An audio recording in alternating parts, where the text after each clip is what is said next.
or hundreds, cause that's what I'm worth. Show me the finish, I'm get first. Show me the best, and that's me and my worst. I need that money, I'm getting it now. I'm at the top, but I started way down. I told them hundreds of times that I'm really done waiting. I swear that I came for the crown.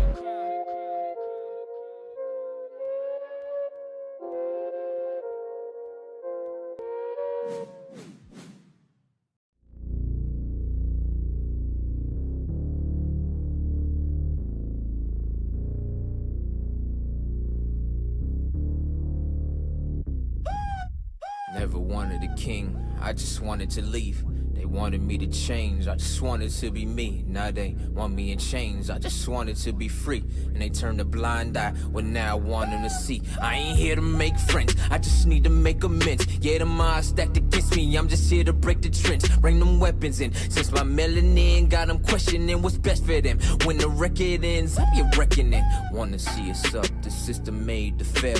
I'm on my way to heaven, but for now I give them hell. Where I'm from, 21, you either dead or in jail. It feel amazing looking at they faces when you prevail. What more do you want from me? Couple sins from my past, they been haunting me. I'm a legendary song, you gon' get all of me. Load it up, you gon' get this work at market fee. Matter of fact, it's all for free. Calm down, nah, here I go. I've been shooting up the screen like I'm setting picking rows. Ain't see me listed with the freshest. It's cool, they didn't know. Leave a seed outside, man, it's guaranteed to grow. I'm about to blow, talk, hold on, wait a minute, now I'm strapped in. I done seen the light, so grab a camera for the action. Learn to play the hand, I was dealt to my advantage when the cards in my hand. Every move is a gambit, understanding what's a king. He can't recognize his queen as his equal. What's a king who don't really got love for the people? What's a king who ain't ready go and fight against the evil? What's a king? He don't know another king is supposed to lead you. Thought we would be dead from this. They ain't know we bred for this. They sending apologies, tell us in that recompense. Everything seems fair, love and war. Thought they gave me all they had, we're telling them send some more. You got something you'll live for, means more when it's something you'll die for. With this life I'ma give more, cause it's a lot of people I'ma ride for. I'ma ride for. Been fighting all my life for, I'm ready. Prepared for the pain and the strife for, I'm ready. You really want me, come and get me, for I'm ready. Understand I got a million soldiers with me, for I'm ready. Some family in a box, other family members boxed up. But no matter the circumstances, promise that won't stop us. Life like Super Mario, from underground I popped up. Shoulda level up every time I make the block jump. Royal we paid for the royalty like ASCAP. Dividends invested in myself like I'm the NASDAQ. Never tripping, I'm setting traps for my demise. Do it all on Forrest Whitaker, I barely bat an eye. Yeah, push me to the limits, I may bend, but I never fold. I'm a living witness to the greatest story ever told. At the verge of dying, but the lessons life provided made me learn and floss up. So the line in the looks better go. Life becomes legacy, so what hill will I die on? Told you I am legend, so my son will be an icon. Snapshot of the vision, better focusing like Nikon. Here to make a difference that keep living after I'm gone. You got something you'll live for, means more when it's something you'll die for. With this life I'ma give more, cause it's a lot of people I'ma ride for. I'ma ride for. Been fighting all my life for, I'm ready. Prepared for the pain and the strife for, I'm ready. You really want me, come and get me, for I'm ready. Understand I got a million soldiers with me, for I'm ready.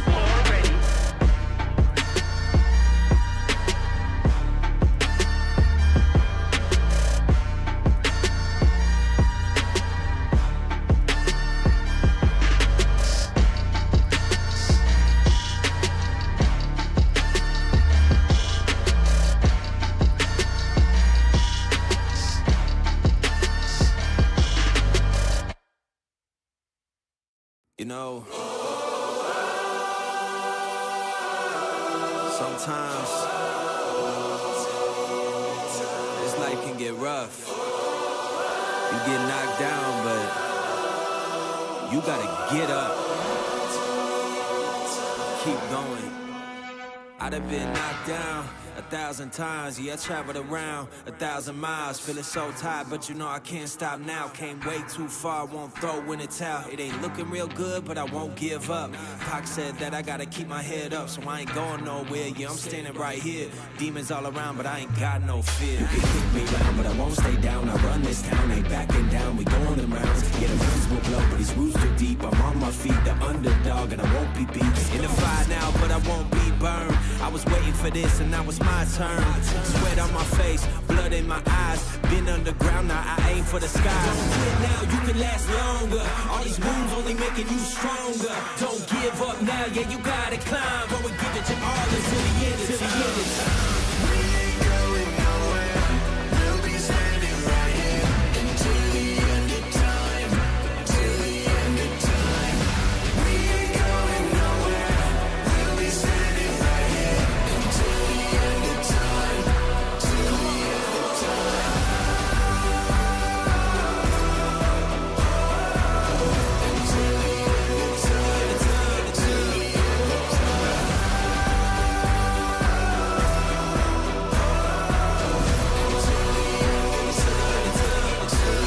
of time. Yeah. Been through a whole lot, but we overcome. Enemies in our face, but we ain't gon' run. Never drift off course, always stay on mission. Won't slow us down, cause we way too driven. Yeah, we put in these 10,000 hours. You won't stop us, cause we got the power.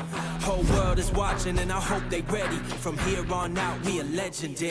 You can kick me round, but I won't stay down. I run this town, ain't backing down. We going in rounds. Yeah, the winds will blow, but these roots too deep. I'm on my feet, the underdog, and I won't be beat. Turn the lights up now, welcome to the show. I ain't never gonna stop, this is all I know.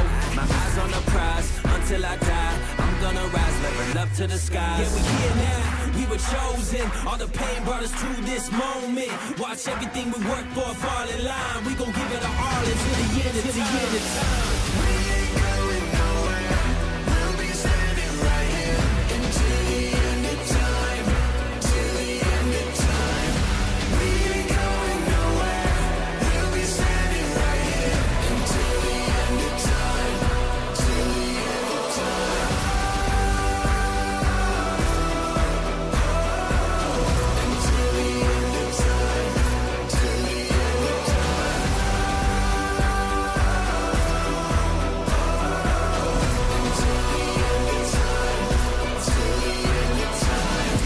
We ain't going nowhere. We'll be standing right here until the end of time. Until the end of time. We ain't going nowhere. We'll be standing right here until the end of time. Till the end of time. Until the end of time. Till the end of time.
Yeah.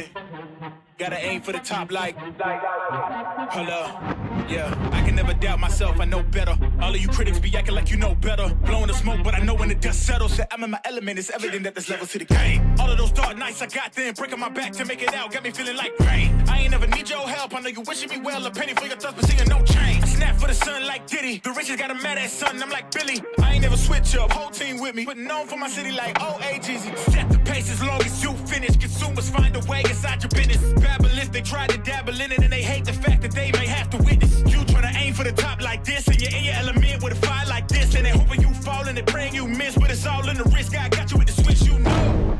I'm in the zone. Give me the throne. One shot, that's all that you got. That's all that I know. Foot on the gas. 155 on the road. You could be a friend of me, an enemy. Keep that same old energy, cause I know I'm in my element. Ooh, yeah. I'm in my element. Ooh, yeah. I'm in my element. I'm in my element. Ooh, yeah. I'm in my element. Ooh, yeah. I'm in my element. Ooh, yeah. Keep that same energy. I'm in my element. Ooh, yeah. I'm in my element. Flow is like water. I'm forced through the fire. I'm feeling like gold. Gotta stay grounded, stay down to earth. Following God and you grinding. You do as you told. I don't work to make you like me, but I'm front and center. Word to Spike Lee. And God came in the nick of time. They think I'm crazy, but I might be. Let's run it up, run it up, run it up. We beating the odds just to sum it up. You know it's a rap, never waistlines, and I'm cutting the weight like a tummy tuck. That mean I'm about to give it out right now. You see what's coming down the line, I never pipe down. I give 100% and be trying to stun on my enemies. In my element as crazy as that might sound. I'm in the zone. Give me the throne. One shot, that's all that you got. That's all that I know. Foot on the gas. 155 on the road. You could be a friend of me, an enemy. Keep that same old energy, cause I know I'm in my element. Ooh, yeah. I'm in my element. Ooh, yeah. I'm in my element. I'm in my element. Ooh, yeah. I'm in my element. Ooh, yeah. I'm in my element. Ooh, yeah. Keep that same energy. I'm in my element. Never switch up. Never switch up.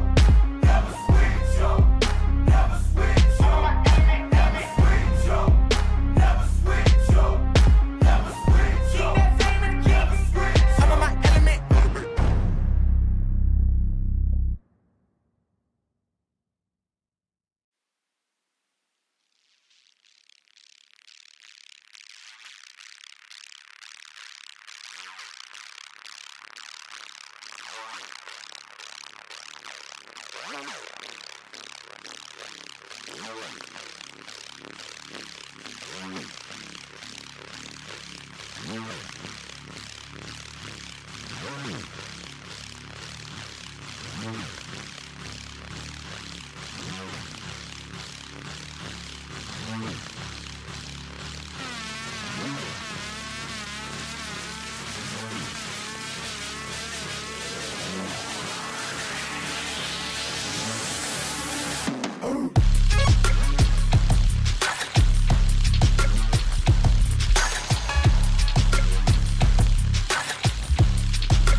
We have creative.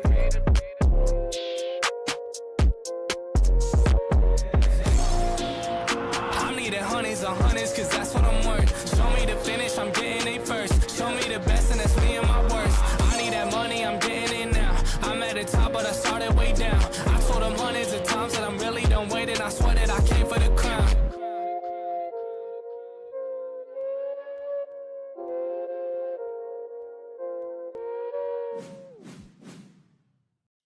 Hey, welcome everyone. We're here with week 2 of the Breakout series for Street Fighter 6. I am Wonder Chef, and I'm joined this week for the pools matches by Ycry. Ycry, why don't you introduce yourself to the people? Hey there, if you guys have been hanging out along the Street Fighter 6 online tournaments, and you've probably seen me around, and if you're anywhere in Florida, I better hope you've seen me because I go to way too many of these events and I love hanging out. And BES has gracefully taken me out here to hang out and watch some Street Fighter 6. This new series has been awesome. I got to watch last week, but my locals are on Tuesdays, so it's so hard to come out, but I made the time this week. Nice. Yeah, I know there's Florida locals on Tuesdays. That's I'm jealous personally, you know. Again, I complained last week. You know, I'm from SoCal. We kind of fell off in the locals department for a little bit. We're starting to get it back though. We've got some great locals now. I don't want to like pretend that they don't exist or that they're bad. We've got amazing ones now, but we're finally like kind of getting back into the schedule. So I'm jealous of Florida. I've seen a lot of the locals for sure, and got a lot of homies out there. So go to your locals if you can, and if you can't make it here, obviously to cast, and certainly we understand why, because we're an online local as well, and we've got a cool little graphic for you that our cool production made to talk about who our top 8 players, or sorry, our best players in the top 8s of the month so far are. And of course, there's only been 1 week. We're only in week 2 here, so we can see. Oh, it's the character picks. I see exactly what it is. I know this graphic. I'm an idiot. But Luke, obviously pretty big, and we saw a lot of Blanca from just one player, but hey, I mean, I don't think, is anything super surprising here to you? No, except for Kimberly, obviously. The monster of online locals and just a very popular pick online, despite not being necessarily the best character. She can take your bracket run really quick, though, with the mixed game, and here it's going to be even a little more explosive in pools, because we're going to be limiting those numbers to first 2 for pools. Right, yeah, I believe we're going with CPT rules this time around. So first 2 for pools, first to 3 once we hit that top 8, but yeah, Kimberly, definitely the big wrench in the cogs, I think, of a lot of people's bracket runs on online tournaments. We did have a great player getting 3rd place. They made it all the way into, I'm totally forgetting on their name from last week, but they made it to the winners finals. They lost and they ended up getting 3rd.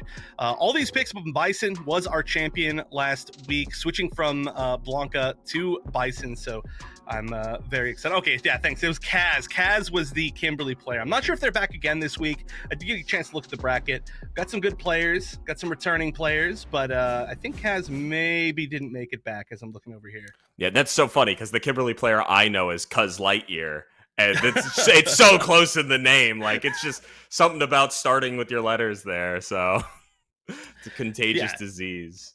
It's the Kimberly Discord, they coordinate to confuse people. It's like, how she like makes the little like, well, they're not really like clones, but the little like disappearing I don't know. They try to confuse you. It's ninja strategy, exactly. Yeah, there we go. It's like Bunshin strategy.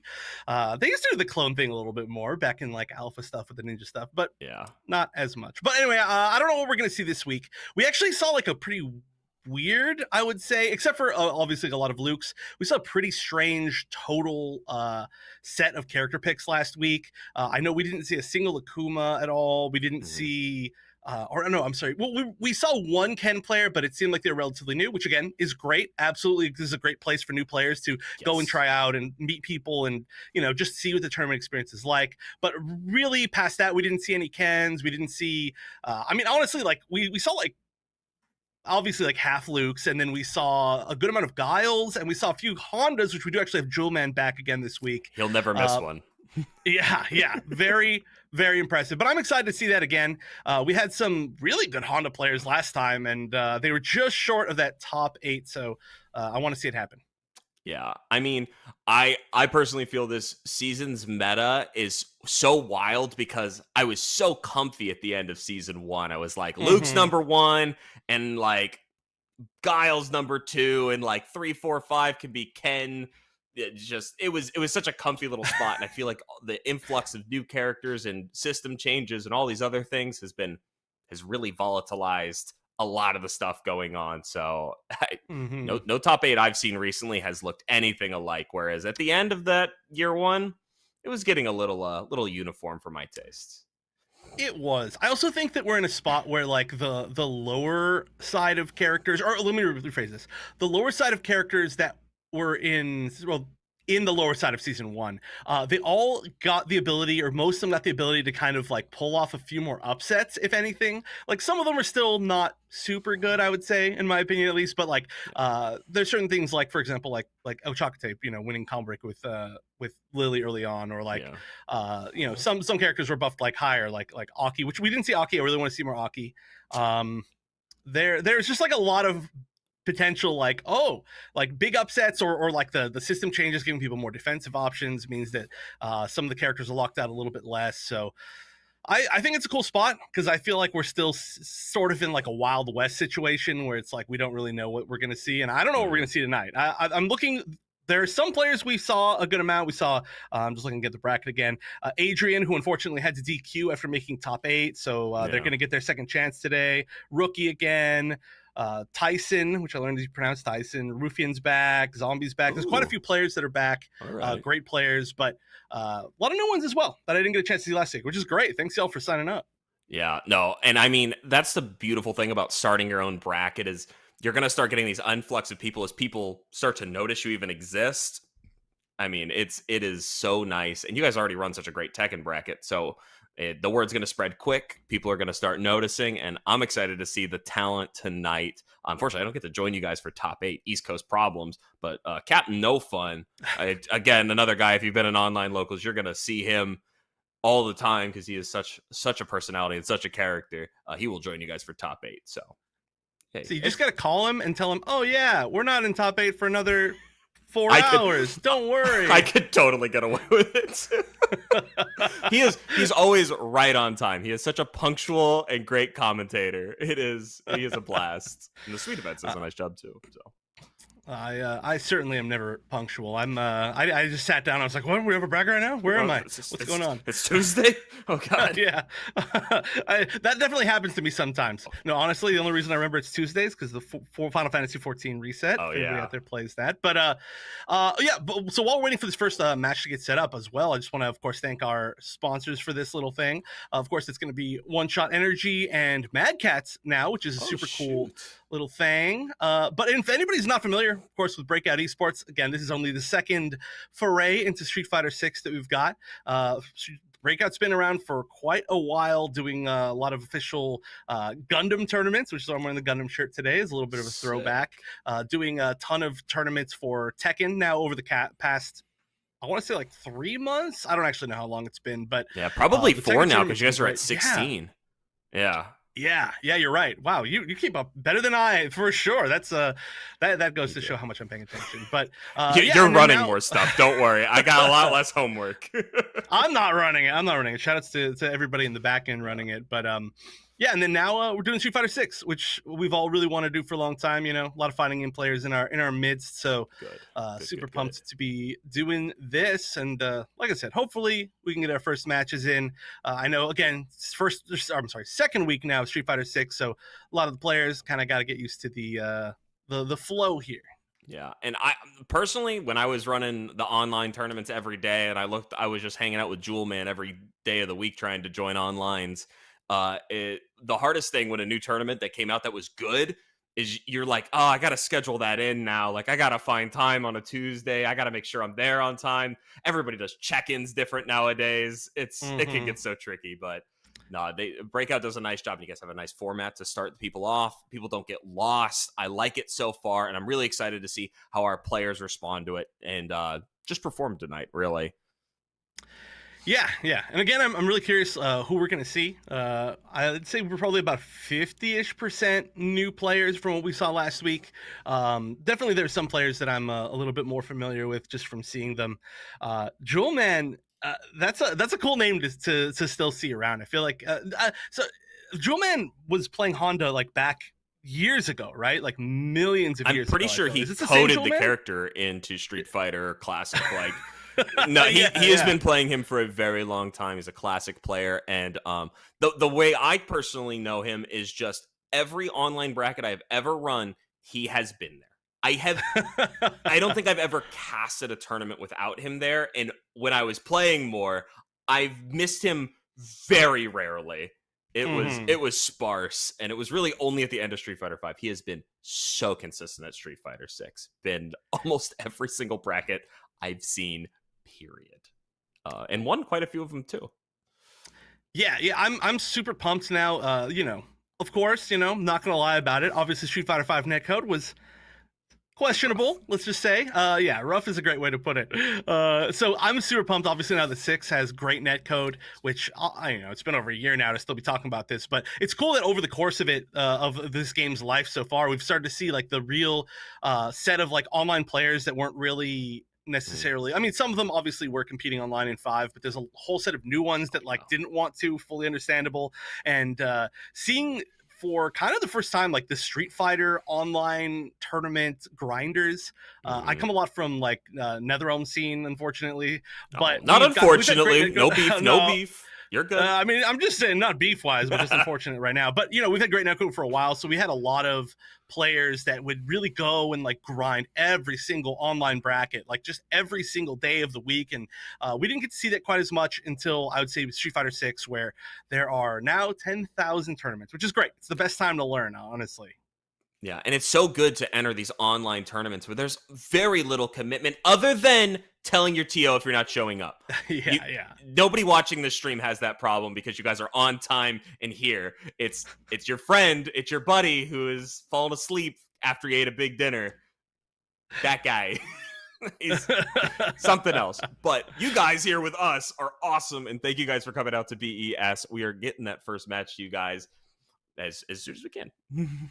Yeah, it looks like we did have our first match, but it looks like there may have been a slight shift in who we're going to end up seeing. Maybe one of the players had a connection issue or they weren't able to play, but we've got plenty of matches that are starting soon, so I think we're just shifting to another one. Looks like it's going to be Samael versus Only Hands. Only Hands, pretty great name. I'd have to assume a Honda player, and if not, I'm going to be very disappointed. Yeah, there's not a lot of other characters I would have assumed, and heck, even Honda uses his feet a little bit, but Samuel sounds familiar, but I'm not players that often get top 8 in brackets that I'm a part of. But prove me wrong, kick some butt. I want to see it.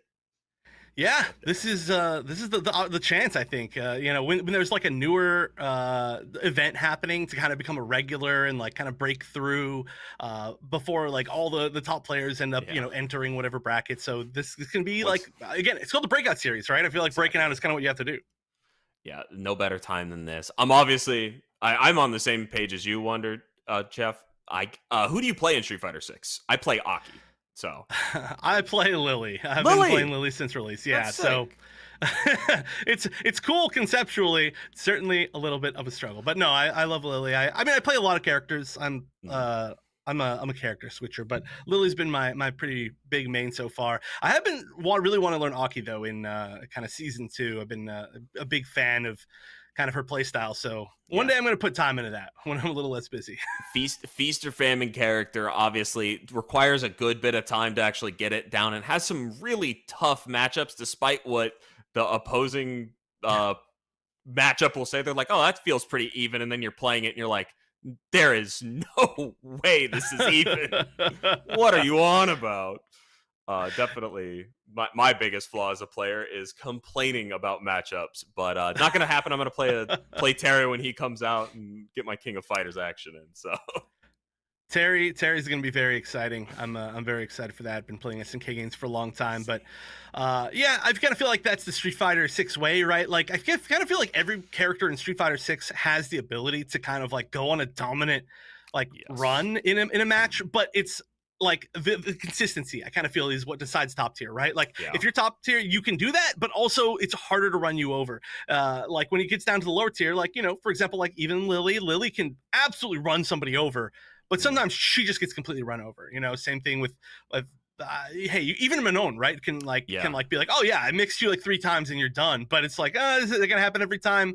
You kind of gotta figure out that consistency. So it's nice that everybody stands a chance. It's just sometimes it can be a little bit harder over the course of a large bracket. Yeah, I always feel like it's the defensive options that really stand the characters out. If you don't have that invincible DP in this game with so many options to break and crack defense, it can get tricky. And that's usually where most of my tier list starts, is like, do you have an invincible reversal? You're not making this top 10 spot unless you're absurd. unless you are absolutely cracked with it. Yes.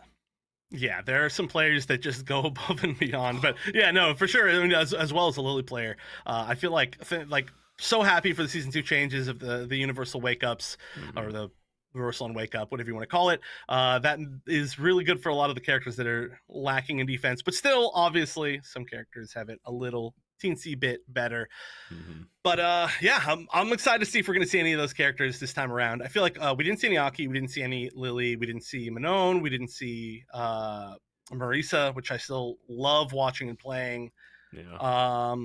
Just some of the characters that I would say are a little bit more on the less used side. We didn't get a chance to see them on broadcast. We saw a lot of Guile. We saw a lot of Ed, which I still love watching Ed. I think Ed is very entertaining at a high level. Yeah, he's one of those consistent characters that requires a good bit of talent to play as well and has unique situations. So I can always respect a player that wants consistency, but also is willing to take that dive into the more deep end of this game to maximize their damage and really get what they need out of this character. So I'm a big fan as well.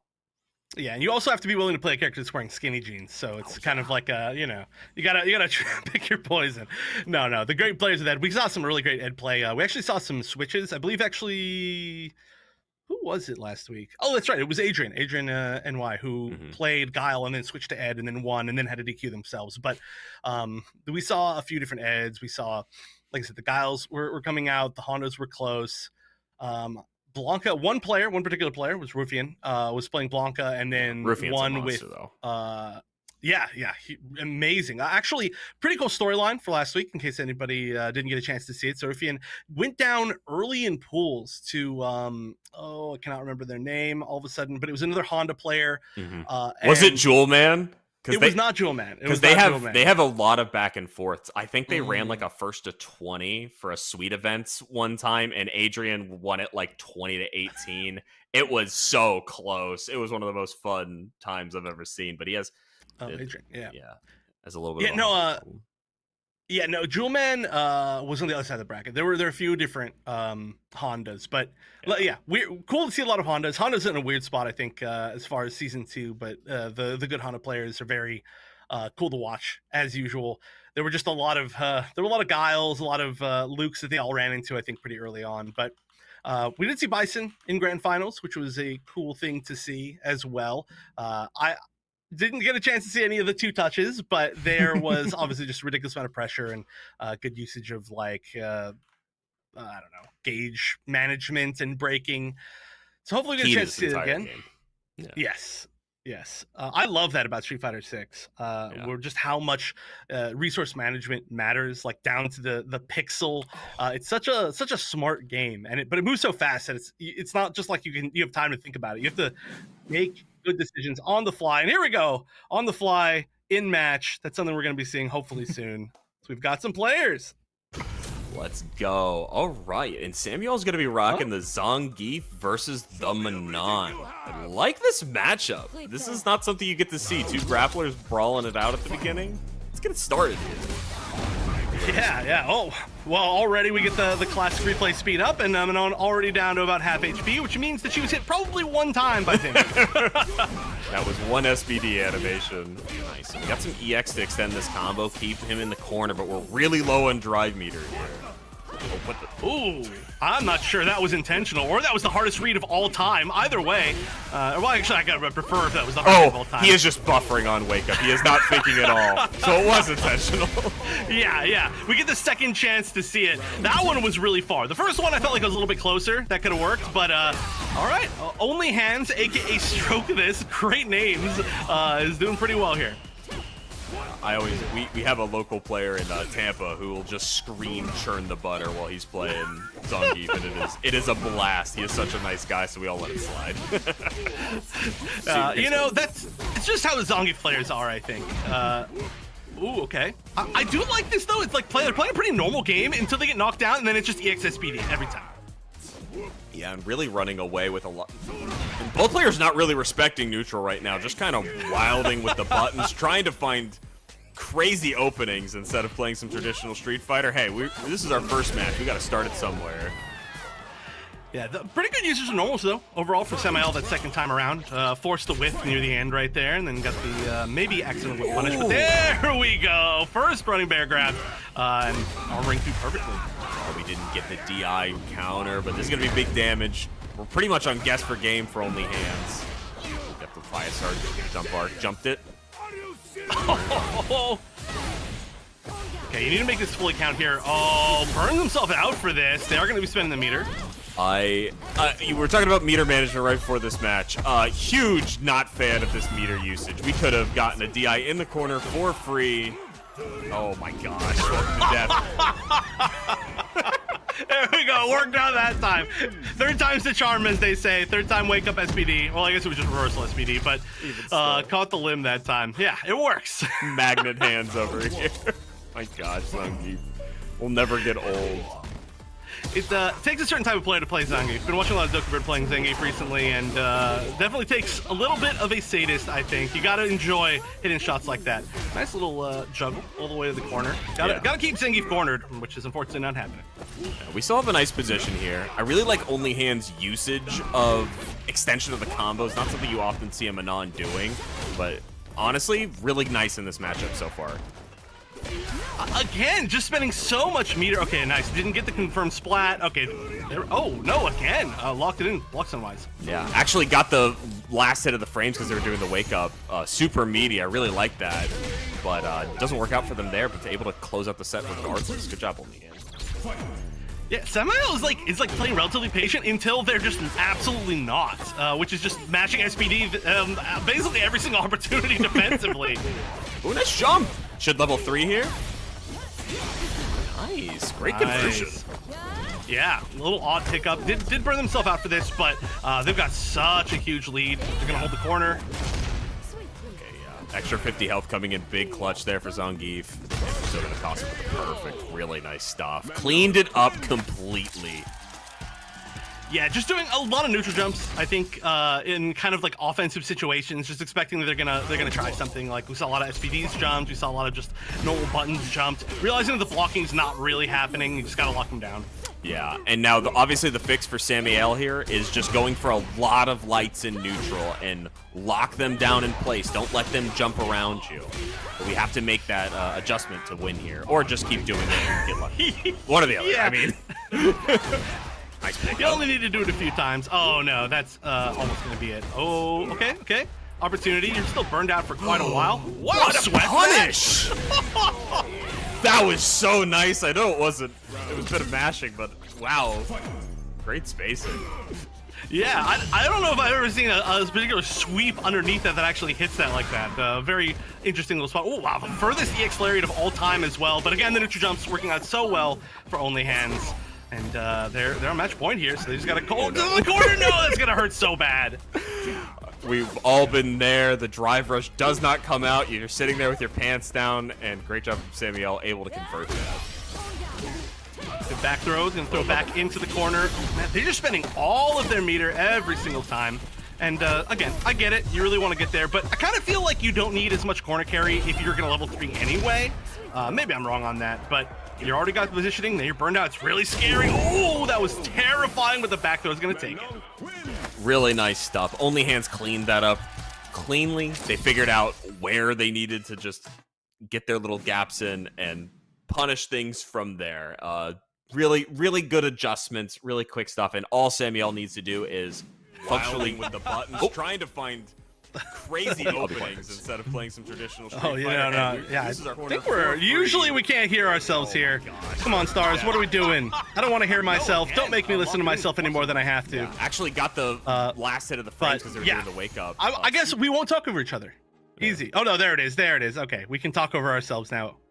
For real. Oh, but yeah, a really good way to like lock people down. Honestly, that kind of play style, it doesn't matter how good you are. If people are like mashing EXPD defensively and like they're not like literally throwing the game, like they know when to like be annoying and mash SPD like that.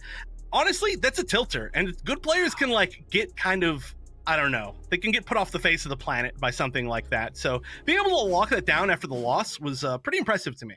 Yeah, it also, the thing for me is it's always, you have to give your opponent respect than they're giving you. You're like, come on, man, really? Like, I respected it this time and you didn't do it for once. Like, man. But that's what wilding is all about. Finding your moment and going kind of crazy with it, honestly.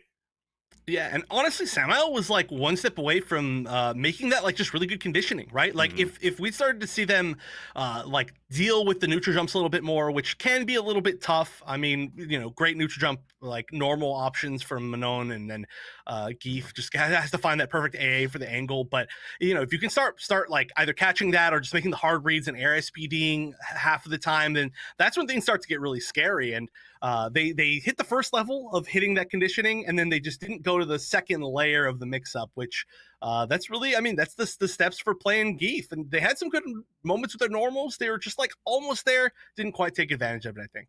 Yeah, really, really close to being an extremely scary Geef. And obviously, Hands doing a great job with the Manon to adjust to that gameplay. And also having fantastic combo conversions. I don't oftentimes see Manons really optimizing their meter and spending like 2 bars to get really nice combos.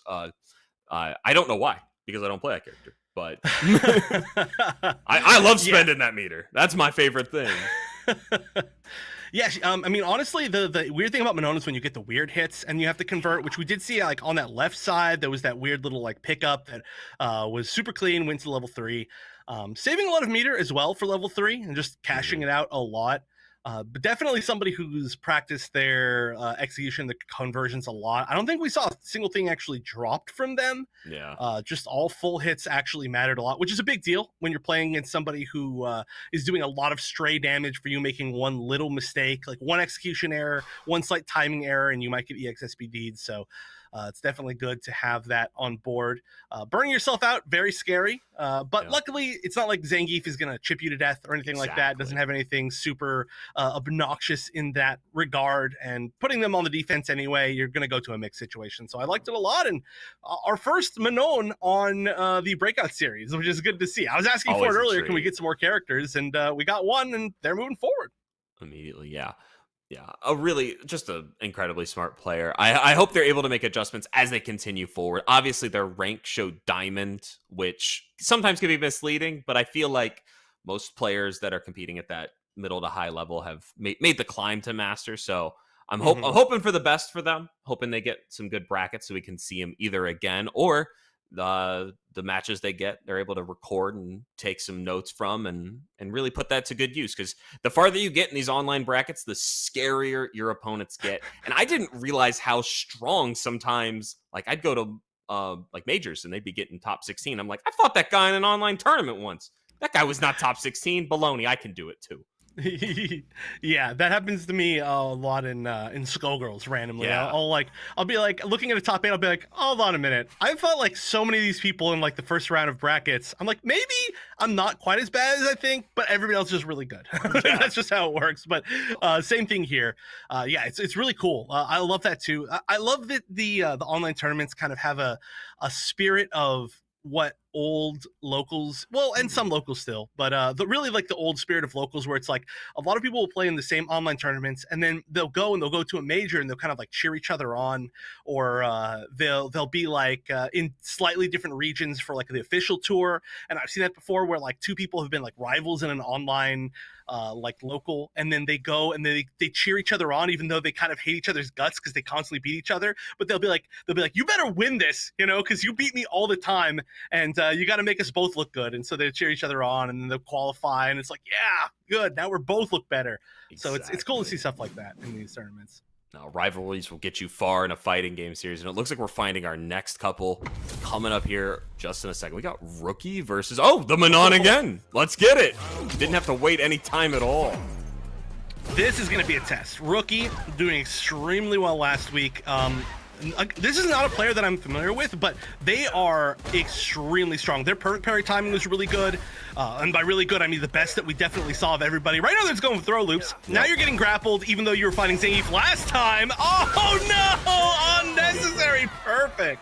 Yeah, and I've seen Rookie play a couple times against Jazdero, another Mexican local, who is just absurdly good. Oh, my God. Good micro walk there. Able to get some great conversion here. Toss him around. And this is where we're kind of seeing, The backstep? She is a ballerina.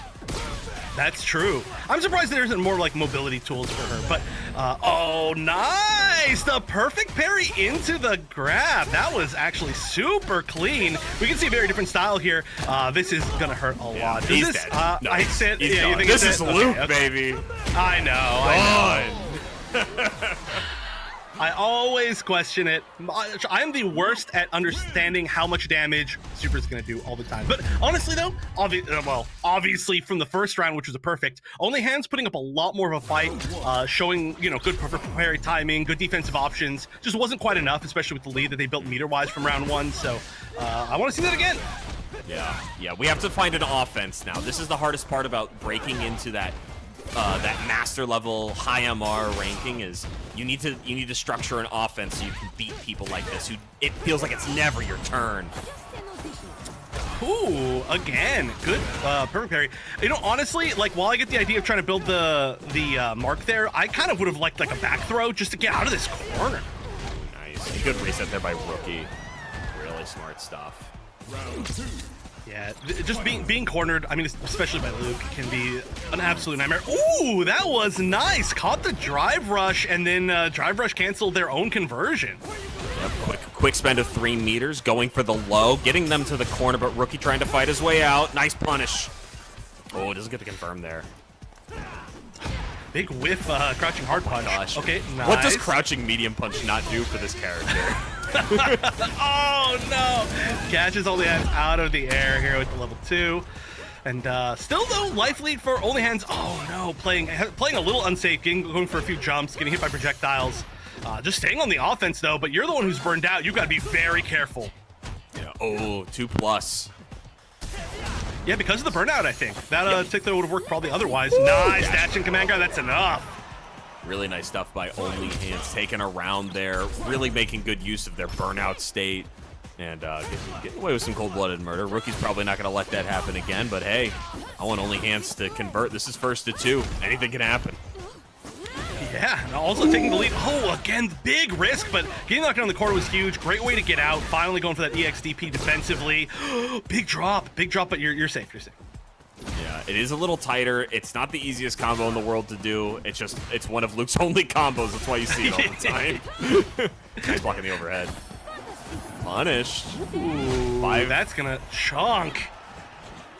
One more touch. Really anything. Oh, no drive rush gauge though, so not actually truly anything. We're not gonna get level 3 here.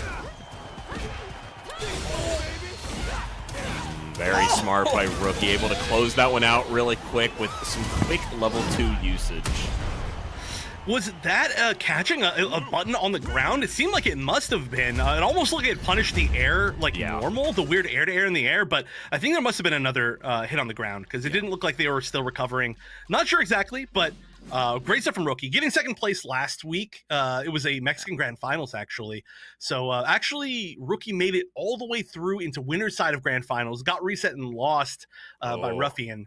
So definitely looking for the win this time. But I gotta say, I was really impressed by Only Hands. They got perfect at the start, and they just got better and better and better. Last time. Yeah, it can be so tricky to breach through these top-level players, but we've seen it immediately from Only Hands. They have great adaptation skills. Going against a good player like that and converting really well, yeah, very solid stuff. I love what I'm seeing. Yeah, one of my biggest, I guess, impressions here from Only Hands was their ability to counter hit drive rushes in. We saw especially like in the start of that second game, there were a few big drive rushes in, and it was just like stand medium kick intercepted by like one of the specials, the sweep. Every little hit, there was no way to actually get in there. I think one stand medium punch worked, but so we started to see Rookie do that a whole lot less and say, okay, I'm not going to challenge your reactions. I'm not going to challenge your challenge in neutral. I'm just going to have to play a little bit more of like a defensive neutral game, start throwing more sand blasts. But the fact that Only Hands was able to like just completely shut down that approach means that like that's pretty good. That's not easy to do, especially from that range. Yeah. Manon does excel there, but being able to shut that stuff down and make Luke play his best version of his game is really good. And the only thing they really have to do past that is realize that's where most Lukes will start once they give you that like full 100% respect and just break that defense immediately, make them go to that other version, and then you play your better game. Like that's kind of like Only Hand just played it in reverse order, is all that was. I mean, that will, of course, be winners bracket. So we will get a chance maybe to see Only Hands again. They're moving forward. I've got the bracket up. They still got quite a few matches actually still in the losers bracket if they want to make this top 8. But I want to see them. Honestly, again, I was very, very impressed. But Rookie, currently, I would say a favorite to get back into grand finals. Lots of great players, but we've got 1 week of statistics, so Exactly. we got to say 1 for 1. No, lots of good players left. I see Ruffian hanging out playing Zombie right now up in the top winners side. Let's see. Adrian is in the bracket. Hopefully they're playing. And I do see Jewel Man versus Air Birdie Man in the very bottom of the bracket. I am fingers crossed and hoping we get to see them. And I also see, just to shout him out, Jay Caesar, one of my gentlemen from my local hanging out here. Great. He's either playing Akuma or Ryu. We know him for his Ryu around here. So, so a Ryu player who accepted the Dark Hado over time, aka paid for the Dark Hado. Exactly. No, I'm just kidding. He probably it was free because he probably got it from tournament winning, so he's fine. He's very good. So earn the Dark Hado. Exactly. Yeah. So beat the Dark Hado out of their friends. Out of me. Yeah. Honestly. That works. That's a good way to get it. I'm excited for that though. We did see one strong Ryu last time, but we didn't get a chance to see any Akumas. So certainly, I would like to see some Akuma here. I want us to hit everybody on the bingo card at least once. The Minone, that's a pretty big look. The two biggest I think are our mains that I really want to see. I really want to see an Aki. I really want to see a Lily, but I think that's a little bit less common than some of these other picks. Yeah, and I also don't see any of them in bracket. Obviously, we have. Did you guys have S last week? The jury player. S versus Ruffian will be a fantastic one. Oh, I see up there. Yes, I think we did. I could be wrong. There was one jury player. You know what? I've got the bracket up. I'm gonna look back. We definitely did see a jury player. But may not have been the same one. Definitely more of a common pick, but S is an incredible player. Their reaction time is so good. I'm pretty sure they've been accused of cheating before. Like, it's that good. Like, it's absurd sometimes. You're like, there's no way. That's insane. And, I mean, he has the proof. So, good on him. And he keeps getting top 8 results. So, I think it's really nice. Other than that, I know Tayson. I see him up in the winner side. Hopefully they're here because unfortunately they got a little bit of a DQ side of their bracket. I've been yelled at that it is Tyson. It is pronounced Tyson. It is like the chicken. Tyson, like the chicken. Yes, okay, I made a joke then last just put week. chicken. Like I know what you mean. If your little sponsor said CHK, like I'd get it. Yeah, that's funny. This is the exact first thing that I thought of. I mean, I'm Wonder Chef. I got to think about the cooking, but yes, apparently it's Tyson. I was saying Tayson the entire last time, and everybody's like, "Why are you saying Tayson?" I'm like, "Because it's spelled that way." Come on. But yeah, they're strong. We saw them last time. We've got about 50% seeing people that we saw last time in matches to make top 8. So we've actually got most of our matches set to decide who's going to be making top 8 in the winner's side, at least. Down in the losers, those are still fighting. They're still trying to figure out who's in the battle for it or not. But Rookie, like I said, getting second place last time. Ruffian getting first place last time. Both of them. Well, I guess Ruffian's not quite in the match to make it to top 8 yet, but they are fighting Zombie. They're up with a 1-0 lead. So they are currently some of the ones to watch. Jewel Man, though, was getting very close. Adrian, I think, could have put in a huge amount of work in that top 8. They were in the winner's side top 8, and then they had to leave, which is, it happens, right? It's an online tournament. But I just really hope that we get a chance to see them like play out the entire thing because they were looking sick. Yeah, I wish online tournament. But I just really. I remember at one point Adrian was playing against it was a Bison player. Oh God, I wish I could remember which match it was. It was a very famous old head or not super old head, from Street Fighter 5, and it was one of the best matches I've ever seen. Oh my gosh, But it looks like in the meanwhile, we got Jewel Man coming up here versus my face is covering it. Adrian. Adrian, yes. Yeah, so no, this is going to be another great match, honestly. You were just talking about history between these two players before. This is can be a bit of a difficult matchup, I would say, for Honda, but DI react to DI, and that's going to pull a huge lead forward for Adrian. And getting the burnout too, spending the level 1, really smart stuff. This is what we're going to start seeing from these really talented players, and getting the charge, doing so good. That's tough. No real way to get out of that. Can you finish it here? Yep, that's going to be it all. Easy to drop a lot of those links, let me say, with Guile, but definitely Adrian has that experience. Wonder Chef, we would not leave the food unattended here. We got to make sure the meal is completed. And really nice frame kill there with the plus frames off of the hit. Starting off with a full screen. Jewelman's got a lot of work ahead of her. Yeah, getting a good start, I think, in this matchup, and honestly, a lot of Honda matchups is such a big deal. This is a great way to start things off, though, having this corner. Oh, no! Tried to grab right there. Burnout, though, is going to be pretty huge. I like the fact that we're seeing Adrian go on the offense to kind of try to negate this. And we're seeing a little too much respect right now from Jewelman. Hasn't really gotten into his disrespectful mindset yet. Knows he's playing a good character, but great pickup here. Are we going to spend any meter? Oh, we're jumping over it. Oh my gosh, there we go. All right, that was a little bit scary in like a few different ways. I've definitely seen situations where you can be behind that and then get hit by it and you kind of pulled into it. Oh, nice air throw. Great way to deal with that. We saw a few of the parries not getting quite perfect parry level, so hey, just air throw, easy peasy. Really nice stuff. Wow, and what a pickup from Adrian. I am stealing that. Thank you. Oh no, catches the jump again with the sonic boom. We're really seeing Jewelman start to lose a lot of his life lead. Okay, good, got the corner, gotta keep it. Oh, perfect parry's beautiful. You lost that corner so quickly. He gets a good bit of chunk of change in the drive bar for that, able to drive rush forward into the grab, and just needs a tick left to finish this out. Oh no, that's rough. Yeah, the flash kick whiffing to the butt slam, and now you're burned out. Big Oicho. Oh no, maybe one more EX Oicho is not enough, but like with Chip, it could be the stun. Do you have enough to catch out here? You got level 3. That's that. The comeback. Jewelman said, "I'm testing your reactions right now. How you feeling online about this DI coming your way?" Such a talented murderer of these brackets. Oh, I love it.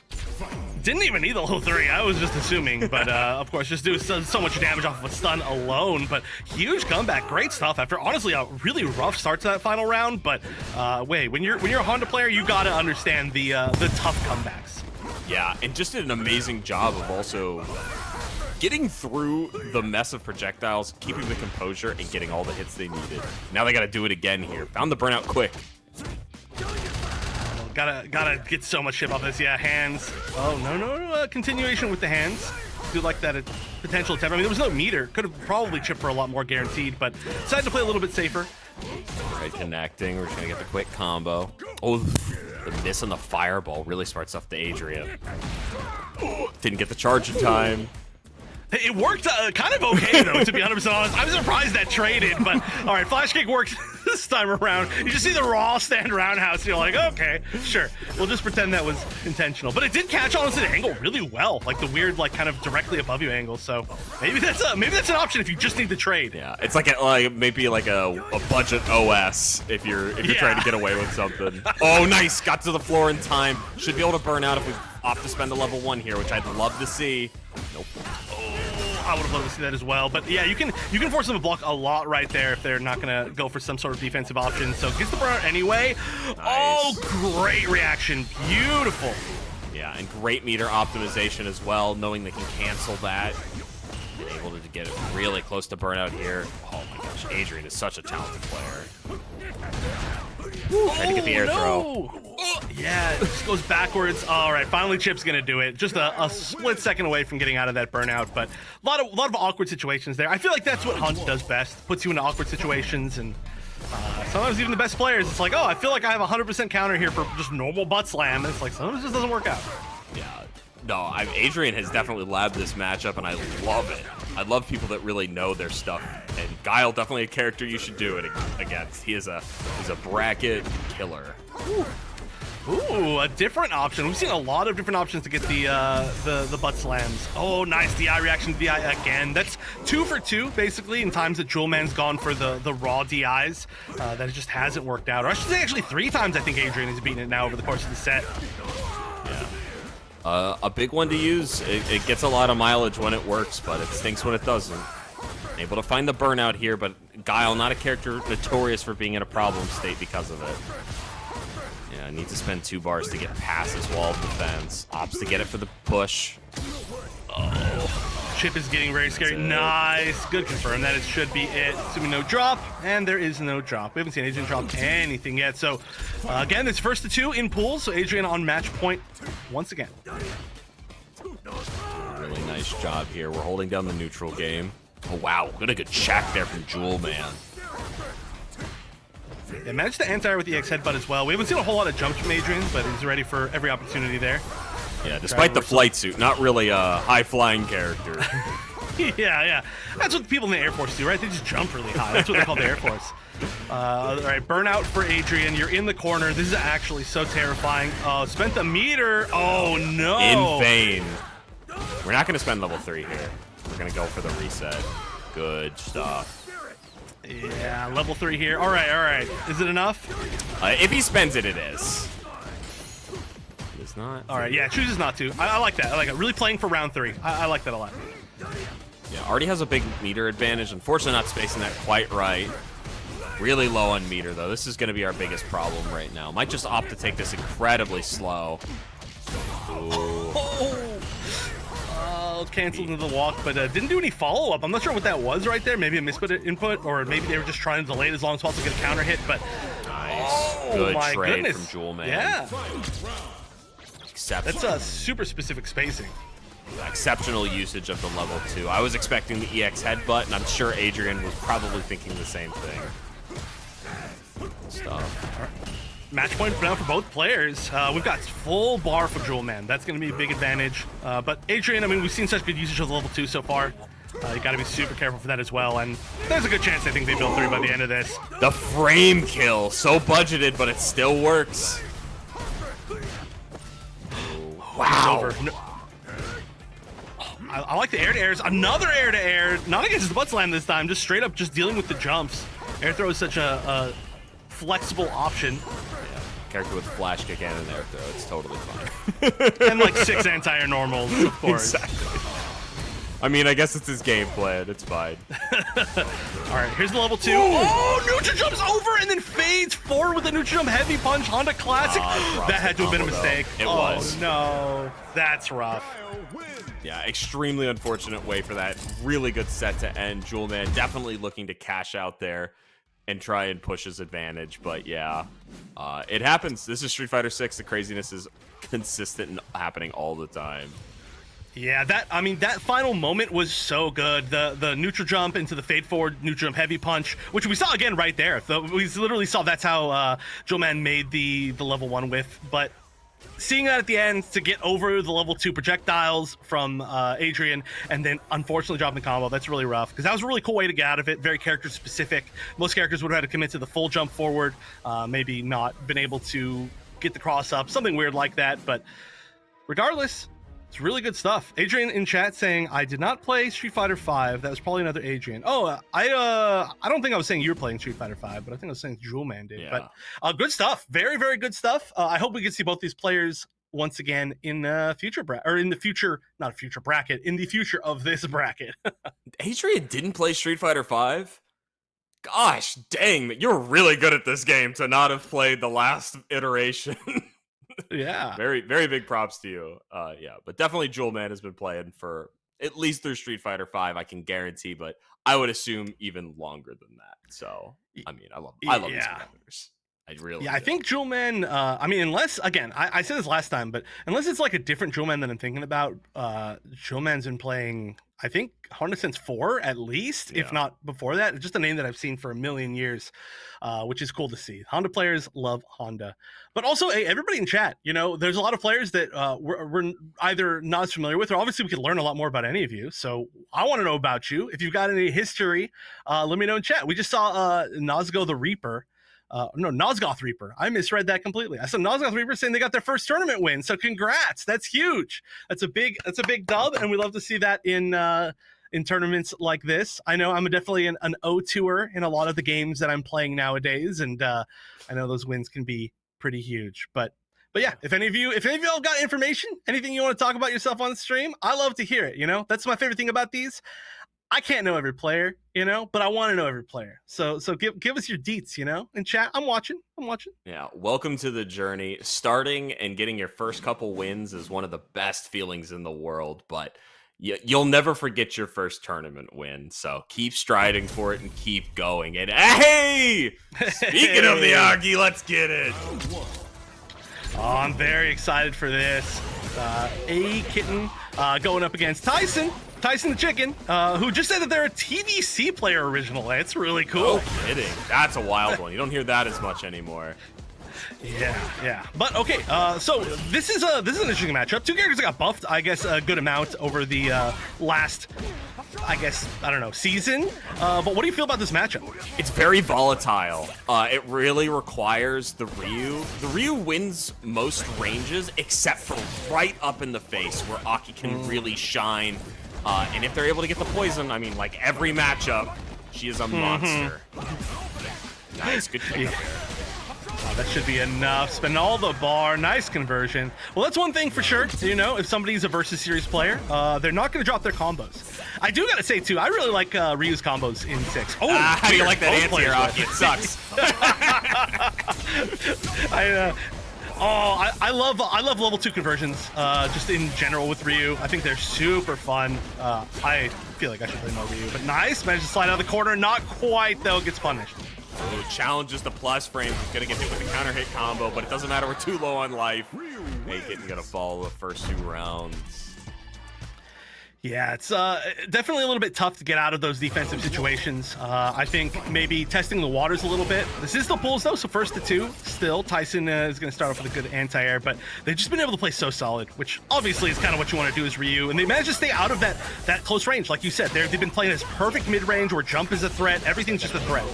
We found a really nice conversion here off of the drive rush medium kick, able to get some plus frames even on the trade. Oh, but even better, perfect parry. Gets the sweep, keeps the damage low, and wants to get this reset happening. I love it. Good defense, doesn't try for any. Jump back light punch. All right. This is a versus type option. Yeah, it works, I guess. But okay, gonna go. Oh, I tried to burn out right there. Managed to get. I like that. Realized, okay, wasn't quite enough damage, so just drive versus forward does it like a normal that was just plans to be blocked, and now the burnout. Oh, it doesn't get the last hit of this spinning cycle. Unfortunate for A-Kitten, and it's gonna unfortunately bring them to potential death on the round. This is still pretty. Oh, that was a beautiful whiff punish, the crouching medium kick, full conversion. Just gonna throw the fireball here, get the setup. I like it a lot. They're holding on to this lead, but right now, A-Kitten has a lot, well, I was gonna say a lot more drive gauge, but now not the case. Evening up real quick, going for a quick setup there, gets the EX, but no conversion. Good job not pressing buttons by A-Kitten. Needs to figure out something here. Either EX Slither or EX, oh, our controller disconnected for sure. It happens. Yeah, that was tough. But Tyson doing a really good job of like playing the perfect ranges. I felt like even there at the end, just being able to play fireball ranges that are like exactly one drive rush stand medium punch away from being able to like just basically be at your perfect range. Like one jump may not have been far enough, but you've got the threat, they don't have the threat, they can't drive rush through your own fireballs, just right here. Yeah. It's so perfect. Tyson, we got a chance to see last week. Like I said, great. Ryu did pretty well, got pretty far, and looking pretty strong once again. And yeah, unfortunately, just didn't get a chance to see the Aki schmicks get working. Yeah, it's already come a long way. The Twitter clips are fantastic of this character. Such a fun one to keep up with. But Ryu's a tough character to do it against. Has the reversal, has the range to keep up with your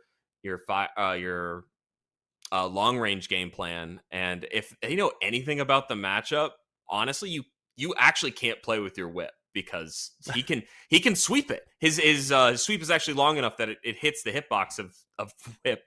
Very very few know that, and I see A-Kitten bait Jay Caesar earlier in the bracket, and I'm just like, yeah, I don't let him know that, so don't you tell him. I still need that. I need that. That man beats me all the time. Don't give him any tips.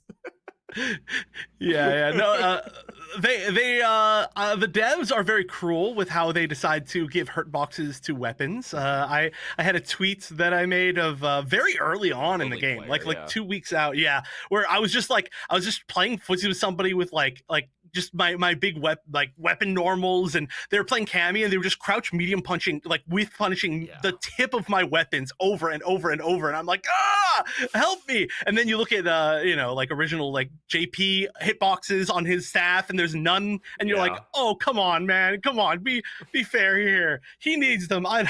He needs hurt boxes. I don't need hurt boxes. Please help me. But well, definitely we can even that out a little bit, right? Like he's not as good anymore, so we're okay. Yes. We're okay. But I want them to make me better, not just to make him worse, okay? No, I'm just kidding. But yeah, no, that's a big thing. Been seeing a lot of players that play a lot of Grand Blue get really good at whiff punishing weapons, because that's a big thing in that game as well.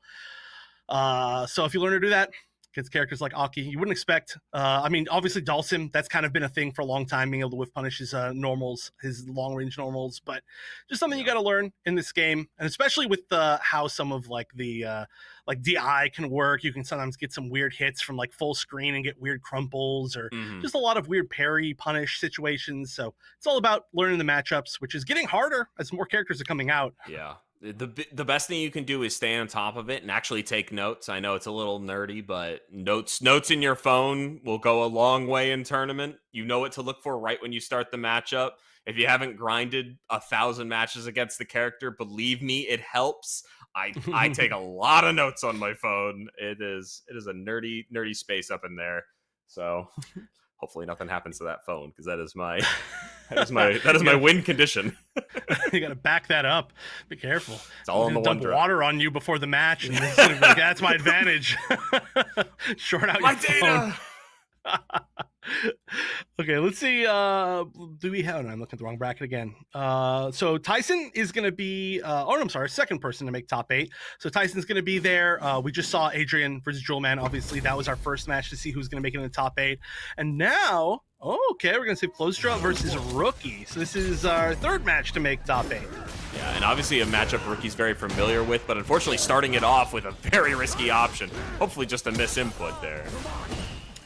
Yeah, this is a matchup that we saw Rookie actually do decently well in last week's event, where Ruffian was playing Blanca, but then switched immediately to Bison to fight against Rookie. So I'm not sure what the deal is with how much they like or don't like that matchup, but apparently it's looking pretty decently even. Yeah, and they must have matchup experience, because no human being DIs the sweep on like preemptive like that unless you've played this man 100 times. So we're clearly seeing an experienced play here. that was an option. I love that. It's hard too, because every Blanca can play so differently. I was talking about that before. There's like patient Blancas. They're rare, but they exist. There's like super unsafe Blancas. There's more aerial Blancas. There's more grounded Blancas. There's so many different ways you can use all these tools. Right now, though, just a Blanca that's getting hit. You don't get too many options there. Yeah, and Rookie making the most out of every conversion here, keeping him in the corner, not letting him out with all of his mix options, but finding a breach in the armor. Got mid-screen back. All right, immediately going to level 2. Oh, the immediate down ball into the grab. I like that a lot. Especially, this is going to waste so much time getting away from the burnout, but nice DI. Now burned out themselves, but it's going to be a good amount of damage. They've got burnout versus burnout mix. They just need one hit, and it's going to be the knee. Yeah, I actually really like that option. It actually would have missed if they would have just walked backwards, but seeing the way they play, they're going to try and close that gap and keep their pressure going. And just really smart stuff to Rookie. Definitely acting like the pro and not the amateur, as Tag might lead him to believe. I know, we kept saying that. Like, this is obviously not a Rookie. This is the most lying name of all time. Like, they have tons of matchup experience. You can definitely tell from all the matchups that I've seen from them. Their perfect parry timing's good. Their DI timing, they just have, like, knowledge, which is just the opposite of a Rookie. I think we need to change their name to expert. Yeah, at least amateur. Like, bare minimum. Get him sponsored, right? Yeah. He's already got the RGS tag. So. Oh, yeah. Royal Gaming Soul, I have to assume, from the club. Burnout right now can't deal with the balls quite as well, but has so much life lead. Yeah, you just gotta wait for one missed time, one big risk, and they're so solid. Their defense is so incredibly strong. Yeah, the deepest DP as well. I love it. People who buffer this stuff in and do a nice conversion. Big fans. All right, able to get some plus frames here. Losandra trying to get something moving. Doesn't EX it. Not sure what their option is there. Ooh, no conversion. Well, I mean, definitely fortunate that it wasn't the X's if it was blocked, but like a weird happy accident. Where's the OS that happened?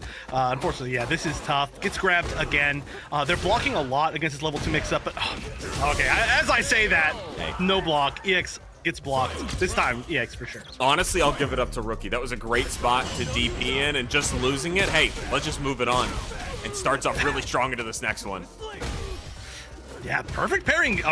Drive rush stand roundhouse. Really interesting thing to perfect parry, but it worked. Now you've got the corner, you've got the life lead. Cuts. Nice prod cut. Deep as well. Super nice. Nice job. I think we're a stick player with those deep cross cuts. I love it. Yeah, or you know, leveless. Cheap yeah, just hold down. Easiest cross cuts in the world. That one was not a cross cut, or that deep. That was just an easy DP. You're like, yeah, you can't really do anything about that. And just the overhead, raw overhead. And that's it.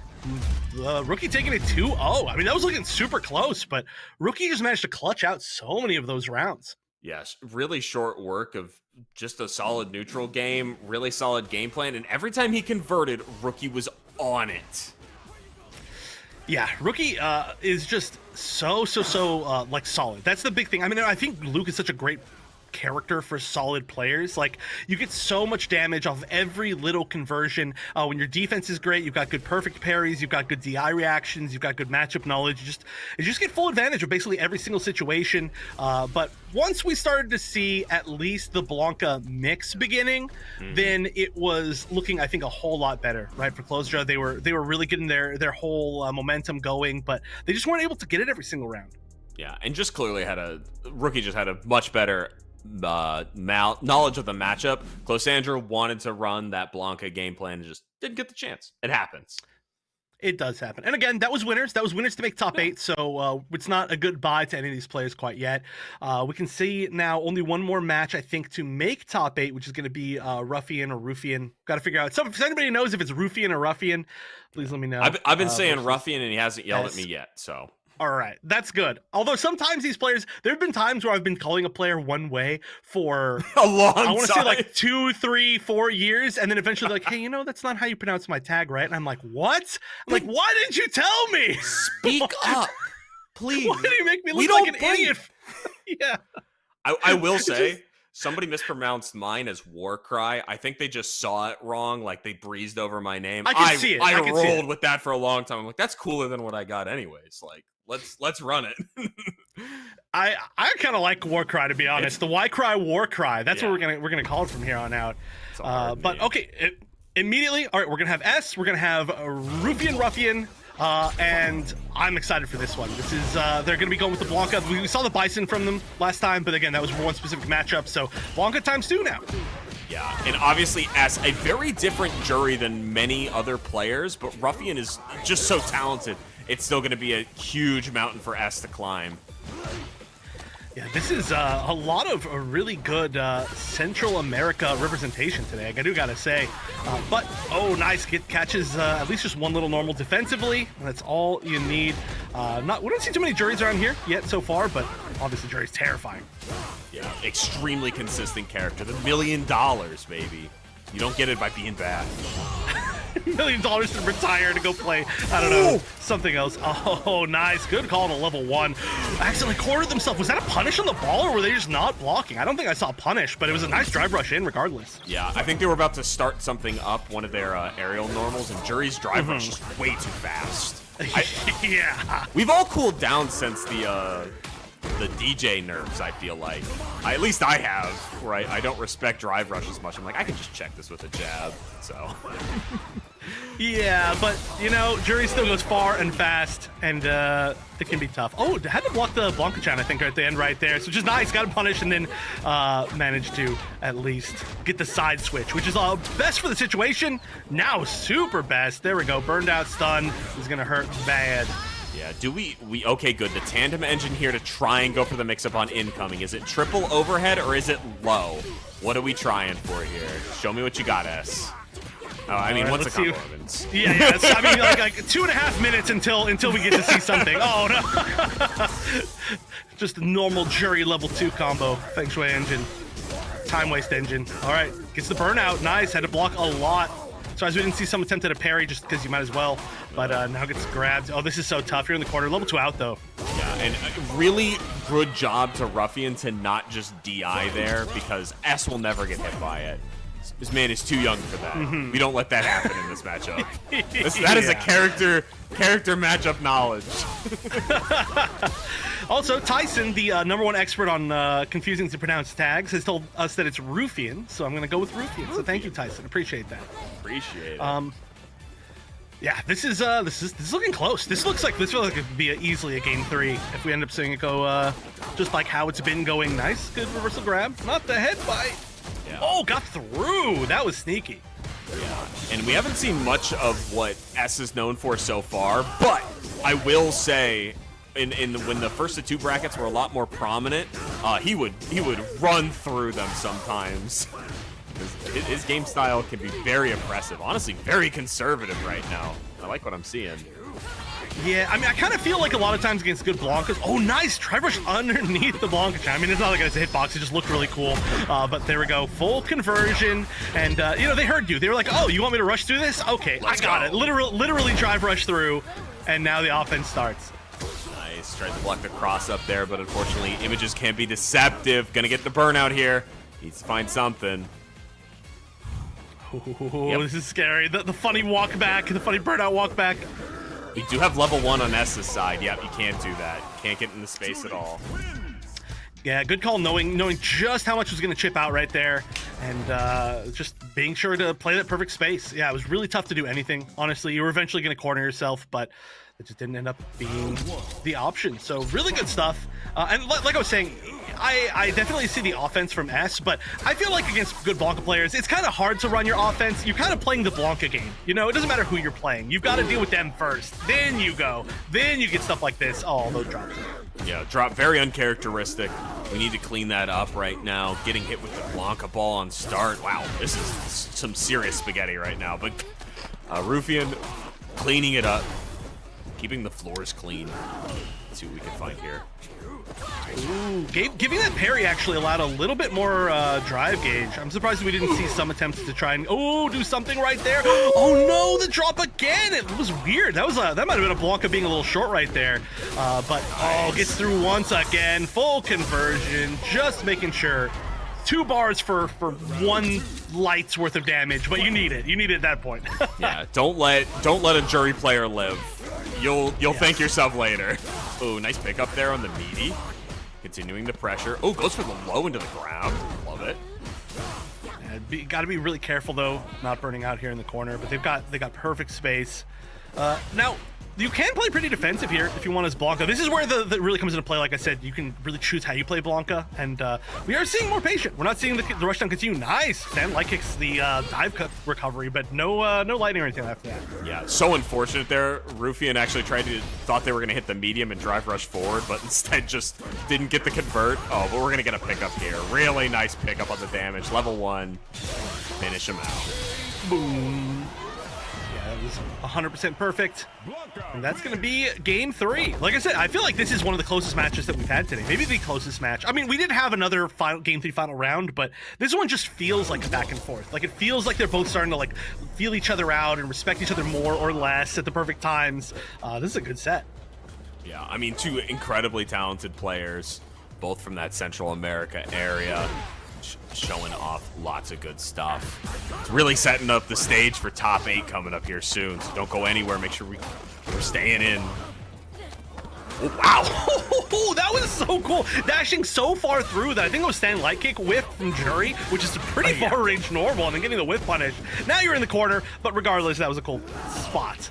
Ooh, nice. I like the heavy, even though they're in the corner, doesn't get punished. Checks with the light.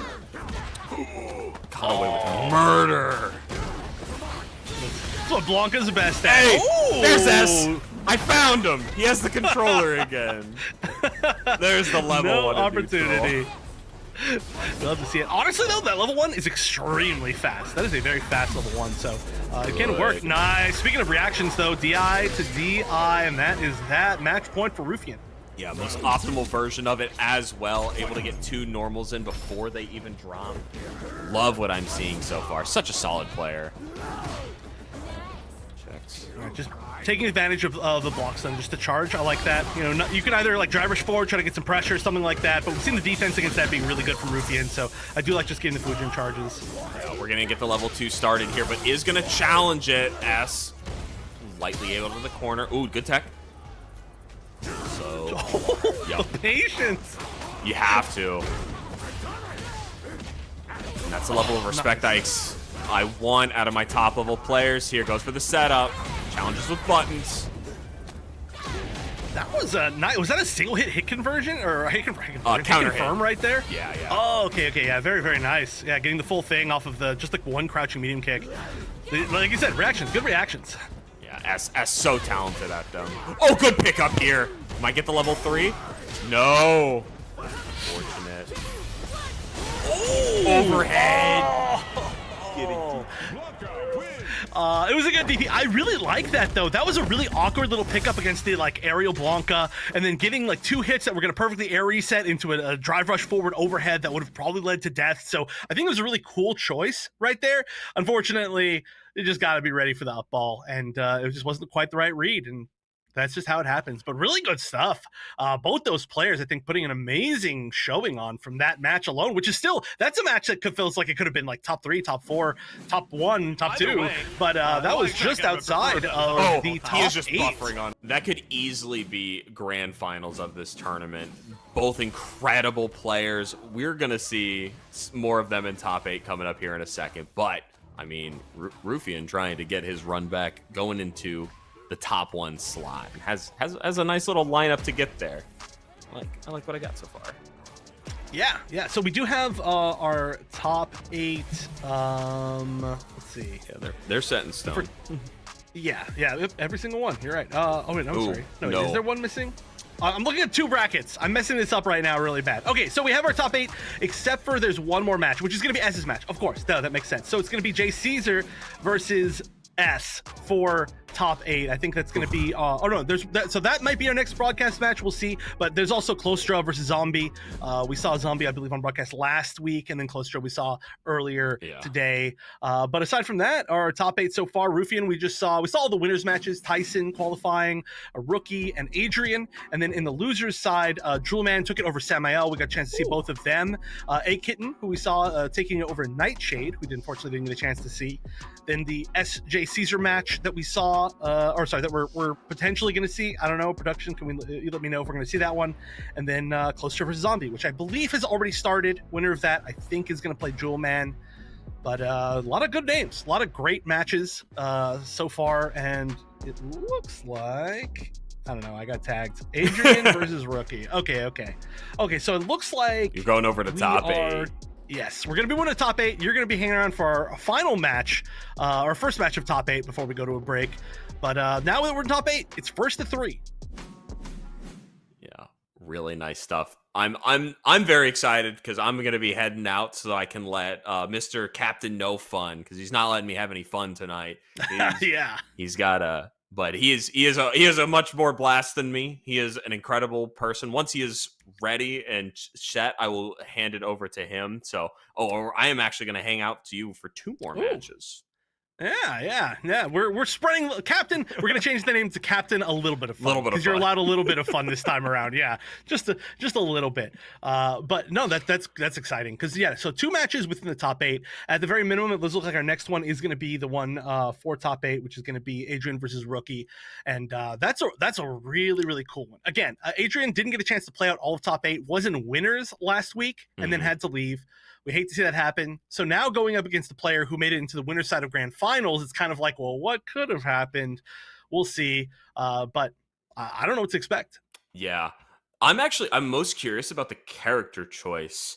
Luke Guile is like about as 50-50 as a matchup has ever been. It's very lightly in Guile's favor just because of Sonic Booms being so quick. But if we see the Ed, we'll see a much more explosive matchup. Nice. All right, first Ed for this week, and yeah, this is such a cool matchup. I mean, the ranges are so different. I kind of feel like Guile versus Luke can be like a wall versus a wall in a weird way, but this is just like you're such preaching. a more flexible match. Yeah. All right, we're starting off with really nice neutral buttons, trying to figure out what our neutral space is going to be and where we're going to be comfortable in this matchup. Great checks on the fireballs. Drive rush block. Love to see it. Barely avoiding the sand blast. Oh, max nice. range. Just barely the startup as well of that projectile. Good stuff at getting the corner too. Yeah, Adrian already showing off a lot of flexibility with the character, stopping the drive rushes with the special cancels to negate the movement. And Rookie needs to find a little bit of movement here. Medium punch is not going to carry him that far in this matchup. There was a cool little drive rush max range flicker. That was like a cool little sneaky option to try to stop people from stopping the drive rush. Didn't work out, but I just want to point out that I liked it. Right now, though, you are in scary chip territory and getting pulled in. That's going to be even more plus. Finally, though, gets out of burnout. Really nice stuff to Rookie for not cracking at all there, but finally goes into burnout off of two very risky options there. And it should finish up. Oh, no, we don't level one. Yeah, we should have level one there. Oh, no! I think maybe had the confidence that was going to KO, but did not quite. That's rough. And then, of course, the longest range level 3 of all time. Just like literally getting to the end of the animation. I almost thought it was going to whiff, but nope, he keeps running. Don't forget JP exists, but I agree completely. Sorry. The longest level 3 Luke that could possibly do. Yes. Not level 3 in the game. But I know what you mean. I kind of had forgotten JP exists. We haven't seen any of them, but we'll see if we see any of them later. I know. Really nice checks right now from Rookie. Probably feeling themselves pretty well after that nice pickup on the final round. Stuck in the corner right now, though. There's the perfect parries. All right, he manages to get the side switch. I'm not sure if that was the intentional with the jump hard punch, but doesn't matter. Gonna use that corner very, very well. And Rookie taking game number 1. Now we're just gonna go immediately back in with the Ed. No decision needed to be made about going back to that Guile. No, still played that incredibly well. I'm very happy with this decision. Just keep this running. I want to see more Ed anyways. Yeah, I do as well. Like I said, I think this is a really cool matchup. Anybody with mid-range fireballs versus Ed is like a really cool mind game in my opinion. To watch can be a bit of a pain to play. Oh, nice little like counter jab, just connecting to the whiff punish and letting that offense get started. Oh, and we're gonna get a corner break here. Let's see the combo. Do we go for a reset? Because it's not going to be enough to kill. Ooh. I'm not sure if that was a frame kill or a drop, but regardless, let the pressure kind of go. Oh, the knee. Look at that knee. That's going to be all the way from wall to wall. Yeah. Yep. Freaking, just name him Ken for Christ's sake. Nice block on the overhead. Oh, and good pickup too. Gosh, this character is so honest and fair. Ugh. I hate it. Yeah, I mean, if a character can do everything, that's kind of fair, right? Yeah. It's balanced across the board. It's perfectly balanced. I'm good at it all.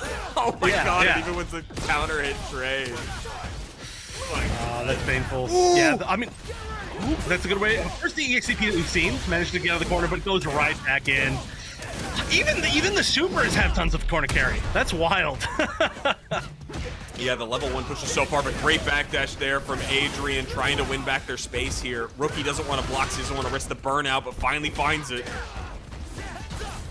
Okay, this is where it can start to get really scary. Yeah, the pressure changes so much for Ed when the burnout happens. I mean, obviously it changes for everybody, but especially for Ed. And that should be more than enough. No drops, please, this time. Easy peasy. And Adrian has had some really dominant rounds so far. I'm really liking it. It's such a talented Ed. Just has to continue this pressure and not fall victim to that scary wall Maria defense of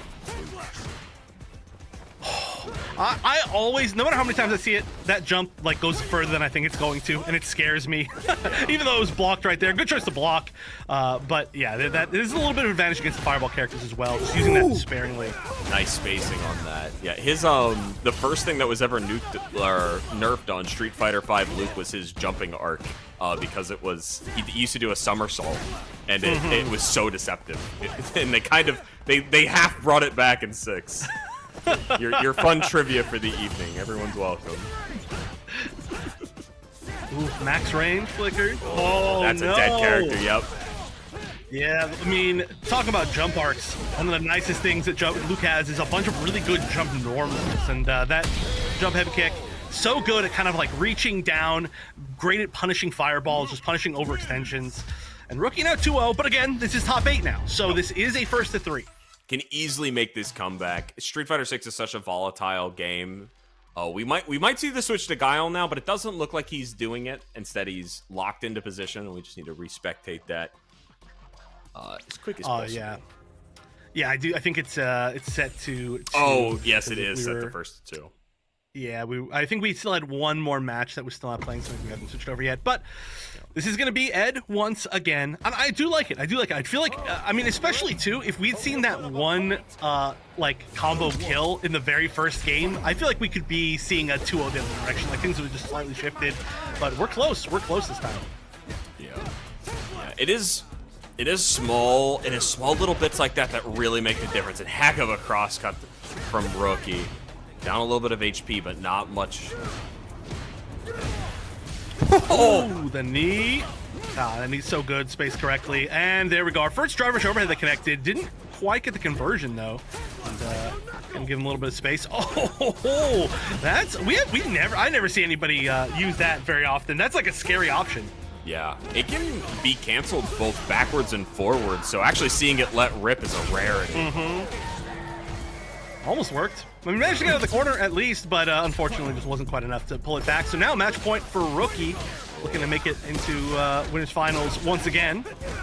Yeah, and definitely the smallest bit of advice I can give Adrian to cook up some extra things is practice your crosscuts. That is currently the only thing that Rookie is getting away with. Lots of cross-ups. Let's see the optimized damage. Nope, just goes for a quick combo of it. Listen, Guile players don't have to practice crosscuts. All right, it's fair. But if you're gonna play Edge, you might want to learn. I know. Yeah, no. Oh no, I was just about to say Ed catching people out of the air can definitely be a challenge in even if it's not a deep crossover. Unfortunately, and okay, just going for the full dash punch again. Adrian's still with the lead. I mean, we have seen him let the level 3 rip, and up 3 rounds honestly wouldn't hold it against him. Oh, this is. Oh, that was actually really scary. Yeah. Okay. Grab's gonna take this round. Adrian's safe for at least one more round. I was pretty scared. 3 bars on this character is nothing to joke about. Nice. And just fundamentaling it down. EXDP to keep the pressure off. Let's keep it going. Really good reads from the XDP so far. They've been very rare, as they probably should be, but oh yeah, that was definitely a missed attempt at an anti-air, I'd have to assume. It's so hard. The AAs in this matchup in particular are tough, because great jump-ins versus not so great AAs, and oh no, wall splat. Yeah. He's not dead, but we're hurting pretty bad. Yeah, I kind of feel like the only way to win here, Adrian's got to find a way to side switch, get a stun, and then make the full comeback that way. Oh no! The same idea was there. Attempted at the either attack or maybe just a back grab. But unfortunately, gets shimmied. And Rookie cleaning it up, moving to the winners finals for 2 weeks in a row now. Yeah, and I mean, Rookie played phenomenal. Adrian New York, clearly a high-level player. Nobody would deny it, but just picked wrong in a couple awkward situations, didn't win the scrambles, and at the end of the day is still going to be in our losers bracket to make his comeback potentially all the way to grands. Yeah, I could easily see a huge comeback from Adrian, but Rookie just so solid. I mean, plays just this perfect like middle ground Luke, takes advantage of the damage really, really well. And just like, it kind of feels like these matches are closer than they end up being, because every single opportunity that Rookie finds is just massive, massive damage, saves meter for the perfect times, everything about their playstyle. It's just so hard to beat. Like, it feels like you go 1-for-1 on reads, and then a set looks like this, where it ends up being 3-0, even though it felt like decisions were somewhat even across the board. Yeah. And I will say, you make an interesting point with even across the board. Luke wins if you're going even. Like, that's the bottom line. He does more damage than you. He's more consistent than you. He's top level privilege. Like, you have to win as Ed. That's the only difference. That's it. Yeah, no, it's exactly true. No, it's perfectly true. And I feel like Rookie plays to that style so well. And unfortunately, there just weren't quite enough momentum situations going on. I feel like we needed to see Adrian like maybe get out some, I don't know exactly what, but they were definitely playing like on the back foot a little bit more, which does obviously happen quite often when you're playing against Luke. Also, really good stuff from Rookie to not kind of fall for the mid-range trap and get caught by a lot of flickers and throw too many unsafe projectiles. They were just playing their own like normal range game, and they controlled it really well. They played their spacing smart. They played their meter management smart. Everything just smart. The reason why Rookie is now 2 times Winter Finals player. Yeah, no real surprises here. And now we got Tyson versus Ruffian. The names we can't quite get right on comms. Coming out, showing us what they got right now. Looks like we got a lot of bar being used immediately on Ruffian's side. Yeah, it's almost all the way gone. Still about half HP, though. Oh, okay. Manages to get out of the corner. Can you find an opportunity to activate this Blanca channel? Not going to be easy, but if you get close enough with one cancel, should easily do it. Opting to go backwards to try and keep this going. It's not EX, so it doesn't get out of there with the double hits. Really good awareness by Tyson to keep it going. Tyson, Ruffian, Ruffian, whatever their names are. Yeah, Blanca and Ryu are contenders for the evening. Let's keep it going. Oh, no! Saw the wrong meter. I've done that too, buddy. Oh, no. Oh, just hits. It just connects. I wonder if there must have been an attempt to do something right there, but level 2, just ball by itself, manages to do enough. Round start command grab. EX command grab over Fireball? That's a hell of a read. We're Brazilian gaming out here. No conversion on the awkward doll hit there. Let's keep it going. Oh, good patience. That's going to hurt a lot. Yeah, I was going to say, do you convert into, driving back, not enough to burn out, but the blocking afterwards does, and this is now one of the roughest situations. That's enough for sure. Game 1, perfect, going to Ruffian. Absurdly good conversions. That entire set did so much right. It's not even fair. Where is that ability for me, man? You're hogging it all. And there's a reason why Ruffian was our week 1 champion, and they're looking to do so again. Nice. I like the offensive drive reversal just to try and hold on to a lot of the pressure, and it's doing really well. When Tyson gets the offense going, they hold the corner so well. Able to get a nice string here, but EX is out. Doesn't care about the burnout, just wants to live. Ooh, tried to DP late, but gets punished, and now it's double burnout. That's really scary. But yeah, you can honestly, I love that. I was gonna say, at that exact moment, that was gonna be a situation, but level 1 to level 1, they're just gonna make sure that they spend all of their meter to disrespect each other in burnout, in double burnout. I like that a lot. Yeah, really nice awareness by Tyson. Got a real good punish there. Ooh, the punish counter to take him all the way to the other corner. EX to keep it safe. We'll make sure you in neutral. EXD, all right. yes. All right. I love it. Okay, I kind of feel like these two have played against each other, or they just have a really similar brain, if that makes sense. Oh, I like that. There, finally the disrespect with the reversals going to be blocked. I love that drive rush into block, and now you're on the defense and stunned. Really smart stuff here. We're going to get the level 2, charge it all the way up, and DP. Nice finish there by Tyson. Yeah, tying it up 1-1. Tyson, let me remind myself who they actually lost to last time around. They did make it into the top 8, and they lost to Revilo, that's right. So they did not make it.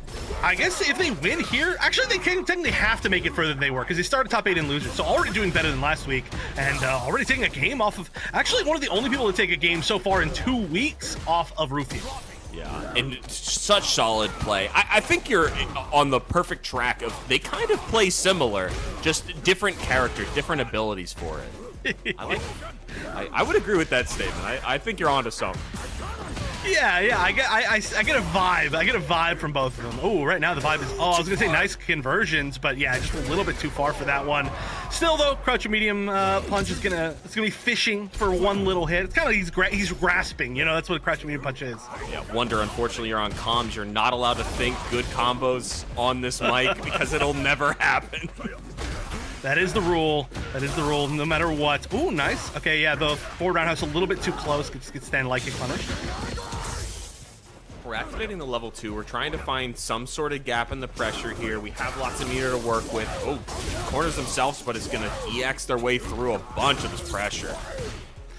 And the Blancpain mix up, and there we go, just ending in the grab. That's one thing that we have seen from Ruffian through the matches so far, is that a lot of time Blancpain setups are just grab setups. Nice, though, manages to cross through, get the full conversion. 1-2 now. Really nice stuff. Ooh, the round start not going to work out for him this time. Light punish by Tyson. If you're an Aki player, you would have converted that, I'm just saying. All right, everybody's playing Aki next week. That's how it's got to work. Let's go. Ooh, how much money do I have to shill out to get a full Aki bracket? I don't know. Go donate to the Matcherino. Everybody, ! Matcherino. Good time to remember that. But good pressure as well from Tyson so far. Oh, has to deal with the hopping Blancpain.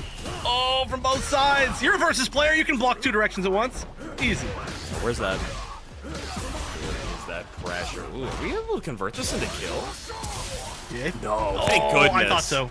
I really did think so. That was a lot. That was a nice amount of damage, but you're burned out now. The Ryu pressure in the corner could be very scary. No meter. Oh, wow. That was really far to get that stun. Level 2 only. I mean, you get follow-up, but is that enough? That'd be wild. Oh, no. Safe jump. Oh! Wake up. Now we're in the reverse situation we were just in. Both of our players having to get through this, but it doesn't matter with the EX Fireball taking out the doll.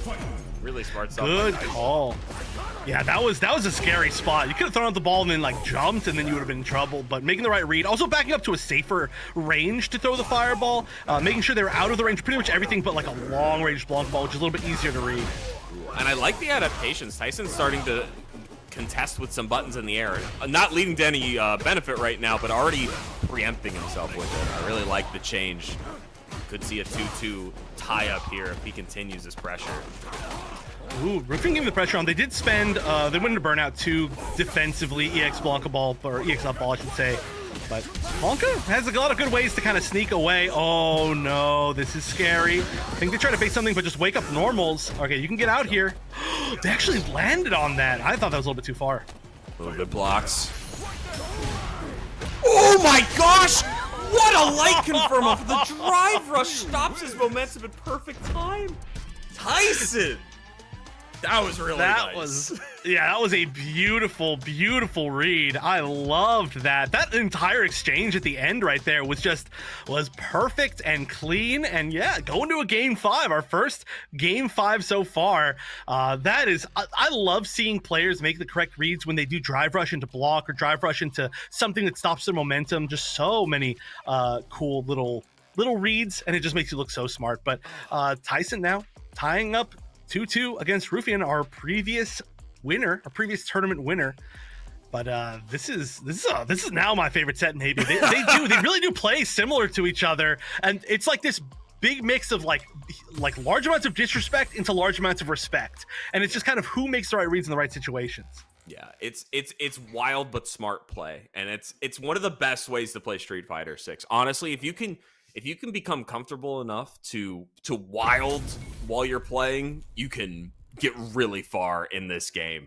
And let's see what they bring to the table for the final dish, the final meal. Let's see it. 2-2. Well, one way or another, we're eating good. Oh, almost could have got a conversion off that anti-air like Hadouken. That was a really weird spacing for it, but it's a little bit too far to actually fully get anything. We all need to play Aki for a few weeks. You'll never miss that confirm again, I promise. It's a good lesson. Oh, now the tables have turned, very much so. Ruffian's still burnt out, but has the corner so well. Deepest crosscut DP, beautiful. Yeah, such a difficult one too, because it doesn't cross up unless you give them the airspace to do so. Very micro knowledge. Good, just get off me. Perfect. Couldn't have said it better myself.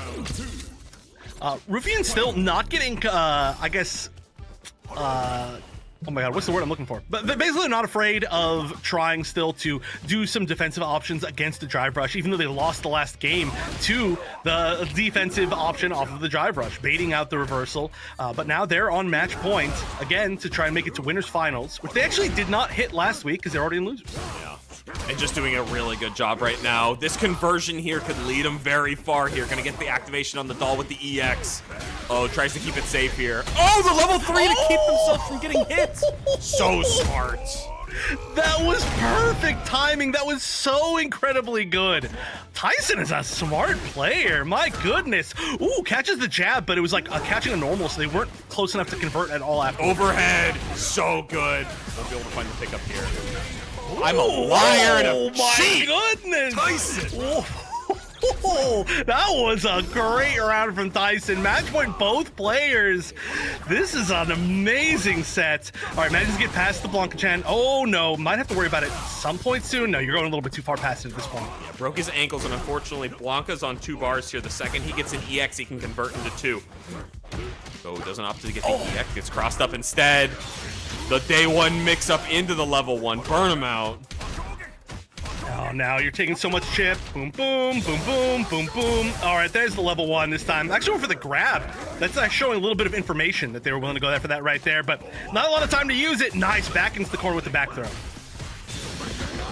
Okay, we found the level 2 conversion off of the normal hit. Gets over it, but no punish. Tyson has to get out of a heck of a corner here, but can do it. Has one bar, and you really need to spend it before you get chipped out here. All right, not going to quite be able to get the chip, but no opportunity. Press the button finally, and the stand light kick is going to catch it. Rufian winning the very final round of Game 5. Doing such an incredible job through that entire final block sequence, but can't close it out. It's super big props to both those players. That was a phenomenal set, and you guys should be thrilled. And I'm sure Rufian is absolutely peached going into winners finals. And then Tyson, you'll be back. Don't worry. I'm not worried. Yeah, that was incredible. I mean, both players played incredible right there. That truly felt like a grand finals. There's so many super smart things from Tyson. I loved that play. The level 3, the perfect time when the Blanca-chan was like 1 inch from their foot. The couldn't have been more frame dash, perfect. They tried. Yes, it was 100% perfect. They knew exactly the amount of normals they could do before they had to do that. The DI into jab to just block and bait the wake up reversal in the game previous. There were so many different things, little things in there, but I would love to see them play like a 1st to 10 because that was as close as you can get, and those were all super smart adaptations from both sides. Yeah, honestly, just peached over here. I am so happy with such a nice stuff. I believe we are going to get a quick break coming up here as we go into the rest of our bracket. We have a large loser size left for you. We have winners finals already prepped and ready, and that is going to be it for this guy. I was up at 5 o'clock working, so I got to get some rest. Wonder Chief, it has been wonderful to hang out with you guys at BS.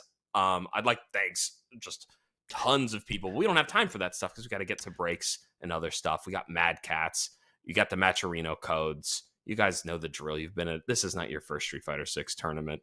And I'm Y-Cry. I do lots of online events. Tell your TOs that I'm always free to do shit.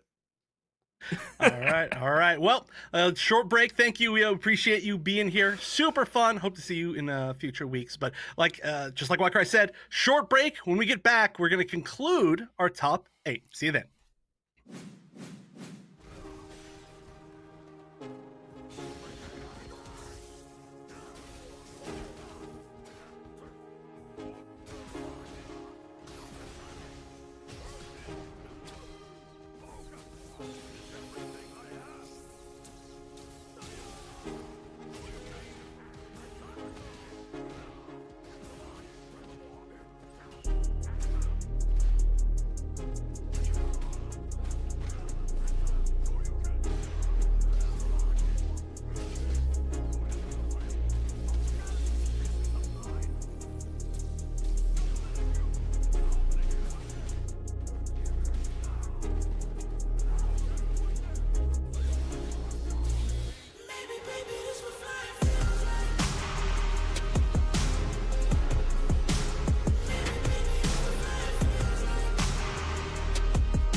gonna guide you, baby. Don't let him rain on your spark. Keep it close to your heart.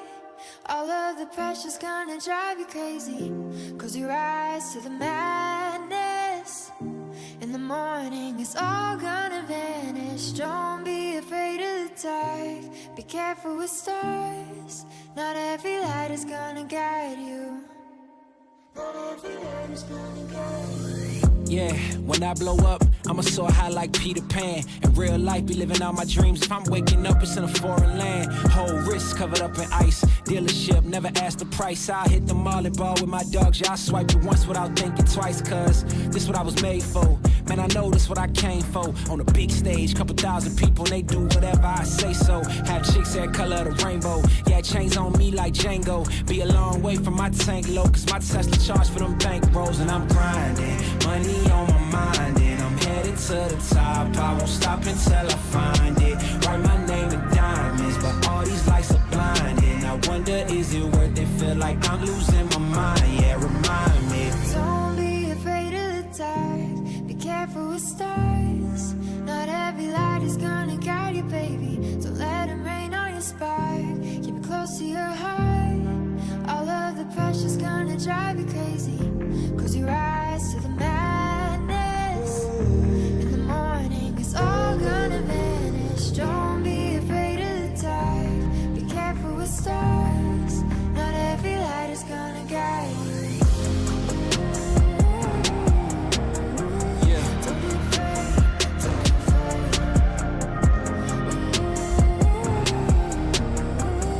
Yeah. Look, since I blew up, everybody telling me that I'm the man. Same people gave me the finger, they reaching out for me to give a hand. In a different city and my pills came, cause this tour don't happen, I feel pain. And the girl with me say she down for life, but she don't even know what's my real name. Just try to get what she came for. And ain't nothing I got safe though, cause when the money go wild, everybody get a piece. But it's looking like I ain't on the payroll. Got a big house made out of Play-Doh, and a plastic crown for my halo. But still a long way from my tank low, cause my Tesla charge for them bank rolls. And I'm grinding, money on my mind, and I'm headed to the top. I won't stop until I find it. Write my name in diamonds, but all these lights are blinding. I wonder, is it worth it? Feel like I'm losing my mind. Yeah, remind me. Don't be afraid of the dark. Be careful with stars. Not every light is gonna guide you, baby. Don't let him rain on your spark. Keep it close to your heart. All of the pressure's gonna drive you crazy. Close your eyes to the madness.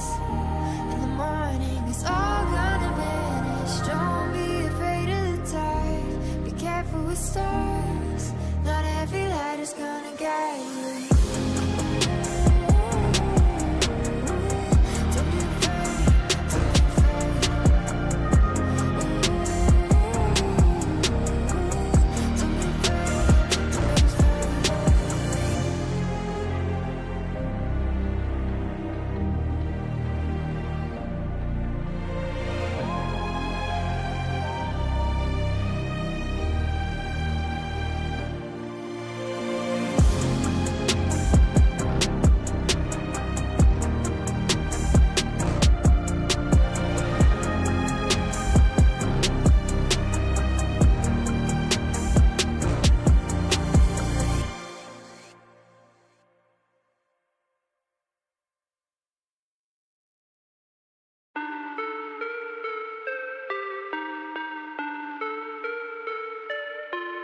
Yeah.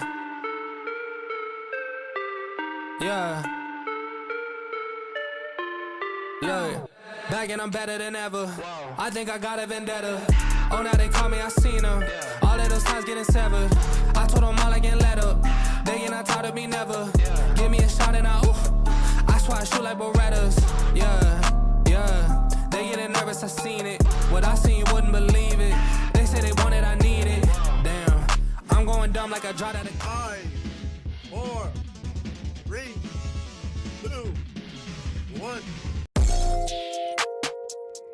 We have creative.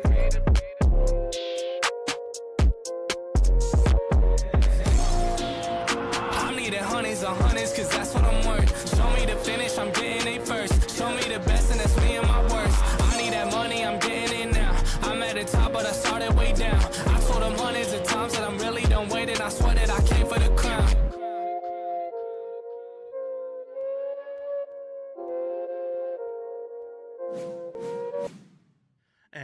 Welcome back. We're here with the top 8 of week 2 of the Breakout series for Street Fighter 6. And now I'm Wonder Chef still, unfortunately, but I'm joined this time, fortunately, for top 8, once again, actually, like last week, by Captain No Fun. How you doing? Hello, everyone. Captain No Fun reporting for duty, and this is the second Breakout tournament for Street Fighter 6. Wonder Chef, you are pulling a double shift tonight, but at least you got your relief closer with you tonight.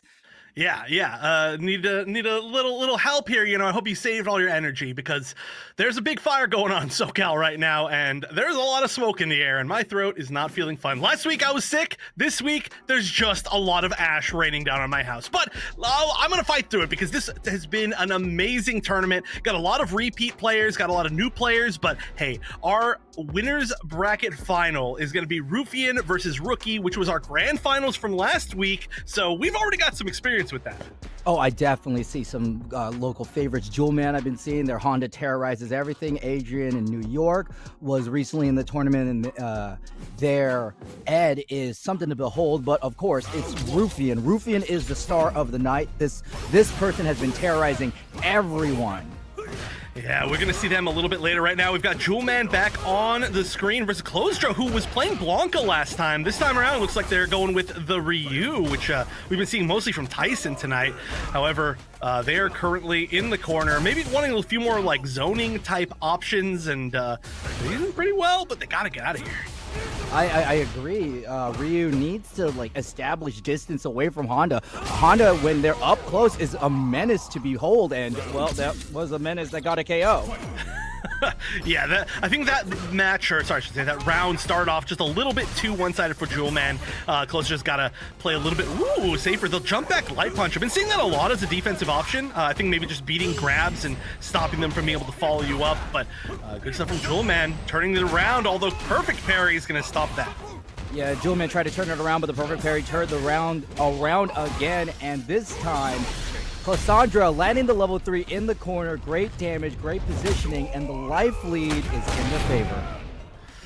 Spending a lot of meter. They had to spend it all. Now we're just about to be at 3 bars for Jewel Man themselves. Oh, but another perfect parry. We see some great perfect parries from Clostra. Did not get a huge amount of damage from it, just kind of spending not that much because of the scaling. But unfortunately, now they're in the corner. They just need one solid hit, though. Yeah, Jewel Man is fighting for their life. They are low on life, low on drive gauge, but that punish counter is going to even things out. And one more touch gets Clostra, but Clostra with a backwards jump counters the torpedo, gets their round, but the resources are slim on them. Yeah, the fact that we're starting off with 3 bars here for Clostra is huge. I mean, one big conversion is really all you're going to need here to just get a huge life lead. But now, again, they've got to do it from the back foot. We're starting to build more and more meter from Jewel Man. That's level 2 nice, gets the counter hit conversion, and that's a huge amount of damage. And Jewel Man is not the type of player to drop their combos. Essentially, their execution is on point, and I'm going to say it, this will kill. All right, I would not have said it because I am wrong 100% of the time, but you are clearly smart enough to know that will kill. And very nice, building back all of that bar. I mean, that was a huge meter advantage for Clostra in that round, and then it ended up going the other direction with a level 3. So Jewel Man's patience, as you need for a strong Honda, paying off in spades.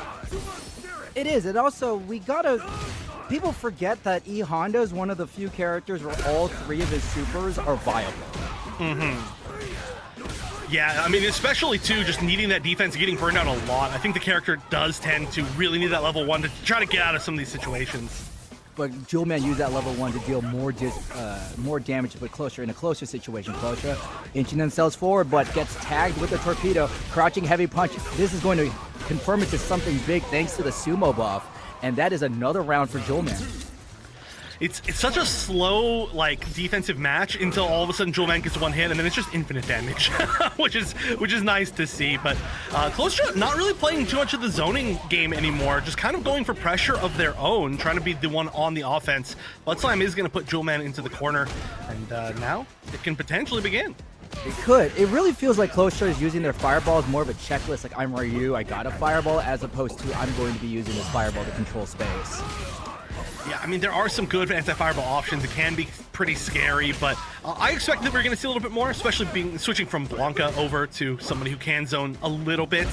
Oh, nice. That was not the stand heavy punch anti-air that Jewel Man needed, and that is going to be all of the meter spent to close out this round. Very similar to their last game. Closer using all their resources really early, and look at Jewel Man's meter. One touch, and they're at a level 3. Will this be a repeat of last time?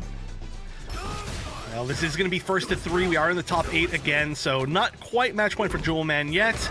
But still, you want to go up 2-0. That is such a significant lead, and they're doing a good job of it so far, holding this corner. Good AA headbutt as well. Not to mention that this is top 8 in losers. Whoever's going to be losing this is going home tonight. And a beautiful jump back from Klostra. They've been doing that a lot to stop the corner headbutt. Oh, so many good, like, kind of defensive headbutts to, like, continue the offense. All right, going to spend the meter just to make sure that they get out of there. But they don't build that much space with it. That's the problem. That's the last bit of super Klostra it has. They're going to have to beat this round all natural. Versus 3 bars. 3 unnecessary bars at this point. Oh, God. Now, if Klostra had meter, that would have killed. They got a super bar. They're coming in and finishes off. I spoke too soon. Looks like they had another bar in that time, but Klostra didn't need it. Yeah, I did not expect they were going to be able to build that. But I mean, I guess you did technically build it like right as it ended. But oh, nice, the fake into the Oicho. That's something that we haven't seen come out this set so far. But the perfect parry, not afraid of like a double Oicho in a row or a throw. I like that, not allowing themselves to get conditioned.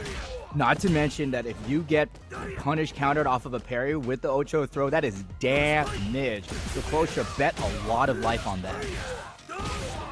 Okay, we are going to see the headbutt ender, which is going to build the space for the sumo buff. I mean, his next hit's going to do a good amount, potentially. Let's talk about how Jewel Man is always willing to get a sumo buff. That is their key to the big damage and also staying safe right here. That was an excellent answer from Klostra. Yeah, that's, ooh, again, the very far counter hit stand heavy punch, and that should be more than enough. This is going to be round 1. Building a ton of meter, by the way, may I just note going into that. But yeah, I love that choice so much. Like, you can go for better Oki, or you can go for setting up your buff, and that's something that a lot of characters get in this game. You know, Lily, or I mean, I'm honestly not going to pull them all out because it's kind of everybody. I mean, Jury can do similar things, everybody. And I like that playstyle from Jewel Man, how he chooses to go for the buff often. Okay, the shimmy is going to be in Klostra's favor. This is one of the few times they're not going to spend all their meter, but they're going to use the level 2. Slams the overhead down, gets the perfect, and no, I'm not saying 7 golden letters. We'll save that for someone else, but... Well, it's not that I hate the phrase. It's, you know, it's one of those cliches. You know, it's common. Yeah. We got to think of new words for perfect in fighting games, all right? Flawless is owned by Mortal Kombat. Mortal Kombat, yep. Ooh, flawless choice there, though, to go for that drive impact. That's one of the first few drive impacts that we've actually seen to actually work as a drive impact, and that's going to be all you need. Going to the, again, unnecessary damage level 3. I mean, obviously you need it for the cancel, but that was going to be one hit of that level 3 to be enough. And so, Jewel Man now going up 2-1. Feels like the set is speeding up. It was going a little bit slower as things started, but this is going to be the last opportunity for Klostra to move back to Blanca if they so choose, or any other pick. I don't know. Doesn't seem like that's going to be the case. Klostra is going to be sticking with the Ryu. They got some faith in this character. Also, I want to just circle back, Wonder Chef. That damage was not unnecessary. It's just that Jewel Man heard us making Mortal Kombat references, and that was the closest thing they're going to get to a fatality. Okay, that is fair. It certainly does feel like that when you get hit by level 3 and you're like, I'm on a sliver of life. Come on. It's an extra animation we don't need to see, but we did need to see it. Oh, just going for the raw headbutts in the mid-range. That's a little bit new. Oh, there we go. A little bit new and immediately punished. They're like, no, you cannot go for that again. Klostra showing a really good ability to perfect parry a lot of these options. I've been keeping count. That is their 4th perfect parry in this set.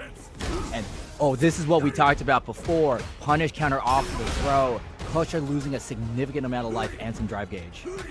I like the drive of reversal, just enough to not get burned out, and they're just gonna slowly walk their way forward, building that gauge slightly faster as you move forward. But we're gonna allow the burnout to happen on the side of Klostra just to make sure that you get a little bit more. Ooh, weird jump back roundhouse. Oh, Kostra wanted to see if the DP was just enough, but Jewelman had enough life. Honda is a beefy boy. 10,000. Yeah, 10,800 life is what he has. A lot of life. See, I'm not good at math. I'm not good at counting. All I just say is a lot of life. Big beefy boy. But you know, it doesn't matter how much life you have. Level 3 is gonna hurt. Boom. We definitely count on Closer to use the level 3 early on, and I like this decision. Some people would like to save it for the kill, but this allows Closer much more time to build up that meter.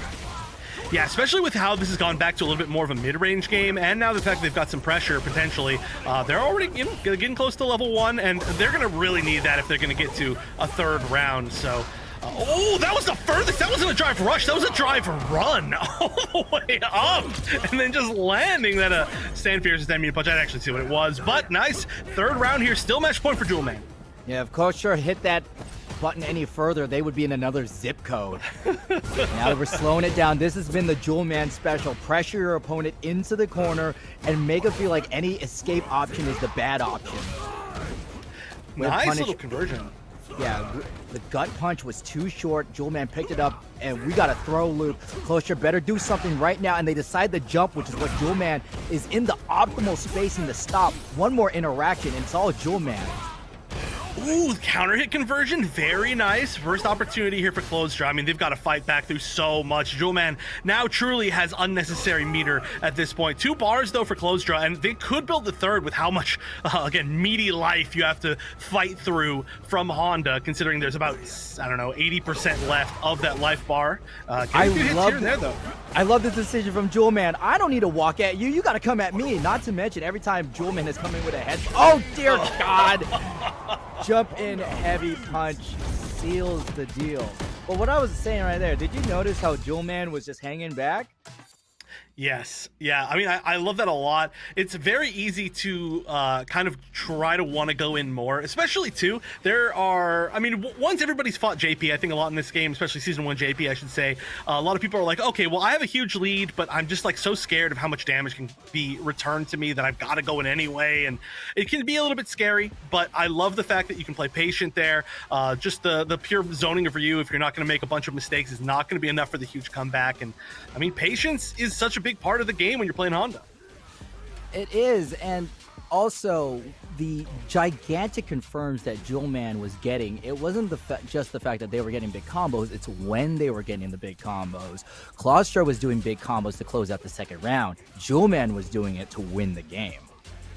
Yeah, I think one of the biggest things is just the meter spent within those combos. It felt like every time that Jewelman needed meter, he had meter, and every time the Closer needed meter, it was like kind of a 50-50. There was a lot of like early level 3s. They just weren't finding the opportunity to use them when they wanted to. I'm not necessarily saying they were like building the meter badly or saving the meter for the wrong time. It just was kind of the awkward hits, the awkward conversions, and they just weren't able to sometimes find those like final hits that they needed with the damage that they wanted, because they were at like 1 bar or a little bit less than 1 bar. And so it just comes down to sometimes just how things line up. Not to mention that Jewelman was using all of Honda's tools: the stomp, the buff, the hands, the headbutt, the butt slam. Closandra, I noticed a significant lack of Denjin charge and Hoshogaki, which is when you're Ryu, that's your main pressure tool. And if your opponent's gonna scrap, Ryu can just eat plus frames like cereal. Yeah. We got to see Tyson play earlier, doing really well this week and using a lot of those tools. And this was an interesting choice as well. I'd be curious to know why the pick for Ryu, but we won't know for now. We're actually going to see S go to the Manon. Interesting. They're playing Jury earlier, more well known for Jury, but the Manon versus this Aki. We didn't get a chance to see both of these players basically on stream, but not this Manon. Well, first off, these are 2 rare characters. It's, Aki is not really seen even after Broski had that fantastic run at the Red Bull Kumaton. Yeah. Still such a weird character, right? Definitely got a lot of buffs from season 1, but still in a weird place. Manon also not seen all that much. Definitely in a little bit of a rough spot. But right now, A-Kitten getting some really nice pressure going. Manon's defense, of course, infamously a little bit weak, potentially, especially once Aki can get something going. You said that Aki is in a weird space right now, but A-Kitten's playing Aki in the optimal position. It is opposite of the weird place. You could say it's the right place.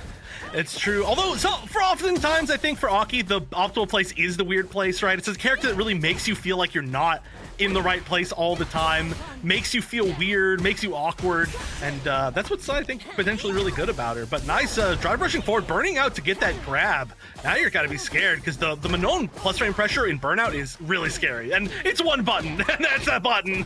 Yeah, S knows this is their time, and this is their time to get the pressure. I don't know about this decision to keep winning with the standing mediums. It's great pressure, but I would be getting my medals right now. The fact that we're in the final round with only 2 medals means that S has to do a lot of throwing to get the damage out.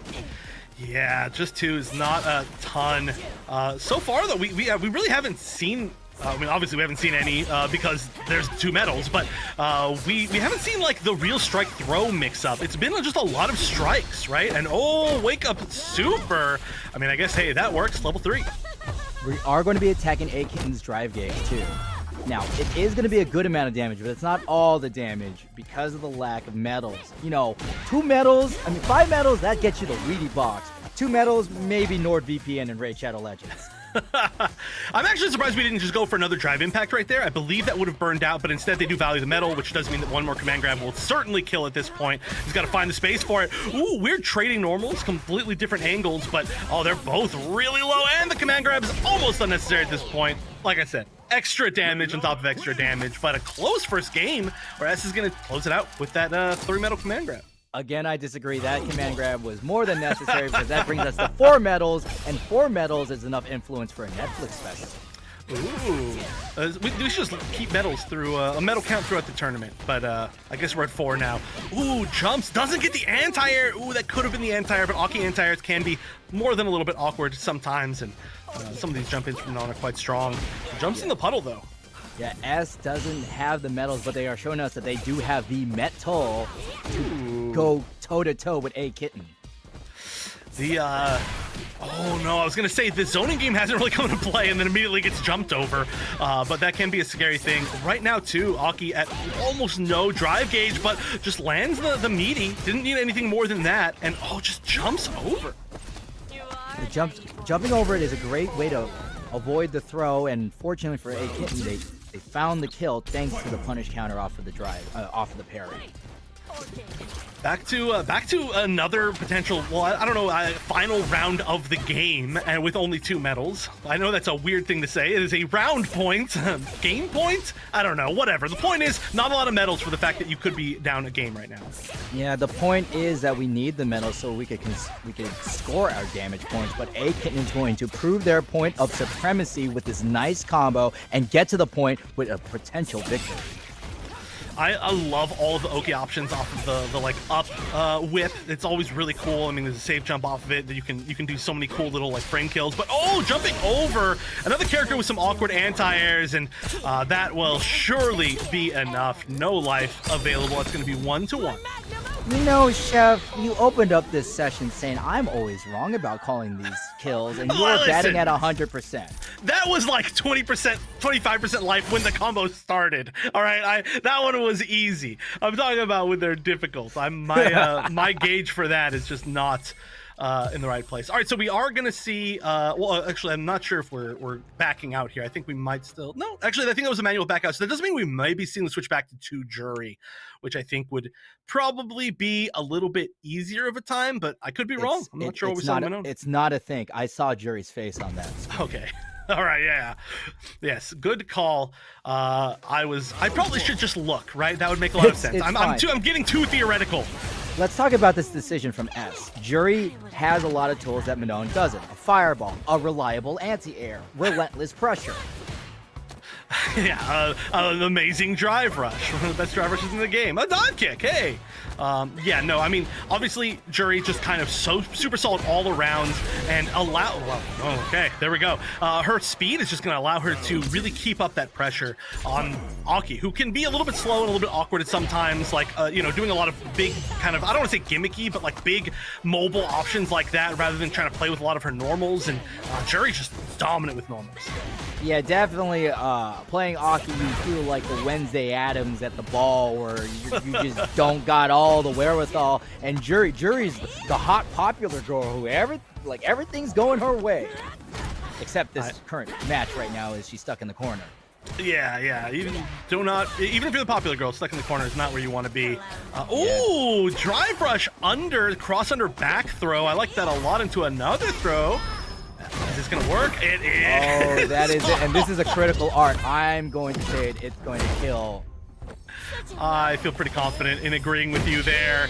And that was a huge risk. I mean, that was literally risking everything. 3 bars, and then you would have lost that round. You would have lost everything. But, hey, risk reward. The reward is you go up now to 2 wins. So, really good stuff. And this is clearly a good switch. I mean, it's looking, I think, a lot more comfortable. Oh, I mean, they won a game. Of course it's a good switch. Oh, okay, managed to land the, that's not correct, okay, punch kick, is it? I forget the Oki normals exactly, but good Oki in the corner. Again, not really going for any sort of like safe jump options, just kind of sitting and walking forward and baiting throw strike. I like the one.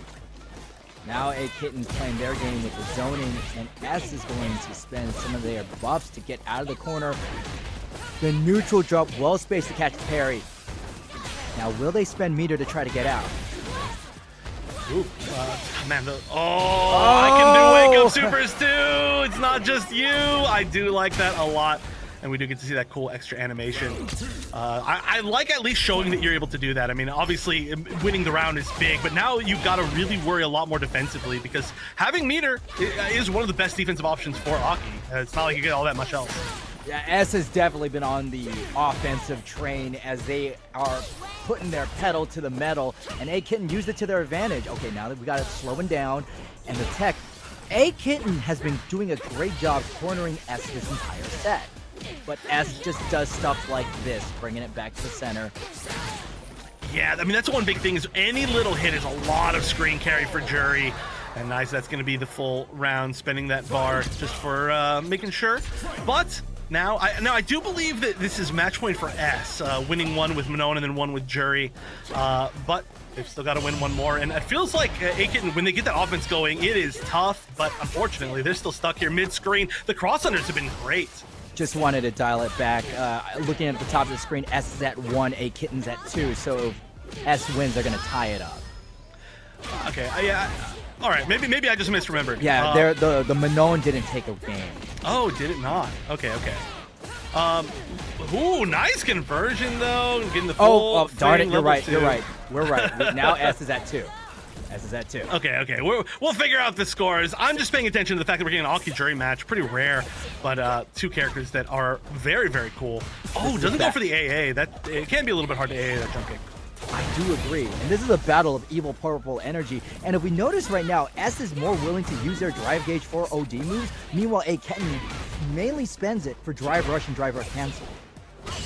Yeah. Ooh, the perfect parry, and that is going to be it.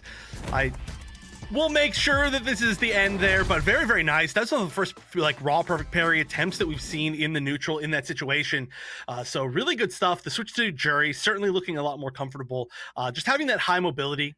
It's clearly so good against a character like Aki that can be a little bit awkward. Aki wants to keep you at like specific ranges, right? Like she wants to keep you right at the max range of like a lot of her moves, like right at max whip range, right where she can do the flips. But if you're so fast that you make all of those situations with, then they are forced to play with normals. They're forced to play a different game, and it becomes a lot more tough.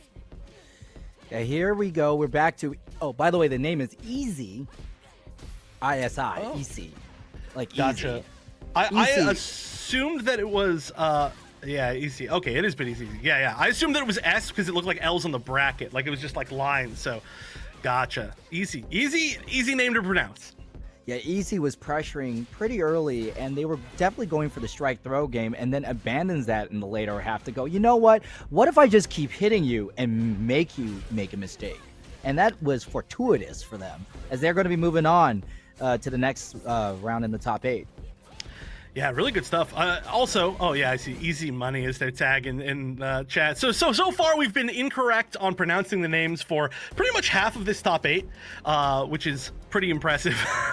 No. That's why I appreciate everybody in chat telling us how to pronounce these names. We got the Tyson, we got the SEC, we got the Ruffian. Ruffian. Yep. We're okay. Who else? Chat. Who else are we mispronouncing? Also, please choose usernames that are easy to pronounce. Okay, I'm so bad at this. I'm so bad at figuring out how to pronounce names. I'll never figure it out. But no, I appreciate that information in chat from all y'all. I try to pay attention to chat. So if y'all have any info for me, I love to hear it. I love to hear from all of y'all, especially when y'all are giving us such a good show here. Yeah, that's why us commentators have names that have no ambiguity in their pronunciation, because they're actual like words in the common parlance. It's not Wunderchief. I get called so many different iterations. I feel like somebody could call you though Captain of Fun, right? Like with Captain with 2 N's. I feel like you could, which is the exact opposite of what your name is, but you could read it, right? Like I'm looking at it right now. That's what happens when it's Fun. Captain of Fun, because it's all smashed together. Yeah. The funniest one was I was in Offkai Expo and I was broadcasting with. Oh, you a VTuber guy? Oh yeah. No, I was broadcasting with the ever talented Chun, one of the best. Actually, no, I'm going to say the best Idol Showdown commentators out there. And for at least 2 solid games, he kept calling me the No Fun Man. I was like, no, respect my rank. I'm a captain. Yeah, it's the official title. Come on, you gotta respect it. Oh, did you do? All right, I'm going on an off topic here now, but were you casting Idol Showdown at Offkai? I watched some of that, but I didn't realize. I casted the final few matches with when Timbus the Wizard took over, but I also cast Street Fighter 6 with Chun, and I cast Tekken 8. The Tekken 8 was a really trying, that was a benchmark in my career because I had to. They dropped Skara in the booth next to me. Yeah. And I didn't know who they were, but everybody looked at them like they were a big deal. Someone's like, okay, how do I ask who they are without looking like a dumbass? Yeah, no, I hate that. I hate that. One time I was on commentary. I don't know, we're just talking as we're getting our next match for the top 8, but one time I was on commentary and there was a player who was like relatively well known, but I didn't know who they were, and I never know who anybody is in real life. That's the problem. I'll know of somebody, I'll know of their reputation, but I'll be like, I don't know what your face looks like. And so I'll be like, hey, why don't you introduce yourself, on the mic, of course, which is I think a normal thing to do. And they were like, well, I think everybody knows me. And I was like, oh crap. Oh no. I love those awkward situations. So that's pretty cool. What you do is you want to do the option select or actually the escape doors. So when I was at Skara, I said, by the reactions of everyone, you're a big deal. But for the viewers at home who don't know who you are, can you please introduce yourself? Mm-hmm. So that's what you could have said is, for the very few people, like for the people at home who don't know who you are, please introduce yourself. Yeah. So then that way you're presenting the question as it's not that I don't know. I'm asking on the behalf of other people who don't know. Of course I know. Of course, that would be silly if I didn't know. Yeah, I'm the broadcaster. I know everyone. Just like how we know we're going to see a pretty strong match. Jewelman just fought Clausen, who's a Ryu, and they're going to go fight another Ryu in Wandering Tayson. But Wandering Tayson already showing the OD uppercut and the Dejin charge. They are going to be using a lot more tools in Ryu's kit. Yeah, this is okay. Tyson, we're figuring this one out. Tyson, like the chicken. That's what we figured out. We figured out it's like the chicken. But Tyson has been playing really well today. I've been really impressed. They took it to the final round in Game 5 up against Ruffian, who obviously is our champion last week. So I'm excited to see what they're going to continue to do. But it's really cool that we do get to see this matchup 2 times in a row from different Ryu players at least, and how differently they're going to play it right now. Playing pretty aggressively. Oh, now Tyson going pretty risky with that gut punch, especially at that range. I haven't seen the stop sign be used by Jewelman a lot, especially from neutral jump setups like that. I do like to, as well in chat, Jewelman said, another Ryu, I don't have the patience to play smart, goddammit. I do like that a lot. But mentioning that Ryu does a lot of damage, which is true, and look, all the little conversions can be so much. Wow, managed to get over the X headbutt. But they're going to be put in the corner. Tyson not afraid to use everything, and Jewelman put everything into that stand heavy punch for the first round. Yeah, this looks like a lot more of an aggressive match than what we were seeing before. Oh, lands right on, I guess, the top of Honda's back, and that's going to be really good for getting that corner. Gets another just raw solar plexus punch to start off the next set of conversions. But a butt slam to get out. Yeah, Jewel Man responds to Tyson jumping on top of him with a Super Mario impression of his own, going with the Mario 64 butt slam. It hurts a lot. It's like, you feel like a Goomba, like you're gonna get one shot when that thing gets that kind of hit it on you. But all right, staying safe, or AKA plus with the EX hands. Ooh, perfect parry from far away. This time, Jewel Man uses the stop sign just to get a little bit of extra hang time, but still falls on top of the fireball. And Jewel Man bets it all on the Bop It check, but unfortunately, Tyson has played Bop It before. Shout outs to Bronze League. That's their reference for Drive Impact. It was a great reaction. Ooh, almost got a weird little conversion right there, going underneath the, or I should say over the fireball. But once again, butt slam, just getting perfect corner positioning. Nice! That was a really like late hitting headbutt, but still went for the check afterwards. And now Jewel Man is backed up against the actually they're going to be up against the wall. And the call out with the drive impact, Tyson's going to get some good damage, great positioning, and lead on the drive gauge. Oh, spend it all. Okay. What is this one? I'm not calling this one. Actually, I think it goes. Oh, No. That's why I guessed. I shouldn't have guessed. I shouldn't have guessed. Jewel Man is burnt out, and when you're burnt out against a Ryu and you're a Honda, it's a bad day on the midway. Yeah, especially with such a life lead and so much space to walk back. That one was looking pretty tough to make a comeback from. So yeah, even though it didn't kill, obviously it's set up for very, very hard to come back situation. A very hard to come back. So Tyson, once again, I think looking so good this week. I'm very, very impressed. Jewel Man, though, is just inches away in a lot of these situations. Well, we're seeing a lot more of Ryu's kick being shown. Tyson is using the Denjin charge to really attack Jewel Man's drive gauge. Check it out. 14 seconds in, and Jewel Man is barely above 3. Ooh, perfect parry's back throw, and yeah, DI going underneath. DIing that can happen so often. I'm sorry we didn't see a punish on that, but finally we're going to see the perfect parry on the butt slam. The timing can be so awkward, and we've seen it missed a lot from a lot of players in this tournament. Jewel Man went for the throw. Tyson is not going to use the meter to get the guaranteed kill. They had enough confidence in the life lead to just go for the overhead and get the kill.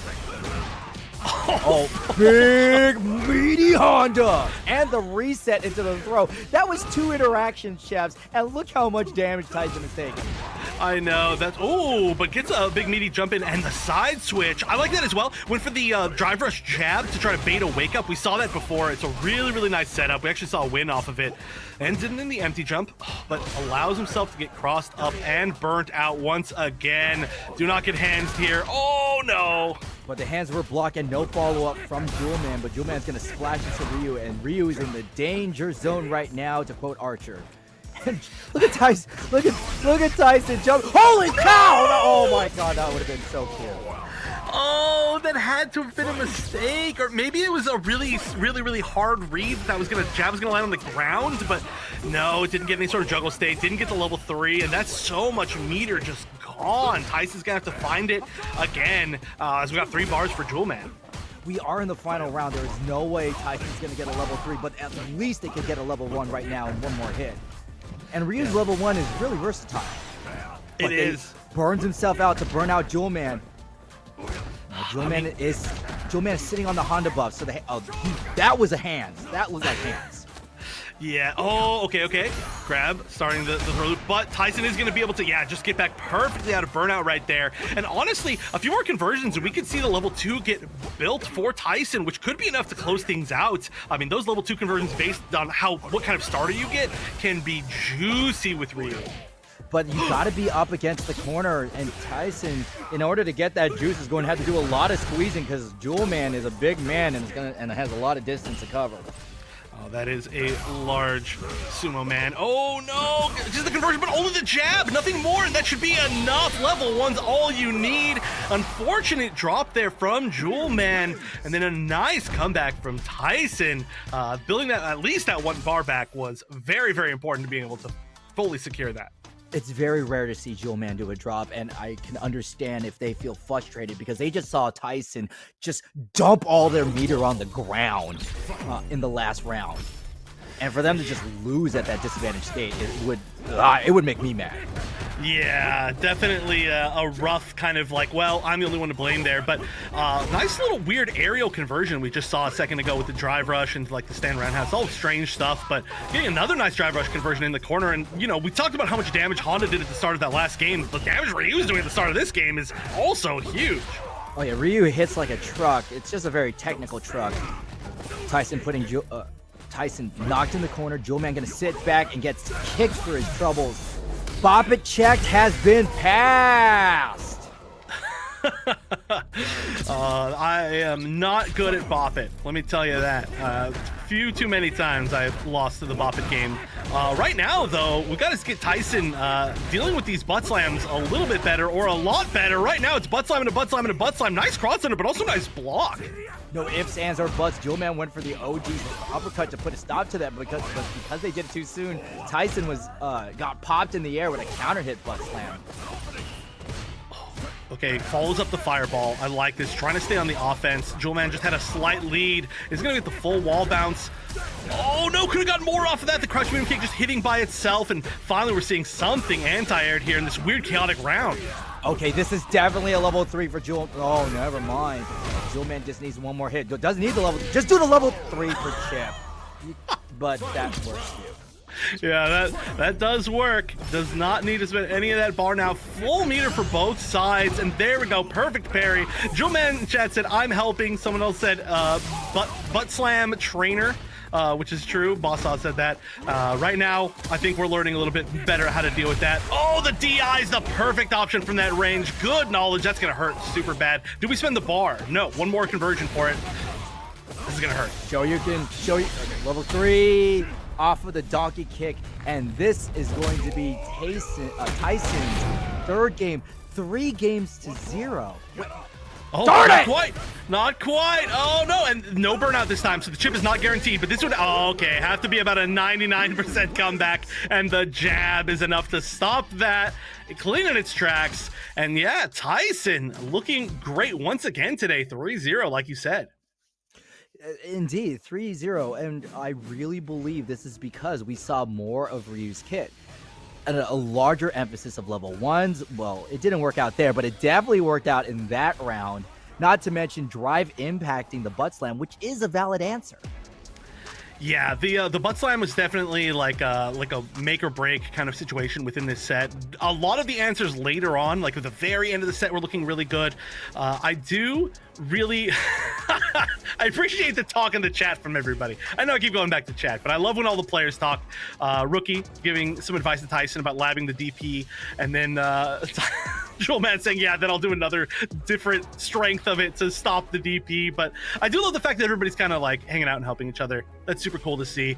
But obviously Tyson had some good answers in the end, getting the perfect parry, getting the DI, getting DP. There were just like a lot of solid choices, and there's why they're moving forward.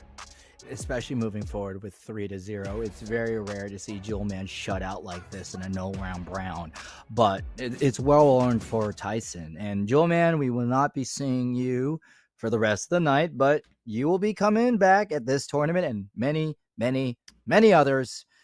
It's so funny as a commentator when, because I travel a lot. I do a lot of online events. And I see the same people just on different overlays. And and my number one question is, I hope, do they like me? I don't know. Can we get a poll in the chat? No, don't do that. No fun. Just kidding. Yeah, no, I know. It's super cool. Like when you see somebody over and over in the same places, and like you start to kind of see what they do as players, and you're like, yeah, I really like watching this person win because I see them try like everywhere that you're at. You know, it's cool. That's definitely online community for you, which is important because traveling is hard nowadays. Like actual true traveling, physical traveling, it's expensive. You know, I wanted to go to Off Kai. I'm bringing that conversation back. I couldn't afford to go to Off Kai, which is unfortunate. It's not even that far from me. But being able to like find people to talk shop with and play with and practice with and become your rivals online, and seeing the people do that and then seeing them continue to get better week after week, it's awesome. I agree. Oh baby, it's Adrian New York with their Guile fighting Easy. Easy name to remember. I'm gonna remember it that way. But yeah, switching back to the Guile. Well, we've seen the Ed about half the time and the Guile about half the time, but going back to the Guile just to maybe control a little bit of the movement a little bit better that Jury likes so much. But hey, she can get it out anyway. You know, she'll dive kick you over projectile. She'll do so many things. Or what max range drive impact? Jury's long range allows her to land that drive impact. Adrian is caught up in the corner and weathers the storm perfectly, gets a great combo and brings it somewhat back to the center. Excellent combination. And now, if you notice there, Easy was too close. If Adrian were to flash there, that would actually be the dead zone. Yeah, that jump heavy punch is such a unique tool amongst most characters. Oh, so close to getting in the corner. That was actually extremely close. But now both characters in Burnout, just blocking that last final projectile means that you're going to get no guaranteed stuns here, or near guaranteed stuns. So you got to play a little bit more honestly. Oh, but guaranteed chip from Super? No, not quite. Gets out of Burnout just in time. And honestly, this should be it. So to the level 3? Holy cow! Adrian was able to build 3 bars of meter in 1 round. Oh my goodness. Yeah, I mean, I guess actually technically both were. There was just a lot of blocking there. There was a lot of like pressure and blocking from both sides.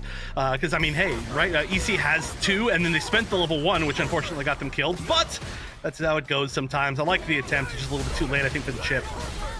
Adrian spending that money on the OD blade to try to get Issei hitting, but okay, they're still safe. Upside down kick does a great job dealing damage and being relatively safe. But you got to be careful with that because it's susceptible to drive impact. Yeah, we saw that counter that way in the very first round. Again, though, this jump heavy punch, really annoying for Guile. You know, I mean, such a forward arc anti-air character. Even crouching heavy punch sometimes will like not quite hit directly above you in awkward ways, and jump heavy punch is like a dive kick on its own. Oh, reversal level 3, and it connects. And you saw that Adrian hit standing medium punch, meaning that this is going to be counter hit. Now, not quite counter CA damage, but Issei getting around the drive reversal, and they're looking really good right now to take this round. Yeah, oh, wow, not even trying to anti, just jabbing. Okay, there we go. That's a different option, and that's going to connect, but it's only going to basically be 1 hit away from KO from both. That was a great option. Oh boy, Adrian was not holding back at that time. Gets popped with the standing medium, loses the round. It's never good to spend meter and still lose. Both our competitors are at the same state, near super level, and life about the same. Yeah, I think the biggest thing here is whether or not Easy can get to like level 2 and then get some big Feng Shui conversion. I mean, technically they both could get level 2 and then a big conversion, but now you're especially gonna need that thing for the comeback. Right now, Adrian is just bullying in this corner. Guile is an oppressive bully with this Sonic Blade and the Sonic Boom. We like to think Guile is a defensive zoner, but he has some of the best bullying potential out of anyone in the cast because of stupid stuff like this. Yeah, you gotta get out of this situation. And the problem here is burnout potentially. I mean, look at that gauge. Oh, the parries. The parries are really, really important here. Just holding it down, making sure not to get burned out. You're only feeding him, but you know what? Adrian doesn't mind because they have the life lead. So yeah, go ahead. Oh, that's not projectile immune. Oh no. Oh, the classic. How many times do we see Guiles hit people? I mean, that's our own. You might think something's invincible, but there's a lot of things in this game for some reason that are very invincible to strikes, but not to projectiles. And unfortunately, that is one of them. Whether we see that meaty from Guile, whether we see meaty sandblast from Luke, it's just like, yeah, you're not gonna win this situation. All level 1 supers are not projectile immune, but I want to circle back to that amazing call from Adrian. Watching Easy hold parry. Any other player would have stopped and tried to hit them, but Adrian recognized that they had the life lead. So yeah, go ahead, stand still. Don't do anything. I'm cool with that. Yeah, just building the time. Nice block of the overhead right there, though. Unfortunately, didn't manage to get out. Still decently neutral just because of the drive rush. And now you've got to find a way out of this corner. Adrian's just been controlling the corner. That's a great way to do it, and you're going to get the conversion. Good stuff. Oh yeah, whenever Jury is at that distance, it's really difficult as Guile to get her out of the air. You need a little bit of space because, as you mentioned, Chef, Guile's anti-air potential is in a forward arc, not directly above his head. Which is really weird because, you know, flash kick is a backflip. Yeah. They should let him angle flash kicks. Just kidding. That was a joke. That was a joke. Please don't find my home. Do not let him do that. But honestly, he does have some options, right? He could be jumping back air throw or something like that. It's just you got to make the right read, which is tough. Okay. This is looking real good for Easy. And oh my god. Excellent parry from Easy. We're going to just make sure that Adrian is not going to use anything of that level 2. Yeah, the parries against the projectiles have been really good. I mean, just preventing burnout is such a big deal against Guile, especially when he's got that level 2 up. Now Adrian, the one with a little bit less meter. I like the patience that we're seeing from EC. Managed to get the counter hit, but didn't get a conversion. Got flash kicked out of that. That's strange, but good way to hold that that's charge. A block! Oh no! I didn't see any movement from Adrian, but that was because they went for a throw. Yeah. It really looked like Adrian baited out that super, but it was the Guile who was baited. Yeah, EC's been very willing to just do reversal level 3, which is pretty risky, obviously. You kind of bet a lot on that, but it's worked out a lot of the time that they've tried it. I mean, like, I would say 75% of the time we've seen, I think, 3 of them hit, maybe 1 of them blocked. I don't even know if we've seen 1 of them blocked, maybe 100%. So just showing that you're willing to do that is a very scary thing. Well, that's because Easy is more than willing to do this when they sense their opponent wants to kill them and their opponent is low on life. They do make a good job of kind of reading that, I don't want to say desperation, but something close to desperation. And right now, again, they're playing so patient against the fireballs, just parrying, but they did corner themselves. I like the fact that Adrian had just allowed Izzy to go backwards over and over and over. He says, I don't care how much you parry, now this is my space. Oh my god, this is big. And it's going to get the safe jump off it. Did not execute it properly. Jump back light. That's a great way to shut down Jury's air BS. Drive rush to the drive impact. This is a ding dong, you're dead situation. Yeah, there was nothing fancy needed right there. That was just any sort of hit. Great drive impact. So now this time, I think EC's got to really start paying attention to how much they let themselves get cornered. And I like this. We're seeing this more. It's like parry, walk forward, parry, walk forward. Tried to jump in, got anti-aired. It's okay. It's just a flash kick. It's not the worst thing in the world. So now you got to try to figure out how to stop the forward movement coming out from Jury, which is just win at every opportunity. Okay, blade setup is such a disgusting thing. When Guile throws blade after a heavy flash kick and you block the blade, Guile is plus 20. Did you know that? Yeah, I knew it was plus a lot. I didn't know it was actually 20. I just know it's enough to not do anything. Yeah, it's plus 20. He is plus 20. He could do whatever he wants. He could go do his taxes for all I care. I think there's a certain level of plus where I stop paying attention to the actual number and I'm like, yeah, it's just that plus. Nice stun though in the corner. And you do have 3 bars. Could have spent it, but he's going to try to win this maybe by spending less resources so that they can inevitably do a reverse level 3 later. But hey, it'll hit as it's hit before. And again, the parry, so smart. Adrian doing a great job locking down Easy. Even though Easy's doing a great job parrying. Oh! And this time it's Easy betting the farm on an OD move. You saw Adrian get out of the corner, putting themselves close to victory, but did not seal the deal. Yeah, I like the fact we've only seen a couple EX pinwheels so far, and that one was the first one that hit. But going through a projectile with it is very, very smart, like especially a meaty one, which did shut down the level 1 earlier. So it's kind of like conditioning with your failures from before, which is really smart. All right, Adrian trying to uses the. Oh my God! This is again. Oh no, somebody clipped me in the last round saying saving level 3 for next round where they're inevitably going to do a reversal level 3. That's going to go over. That's going to hurt so bad. Not enough, obviously, 0 meter, but oh wait, almost enough. Oh this yeah. is checkmate. Yeah, no way to get out of that. Burn themselves out just to guarantee themselves that chip, but great round from EC. You have to be ready for that reverse level 3. It's coming. It's coming for sure. We've seen it now, I think 4 times. It's hit 4 times, maybe 5 times. I don't remember. I can't count. But EC up now, I believe 2-1, and Adrian has to find a way back in. Not considering switching to the end, locking in. No, Guile's been doing really well. It's only just a few clutch moments that Adrian's been dropping. And part of the reason why that Adrian is getting red is whenever they drive rush, they're doing nothing. So of course they're going to hit a button. It's burned out. Yeah. You might as well. I mean, it's been used so rarely. There hasn't been any sort of defensive baits from the drive rushes. Oh, nice. I like that. Manages to bait the dive kick into at least trading. Not the worst thing in the world.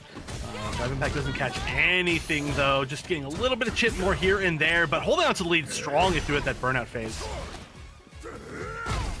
2 throws from Adrian, and they're just gonna try to go for chip damage. Needs a little bit more.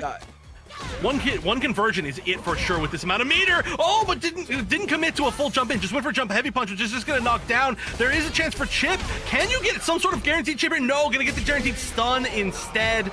I thought maybe we were gonna see some sort of guaranteed chip with the level 2. I've seen those Twitter clips about how ridiculous they can be, but instead going for something simpler and holding on to that meter for, we all know what that level 3 is being held for. The moment Easy was able to recover from burnout, that shut the door on Adrian's ability to win that round. Easy is sitting on set point, and Adrian has 2 more rounds just to stay alive. Yeah, this is going to be tough. But, I mean, good screen positioning, at least to start things off. And this is where we've seen Adrian do the most bullying by a huge amount. There's the plus frames once again, just like you were saying. But good defense, a lot of patience now from Easy.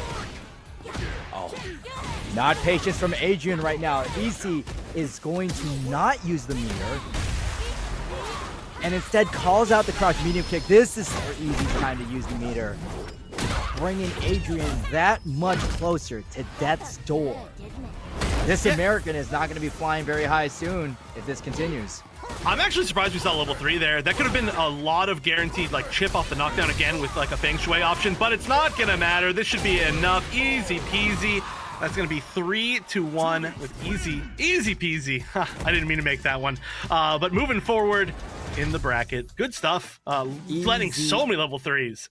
Easy having a very breezy match right there. Adrian for New York was having the cascade of mistakes follow upon them. Crouching medium kick was called out by drive impact. Stand heavy kick was called out by drive impact. You know those games where everything is the wrong decision.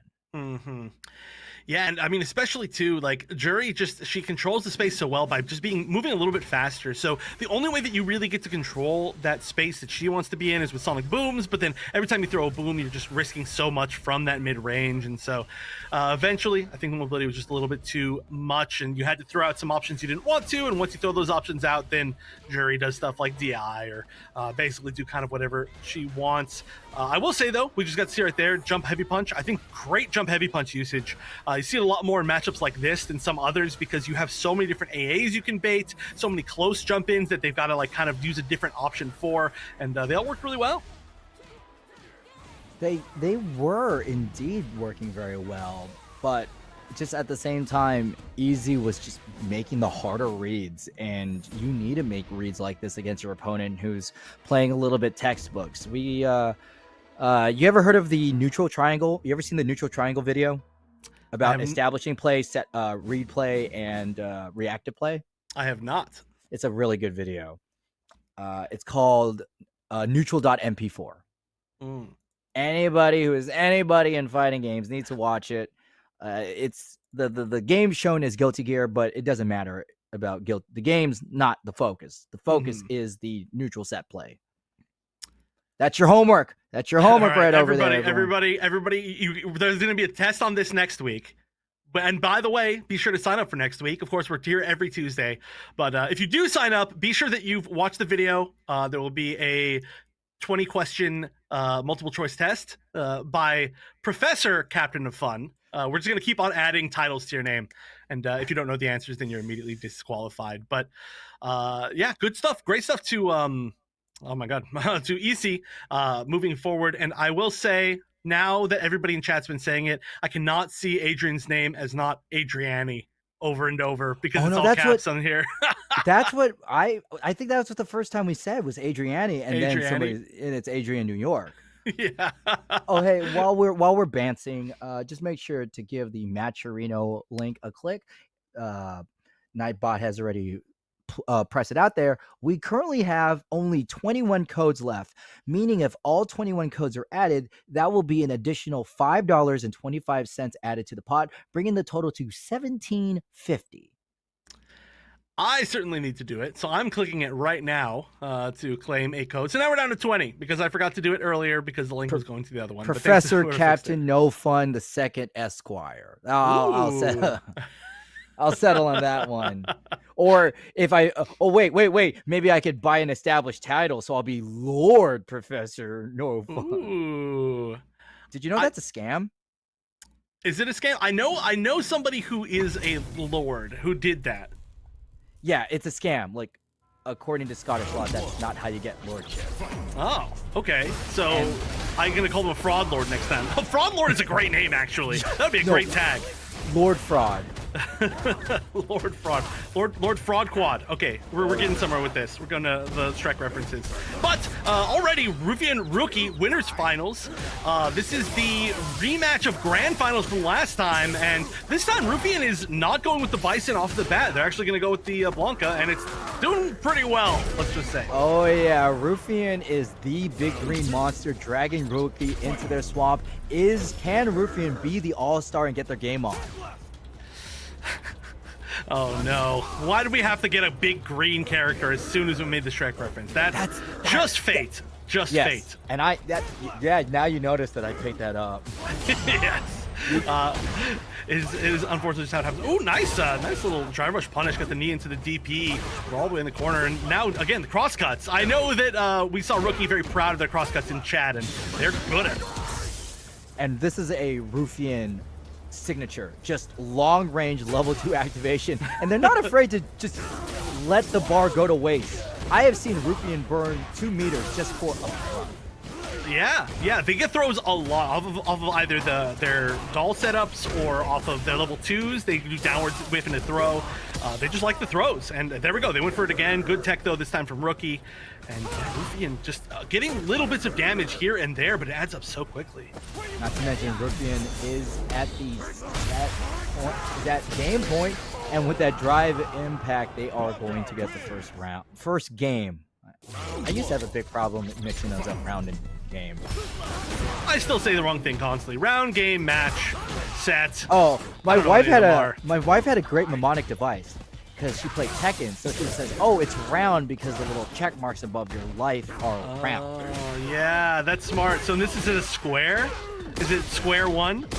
Square cube 1. Cube 1. Rhombus 1. Rhombus 1. Fight. Wow. You've fallen into my trap, Izoid. Ooh. See, already I'm not going to go with anything math related because I will simply embarrass myself. But Ruffian is doing really well. And so I'm really surprised we ended up seeing the Bison last week and we're seeing the Blanca this week. But the Blanca's doing at least as well. Again, getting the cross-up deep rainbow ball. And now we're going to go into level 2. What's the mix-up here? I want to see something schnasty. Or are we just going to see a grab again? Well, we have not quite abandoned geometry references because Ruffian is shaping up to do very well right now. As a ball as well, as round, there's definitely some geometry stuff going on there. Golden ratio. You can put the spin on the Blanca ball. Oh, just following the Blanca, little Blanca-chan. The grab again. It seems like so often we go to the grab options off of Blanca-chan. It's so hard to deal with. Oh, it's gonna whip.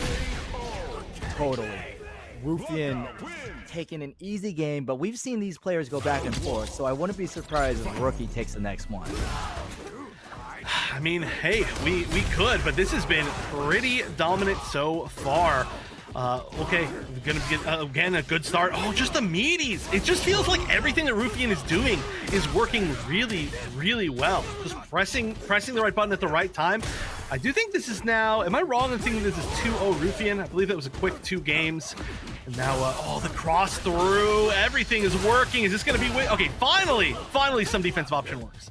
Yeah, I'm not used to seeing Rookie get destroyed like this. And I also want to say it's 2 games, but, you know, TO staff is pretty good at updating us. So right now, I'm just going to go to the board. And at this moment, Rufian is 1 round away from their... Okay, set point. We're set point, Chef. Yeah, Rufian looking really well set to try and win 2 weeks in a row, our 2-times champ. Then it'd be Tufian rather than Rufian. But they've got to earn it still. They still got a round left. Rookie is definitely no slouch by any means. They just haven't been able to find their pacing in this match. Which is really weird to see because Rookie's playing Luke, who pretty much has every answer in the game. True. Yeah, I mean, it's not like there's going to be one big weakness, but they just haven't been able to find the right tool for the right moment. I mean, Blanca is so flexible as well. Doesn't really zone you or anything, obviously, but just has tools for a lot of counterplay. Now, I also want to shout out the Sweet events. The reason why is Blue Team competed there yesterday and also took that tournament, so they could be a back-to-back champion if things go their way. Back to back to back. They're just winning a little bit too much. I think we're going to have to put them on competitive quarantine. No, or in this case, I get to do the, if I had a nickel for every time Rufian won a Street Fighter tournament that I called, I'd have 2 nickels, which isn't a lot, but it's really weird that it happened twice. Yeah, and you might get 3 nickels, to be honest, soon. We're starting to make some money here. 1 more hit is all that Rufian needs. Just backs up. Says, I don't care about the drive rush. I'm not doing anything, and that's going to be it. Drive rush off the drive rush after trying to just stop with the jab. That was a huge risk with that drive rush from Rookie. I like it, but just wasn't the right call. And Rufian going another 3-0. The closest match so far has been Rufian versus Tyson. We'll see if Tyson can make it back, though. Oh, I do agree, especially when Rufian used the drive impactinator and got the win, so they were able to be conquering the tri-game area and moving on to winners finals. You know, Rufian reminds me a lot playing Blanca as my nemesis Barry. Okay, I'm gonna stop this right now. It's pretty good. I can't do voices. I can barely do my own voice, so I'm very impressed. Things are going pretty bad down in your area with the fire, right? So the smoke's getting the smoke's getting in your throat. So I'll do the cringy voice acting for the both of us. Don't ever put me in a Persona 4 arena tournament, or I will wreak havoc. Hey, you could do BB tag as well. You know, you get the double option for the Persona characters. All right, next game in Breakout series. Imagine if it was Persona. That would be wild.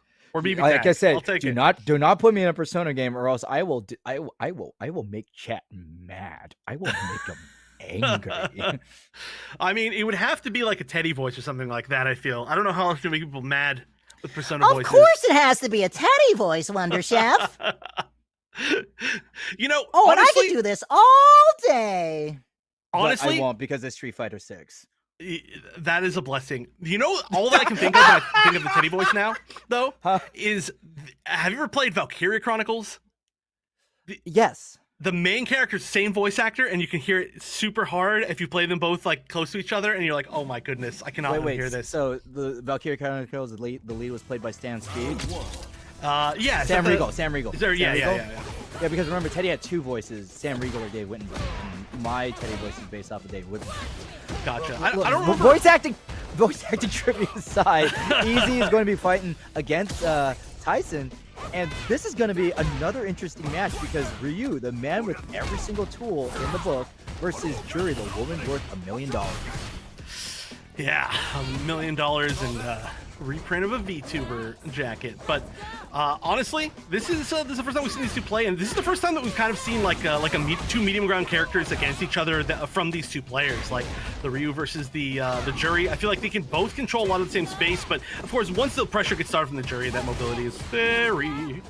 Yeah, the X factor in this, in my opinion, is Easy's use of the air Fierce Punch, because just like Guile, Ryu has an awkward time of dealing with that button. Oh, but the sweet chin music turns up the band, gives taste to Tyson their first round. Yeah, that's going to be the big deal here, is just how much damage we can see Tyson do as Ryu. Like, all the hits, obviously Juri can do quite a bit of damage, but you usually have to spend some resources for it, have charges, but Ryu can just chunk you. Right now, though, we are seeing the damage from Juri. Nice block on the not cross-up jump heavy punch. Well, obviously it can't be cross-up, but then gets hit by the low, and that is a perfect. An unblemished round. Remember how you asked for new words for perfect? Unblemished. Yeah. I know in Idol Showdown they say a say-so victory. Yes, a say-so. I love Idol Showdown. Everybody play Idol Showdown. But say-so is a great word for that. They got so many clever little names for that. Super chat meter, everything like that. I don't know. I can talk about that forever. Level 3 is going to connect it. Will anti-air. Raw level 3. The EC special for sure at this point. EC is batting at 100% with the Raw level 3. I just wanted to bring that out. I have yet to see that move blocked this entire tournament. Yeah, that one of course was not a read. That one was actually just a great reaction. She does get that great arc for like the far jump ins off of that. Oh, okay. Crouching medium kick hits, but there was not a full conversion as there was no drive rush gauge or the drive rush available because of the lack of gauge. And so Tyson only able to get a little bit of damage, and EC taking advantage of that ending quickly is taking game 1. There was a unique point of that interaction I wanted to draw out. EC blocked Ryu's Shoguki, and that was the fierce Shoguki, meaning that Ryu was plus.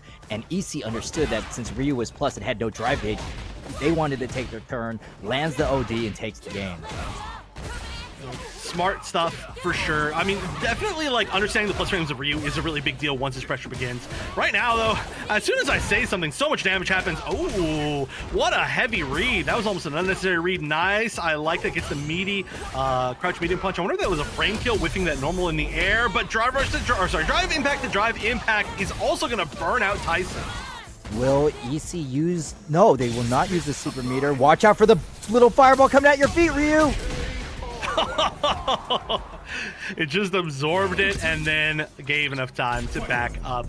That was still a little bit of a precarious situation with how that could have gone, but it was kind of a checkmate, basically. I like the attempt to spend the meter. That would have been a little bit of a miracle win, but EC now getting them off meter and off round. What do you think is going to be the key to victory for Tyson to turn this around against EC? Just playing solid. You know, you're gonna have to block for a really long time. They're gonna have to really just find their moments, and then when they hit, they've got to hit hard, which is always gonna happen.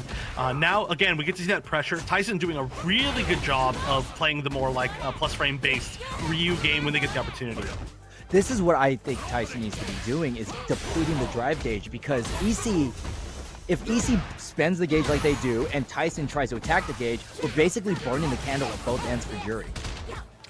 We first deplete the drive gauge and then get ready for the level 3. That's inevitable. But oh, nice. Level 2 is going to be able to do reversal supers as well. And so that's how 2 times that we've seen defensive supers from Tyson in this situation, especially when they've been burned out. It's really, really all they can get. Yeah, they used the level 1 super against Jewelman and ultimately booting them from the tournament. But however, EC's on the final round with super. Are we going to see the EC special? Or are they actually going to combo it this time?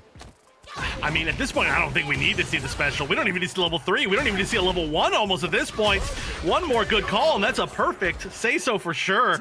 Spent no meter, spent nothing. Just closes it out with the pressure in the corner, and that's been a scary spot for Tyson. Tyson has not been able to find a way out of that corner. I think maybe finding the perfect parry on the jump heavy punches would be a really good start, but it's like a mix, right? If they just empty jump there and they grab you, then you're donezo as well. If they go for a different jump normal, then the parry's just a normal one, and then you're in trouble. There's just so many different scary spots when that Juri is jumping at you in that corner. I agreed, and again, it's at a really awkward angle. Like, if Ryu were to throw a DP, the DP would lose or at least trade. Yeah, that's the thing is, I mean, really, I would say 90% of like the big anti-air specials in this game do not cover that directly above you angle, and that can be really tough. Juri really takes advantage of that. We saw with the flash kick, the DP. You can kind of try. Usually, the thing is you stop stuff like that by like crouching and then getting like a really nice like crouching or crosscut DP. But the problem is with the jump heavy punch or the dive kick, or there's just so many different little things that Juri can do to change the like where she hits when she's doing her jump ins. it makes it so much more difficult. And so you can't do it that late. And it's just like a big mix up mind game. It does look like players are checking their connection speeds at the moment. So we're going to be just holding on for a little bit. But we are currently sitting 2-0 EC going up against Tyson, who just hasn't been able to find the defensive options. I agree too. It's a really tough situation. Jury's just always in your face. It's like a more resource heavy Cammy. Mm-hmm. Yeah, that's a good way to put it. I mean, obviously you're up in their face a lot, good mobility. Both of them have the ability to kind of somewhat change their aerial options, right? Their aerial angles and their aerial momentum. So it can definitely feel really similar once you're on the defense, right? Like lots of good plus frame normals into some very fast jab options and everything leading into some like clean little conversions. So certainly when you're on the defense, it's just Jury has some different like ground speed options and stuff like that. But actually, surprisingly, we haven't seen any camis here either. We've definitely seen more characters this time around, combined with last time. But we still haven't seen Cammy. We still haven't seen. What else are we missing? We haven't seen a DJ. Oh no, we did see a DJ. We haven't seen a Cammy. We haven't seen a Lily. Bison? We haven't seen Bison. Bison. Well, we saw Bison last week in Grand Finals. I mean, right? I was asking about not this yet week. this week. Not yet this week. I'm just talking about in general in the entire series. Okay. I'm trying to think of who we still haven't seen. Still no Marisa. I would love to see Marisa. Marisa players, please show up. We saw Kimberly last week. Yeah, they did not repeat this week. I feel like we've seen Jamie. Jamie, yeah, that's another one. I'm looking up the entire cast as we're. Oh, you're looking up the cast? I just looked up the thesaurus for words like flawless. That's good. That's good. A thesaurus is a very important tool for a commentator. Okay, looking at all the characters, have we not seen? We have not seen, well, Terry. Terry's on the list. No Akuma is actually really surprising. No Rashid, that's a little bit less surprising, although I do really like seeing Rashid. No JP, that's also a little bit surprising to me. Even with the nerfs, I expect to see a little bit more JP. We saw that one Ken. We've seen pretty much everybody else. Oh, no Chuns. No Chun-Li's. Come on, where's the Chun-Li players? I am so surprised that we don't see a lot of her, period. Yeah, there was that period of time where like we really got a chance to see like players start to really pop off with Chun. Like kind of I want to say near the end of season 1, like I felt like Chun was getting really popular. Like for just a little bit, but she takes a lot of effort. She's so unique. And then I kind of feel like in season 2, maybe I've seen less. Maybe I'm just not looking at the right players, but I think Chun is very cool. She's just something that you got to really put a lot of effort into to learn. Especially with Chun's faster walk speed.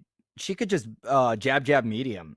She could get whiff punishes for days and put herself to whiff punish you and get herself out of whiff punish range. So I'm always baffled why we don't see more Chun. Actually, we haven't seen Dhalsim, have we? Oh no! Wait, did I miss Dhalsim? How did I miss Dhalsim? Yoga teleported out of your list. He did, yeah. He's super far away. He's sneaky away. Sim in this game is really fun. I think watching Sim offense is very, very cool. In particular in this game, obviously Sim plays pretty different in every Street Fighter, but yeah. So those are the characters we're missing so far. If any of the players in chat are playing any of those characters, please show them off on stream. I know that we're figuring out some issues with this match, so thanks everybody for holding on. And I will remind everybody again, big thank you to the sponsors for this tournament. We've got One Shot Energy. Did I lose my bag? What the heck? Where'd it go? All right, I usually hold up the bag of the throat lozenges. They're extremely good. Pretend it's right here. No, but seriously, as somebody who works a lot of events, they have been an actual lifesaver. They're actually, I'm not just saying it because they are the sponsor, and I should be saying it because of the sponsor, but I do really think that they're really, really good. So shout out to One Shot Energy. I know that there's a breakout code, although I don't know what it is. Definitely be in chat. Thank you to Mad Cats, who are our newest sponsor. That's a really, really cool thing. And now they've got to give us all free sticks or whatever controllers. Or riots. That's a rule. That's a rule, right? I think if it's a sponsor, they got to give us free stuff, right? I mean, by us, I mean you and me specifically.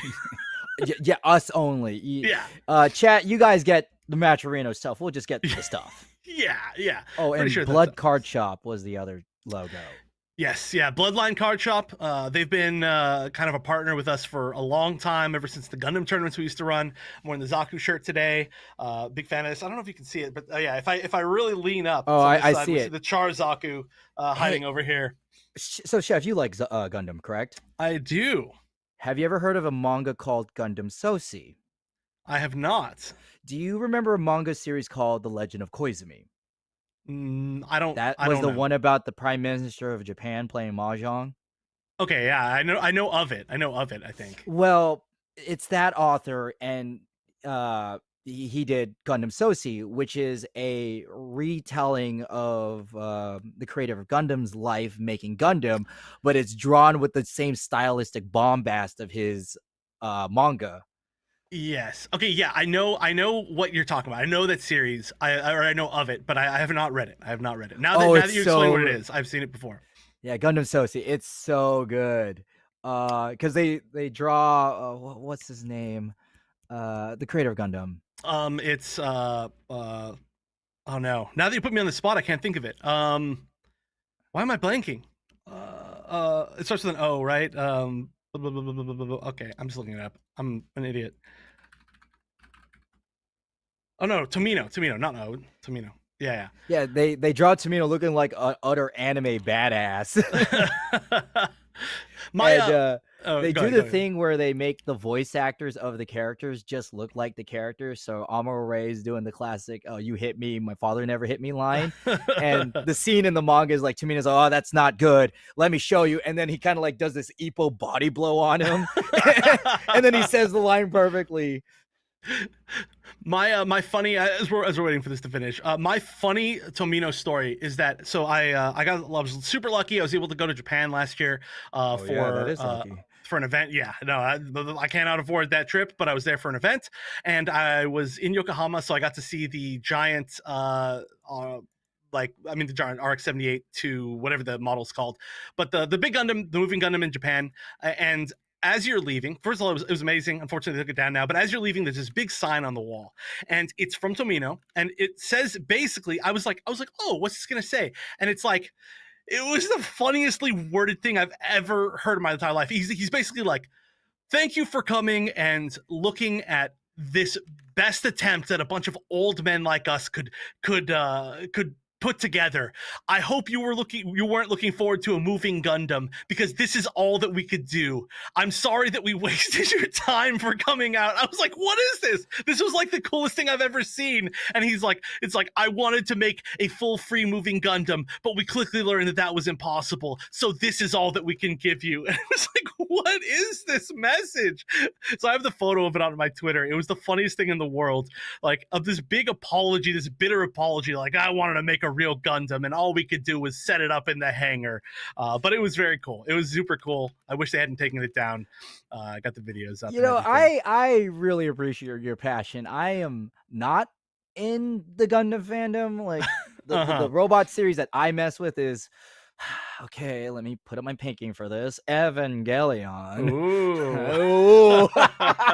And this is where the Gundam fans will go. You know, Gundam Wing was already doing a deconstruction of the series with showing War is Hell before you Ava fanboys came along there. But my favorite thing of Ava fandom is they have the Evangelion theme. Like, you've seen Evangelion, right? I actually have not, if you can believe it or not. Dang it! Okay, well, even like a total like learning through osmosis, cultural osmosis guy like you would appreciate this. Where in the Ava theme park, one of the rooms is a recreation of the big monolith room that Gendo Ikari goes in, and you could sit in Gendo Ikari's seat, and like the table is underlit so you could do the stupid Gendo pose. The thing. This thing. And the best part is they'll play audio of the other guys talking to you, so you get to like you get to role play as the world's worst dad. That's pretty great. When are we gonna get a Street Fighter? When are we gonna get a Street Fighter World? There's Street Fighter big exhibitions. I know they've had a few little fun things, but when do we get to go I don't know, take pictures fighting Blanca in real life or something like that. I'm gonna get the big mecha stuff. Yeah, one day I'll watch Evangelion. I don't know. It's just one of those things that just passed me by. I got no strong opinions on it either way. I know there's a lot of people that they're like, I'll never watch that. It's stupid, or don't ever watch it. Or the people that are obviously like, yeah, it's my favorite thing in the world. I'm just like, I don't know. I just haven't had time. Well, for me, I definitely understand the appeal. The appeal for me, just because I watched it during my formative years, so I understand that there's like a personal connection where I could really like jive with what was happening on screen, and it's going to digest a lot differently now that I'm adult. But I think I'm did you see by the way, just to bring it, did you see the message from the mothership to you, Chef? I did. I'm just enjoying talking about Gundams, but if you would like to go to a short break, we can. I'm gonna be out here as we're setting this up for sure. I know. Appreciate to all of y'all, by the way, in chat, just sitting around, just watching us talk about random mech anime. I appreciate that, and also still just hanging around in the tournament, waiting for your match. Truly, I appreciate y'all. And I hope you're all having a good time, despite the fact that we're hanging on for a bit. But I'll leave it up to you, all Professor right, I think Captain No Fun. Esquire. It's the second Esquire. There we go. Yeah, Sorry. the second Esquire. You know what? The momentum's pretty hot, so we'll keep on going. Keep it on the giant robot conversation. If you could pilot any giant robot, what would it be? And I know for a fact that you and I will have different, like wildly different answers. I don't know, actually. No, mine's slam dunk easy. It's the one giant robot with like no downsides. Like every other giant problem. They all have downsides. Like Not every the single one- one is like, okay, not mine. All right, Not you give mine. your answer because I do not have a good answer. I think You're as gonna a mech say I'm fan, cheating. You're gonna say I'm cheating. okay. Then cheat. Megas XLR. That's a good one. Yeah, that's a good one for sure. That Honestly, is all the power, none of the downsides, best control scheme in any giant robot ever. I think that there was an episode where the pilot was using the light gun accessory. Did you remember that scene? I kind of remember it. He but used it was the a long light time gun, ago. so he was shooting at the bad guys, and Megas was shooting along with them, and he ran out of ammo, and he looks for a bit, points the gun down, pulls the trigger, and reloads. And I lost it. Oh gosh, that's so great. Although honestly, kids nowadays would not understand that reference. Isn't that sad? I don't even want to think about that. No, that is not enough because arcades. as a light gun connoisseur, most of the light guns outright light gun games are actually rail shooters, so reloading is not a thing. The only modern traditional light gun game that's popped out has been Time Crisis 5 and House of the Dead 4. Mm-hmm. Yeah. I used to be in the arcade that here we go. I'm half bringing this back into Street Fighter. The arcade I originally learned Street Fighter at here in SoCal, back when we had Street Fighter 4. Was in Japantown. It was, yeah.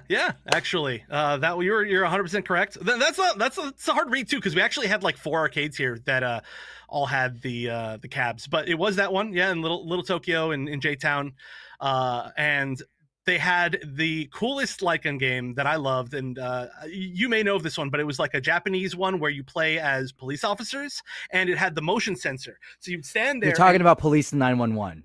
It might have been called that. I forget what it was No, called. it is. Okay. It is called Police 911. You're talking about the one that you actually have to dip down and bob Yes. and weave, and then you had in between the transition, you had the little officer kind of jog in. Yeah. Yep, it's Police 911, and then there was Police 911 too. They were the same company that also did mocap boxing. So it was the same thing, and the same motion capture technology. It was pretty good. For Hi, being Monty. so old. Yeah, I was pretty much working all day, and it slipped my mind to like, Well, now you know. Now you know the captain is commentating here. But yeah, we're still figuring out this the situation with this current match. Just in case anybody's wondering where we're at in the bracket, we're very far into this top 8. That's why we don't have another match that we can run to. So Rufian, last week's champion, sitting in the winner's side of grand finals, looking to get that repeat. Rookie, who was our last week's runner-up, sitting in losers finals, currently looking to at least try to repeat again. And then Tyson and EC, they're currently in their match in our fourth place match, essentially our semifinal, loser semifinal. And we're waiting for some connection tests to finish, and then we'll smooth on through. And hopefully we get some really good matches for the rest of the day, which I know certainly there's a good chance that we Looks will. like we got a message from Mission Control. Oh, see, I'm too busy looking at it. Oh, okay, yeah. So it does look like we are going to be moving forward with Tyson taking it. Unfortunately, there were some connection issues in the middle of that set. It's unfortunate. It happens, but still great showing from EC today regardless. But yeah, it can happen. It's an online tournament. Luckily, costs nothing to enter. The experience is there, and great job getting the fourth. But Tyson is now going to be going up against a rookie, aka the person whose name is a complete lie. And so we have the Ryu in the top 3. We're going to have Ryu versus Luke. This is going to be a battle of the poster boys. Luke's stock has been dropping these past few tournaments. If you notice, he was originally considered the best character according to the Japanese players, but he's kind of been shuffled to the sideline. Yeah, maybe a little bit. I mean, obviously he's still quite good, right? He's still good. Yeah. Well, I don't know a whole lot about him. I don't know about this. Maybe we're wrong. Look at this. This is about to be a perfect with the stun. All right, Luke's low tier. Let's buff Luke. Bring him back to season 1 plus more. Yeah, we're not downplaying. Like, yeah, Luke is so bad. Capcom, Yeah. we need to extend his crouching medium punch even further. Yeah. You make it a big Dhalsim normal. It's losing to some things at some times that cannot happen. But honestly, Tyson is just in the zone right now. This is ridiculous. Level 3 conversion.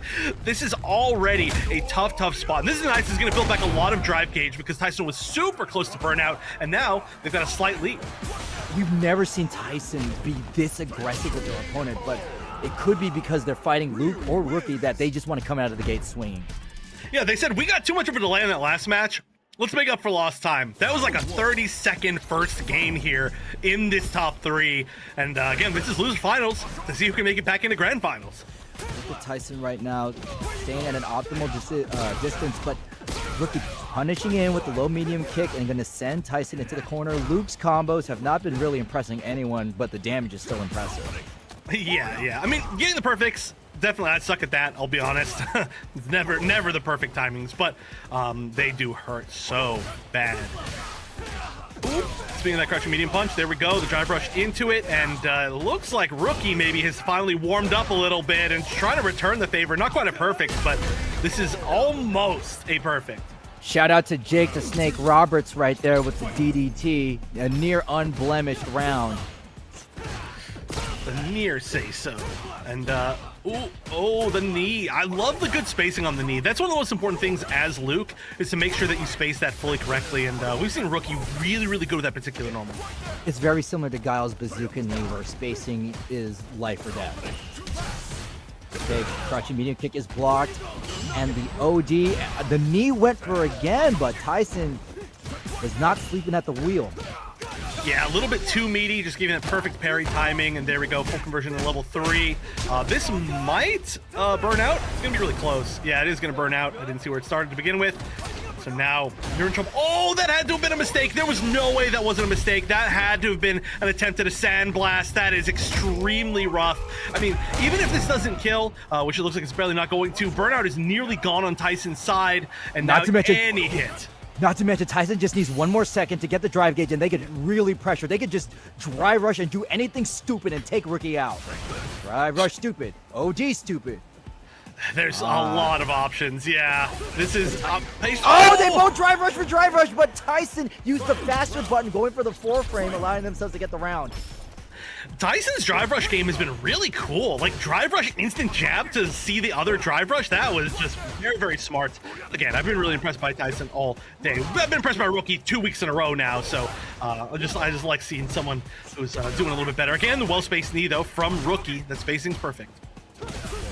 Good job from Rookie taking their turn back after their single hit. He'll show only the fiercest plush, allowing Rookie to do some good damage. Now, we've seen Rookie go hot, Tyson go hot out of the gate, and this time they're a lot slower. This is more traditional Ryu pace.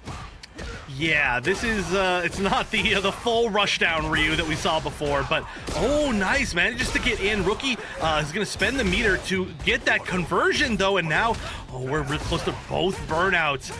Rookie, I like that. Just playing patient, trying to zone, trying to just build a little bit more time. Sandblast is pound for pound the best projectile in the game, and when you have drive, you will win every single fireball war. And with that conversion, Rookie's going to take their first game, tying it up 1-1. Do you think Tyson's going to go shoot out of the gate like last time? I think the offense has been working a lot better for Tyson, but you don't get the opportunity to if Luke gets that first hit. Now you're in the corner. I would argue one of the most dangerous things about Luke is that he just corners you no matter what. His screen carry is maybe the best in the entire game. I don't know if that's exactly true, but it's certainly up there. It's up there with Ken, for sure. Yeah. How did I forget about Ken? What's wrong with me? I've watched this game before, because we have none here. Overhead punch from Tyson hits the mark and bets it all on the drive impact. Excellent decision because Rookie is worked out, and this is going to be some big, meaty damage, allowing Rookie to get some damage and recover a significant amount of gauge. Oh, and the empty jump low, that should be enough. Yeah, just spend all of your drive gauge on EXs, just making that work. I love level 2 from Ryu. I think level 2 from Ryu is one of the coolest additions that they've given him, like the charge super. It's just all very, very cool. And of course, the conversions that we've seen out of a former TVC player from Tyson, apparently, which we learned earlier today, is they're all looking really good. Yeah, Tyson just showing some great dominance against Rookie. Don't let that MR fool you. Tyson's been around the block. Holy cow. Overhead axe kick confirms the level 1 off of a wall splat. Sexy. Yeah, I think the Ryu combos are very cool. All right, this is going to be a nice Luke combo this time. I'm going to fully cash out. Does not want to risk anything, as this is, of course, a round that you need to win. You need to win 2 straight for Rookie here. Also, the Oki off the level 3 is really nice. One of the big advantages, Not to mention, since Rookie did the level 3 so early, they're able to have much more of a runway to make more super. Oh, jab, drive rush. Oh, this is also low. Look at that chip. Look at that near guaranteed chip. But yeah, if there wasn't a fireball here, a counter fireball. Oh, the Tatsu, the full screen Tatsu for chip out of nowhere. That's a great call. That was the hard Tatsu. Yeah. Outside of a jump, Rookie didn't really have a lot of tools on the table. To quote K-Vox, that was definitely a Zugzwang move. I don't get this reference. I don't get it. I saw it last time. Zugzwang is a chess term, meaning every move that you do is a losing move. Oh. That's why I said Kobayashi Maru. Oh my goodness. Hold on a minute. How are we already in burnout? We're like in the middle of this conversation and already Rookie is burned out. That is ridiculous. It's so incredibly fast, but not going to take all that much damage during it. Does get cornered. Okay, never mind. Never mind. Get all the way to the stun. This is looking like the first round again from Tyson that we had in this set. The decision maker in this game is the drive gauge, especially in this round. Rookie has been burnt out way more. Rookie has been burnt out. Tyson has been burning themselves out. Yeah, no fear. Just gotta spend it all. Oh, drive impact goes completely unanswered that time. Just blocking, just holding on patient. Oh wait, what am I talking about? Tyson's in burnout. The head would have had to super. I'm only half seeing how quickly this match is moving. With Hurricane Kick on the cross up, Tyson recovers their meter. Drive gauge meters are even, and Rookie got caught sleeping at the wheel and eats the OG Fireball to lose, putting Tyson at game point. Oh, just stopping the drive rush out of the gate. That is a beautiful choice. Now, I mean, spending a lot of meter for that, but obviously it's worth it. I love this back throw to get the corner positioning again. Rookie has proven to be one of our best corner containment players that we've had in this tournament. Next to Jewel Man, I do agree. Yes. Again with the back throw into the corner, as you brought it out before, and easy combo into the level 3. It will not kill, but it's going to really, really, really hurt. Yeah, grab, fireball maybe at this point. EX fireball is going to be a scary option because if you try to, there it is right there. They thought the exact same thing, but all right, Rookie willing to burn themselves out. They've got the CA available. They just need to get one more little conversion, but it's any hit for his conversion. It's just going to go for it. God. No, it's not. Oh no, it's just a little too slow. I love the attempt. Really, really smart attempt from Rookie, but it was just out of range, and Tyson is going to prevent our grand finals rematch. No, Tyson understood that Rookie was fighting desperate. Rookie saw the grand finals in the horizon, ripped the level 3, but that horizon was just too far, and Tyson slammed the door and is going to be moving on to grand finals, fighting Ruffian, a Rio versus a Blanca. Blanca, or maybe we'll see the Bison return. We'll see, but certainly I think Tyson's going to go with this Ryu. We know that one for sure. And wow, great stuff from, again, both these players. I see in chat, there's no way Tatsu dealt that much chip damage. I agree. I did not expect that to do that much chip damage from that far away, but some things in this game just do so much chip damage, and even, what, a year and several months after release, I'm still surprised by them. But really good stuff. Huge shouts to Rookie again, getting second place last week, third place this week. Glad that we're seeing their consistent placements, and I hope they continue to come back because I want to keep seeing this, Luke. But Tyson this time is going to try a different matchup, and this is a rematch from the first match of Top 8, where we went to the final round of Game 5, and Tyson just barely wasn't able to close it out as Ruffian, our reigning champion, was able to move forward. So they're going to have to do it twice in Grand Finals. We got a reset and win last week. We'll have to see if they can do it again this week, but we're down to our final 2. Not just this week, but also they won yesterday. Yes, I just want to really put it out there. This is going to be an interesting match just because Tyson has shown us that they are not afraid to be aggressive and to use of all of Ryu's kit, while Ruffian is not afraid to be Blanca. And when we say Blanca, as Chef says it, being Blanca is doing stupid moves and then disguising your smart moves as stupid moves. It is true. I mean, that's the thing, is it looks a lot of times like Blanca is just doing things, but you have to be somewhat in control of what you're doing. And I mean, sometimes you do stupid moves to make them think you're going to do stupid moves. The Blanca's just a weird character. You've got to go for some strange play styles, some strange pacing, but Ruffian, obviously, more than good enough at that style. And I actually really like the way Ruffian plays Blanca. The way that they decide to go for, I would say, like, okay, well, here's the thing, right? A lot of great Blancas, they go for the level 2, they get the combo in the corner, they go for the setup, and then they very much go for like one of the mixes. They go for the crossovers with the up ball, or they go for some sneaky overhead low stuff. But Ruffian plays really safe with a lot of their mix-up. They just go for solid hits. They go for a lot of grabs, and I think it's a really cool playstyle. Ruffians are the type of player where if they spend level 2 and only get a throw, they will not be discouraged. But they'll also get meterless combos like that. Oh my god, a punish off the shimmy. When you have a lot of life, you can't afford to eat those big combos, but when you're fighting Blanca, you can't make that mistake too often. And the Tyson classic back throw into the corner, but the rainbow ball reverses the reversal. Yeah, this is the awkward side switchness of Blanca. We've seen that so much. We've seen a lot of like these deep cross-up rainbow balls. Nice though. We are going to see the drive rush into the full conversion into the safe jump. Still a lot of work to do though. Yeah, Ruffian loves those safe jump setups. The bop it check was not passed by Ruffian. And one more mix from Tyson is going to take the... Oh, that was the mix. That was the opportunity. Oh, great conversion. Did you see that? OD fireball DR to the light kick. That was cool. That was a really good conversion, but I think there was like a potential DP after that or something like that. But regardless, the overhead afterwards was really clean. And Tyson taking round number 1. Ruffian, very rare for them to just hold on to a level 2. Will they just rip one out, or will they... They're going to rip one out. This is classic. This is actually the standard Blanca play, which is not standard for Ruffian. Yeah. I mean, sometimes you just got to change up pacing, especially if somebody starts to get a handle on how you play. But this is going to be nasty. We're going to see the full conversion with the Blanca-chan, which is something that is so unique to being a Blanca. Oh, but the full cross-up just works. Blanca-chan's still there. We are going to see the nice drive rush conversion again into a safe jump, but a lot of work to do still here for Tyson. Yeah, Tyson put Blanca back in the corner, and Ruffian bets the meter for the round. Final round. they are only 2 hits away from the level 2, which is why I think they did the level 2 earlier so they could get it this time. Yeah, you do not want to overcap on meter if you don't have to. I mean, if you feel like there's going to be a lot of time left in the game, you will find another opportunity to build it, even if it's just you getting hit, to be honest. So they're far past level 2 now that we even say that, and they're just going to use it raw, full screen, like you said before, Ruffian Classic. Oh, man. Tayson lets the drive impact rip and gets away with it. Good parry off of there. They got to weather the storm, and Ruffian basically got nothing out of that level 2.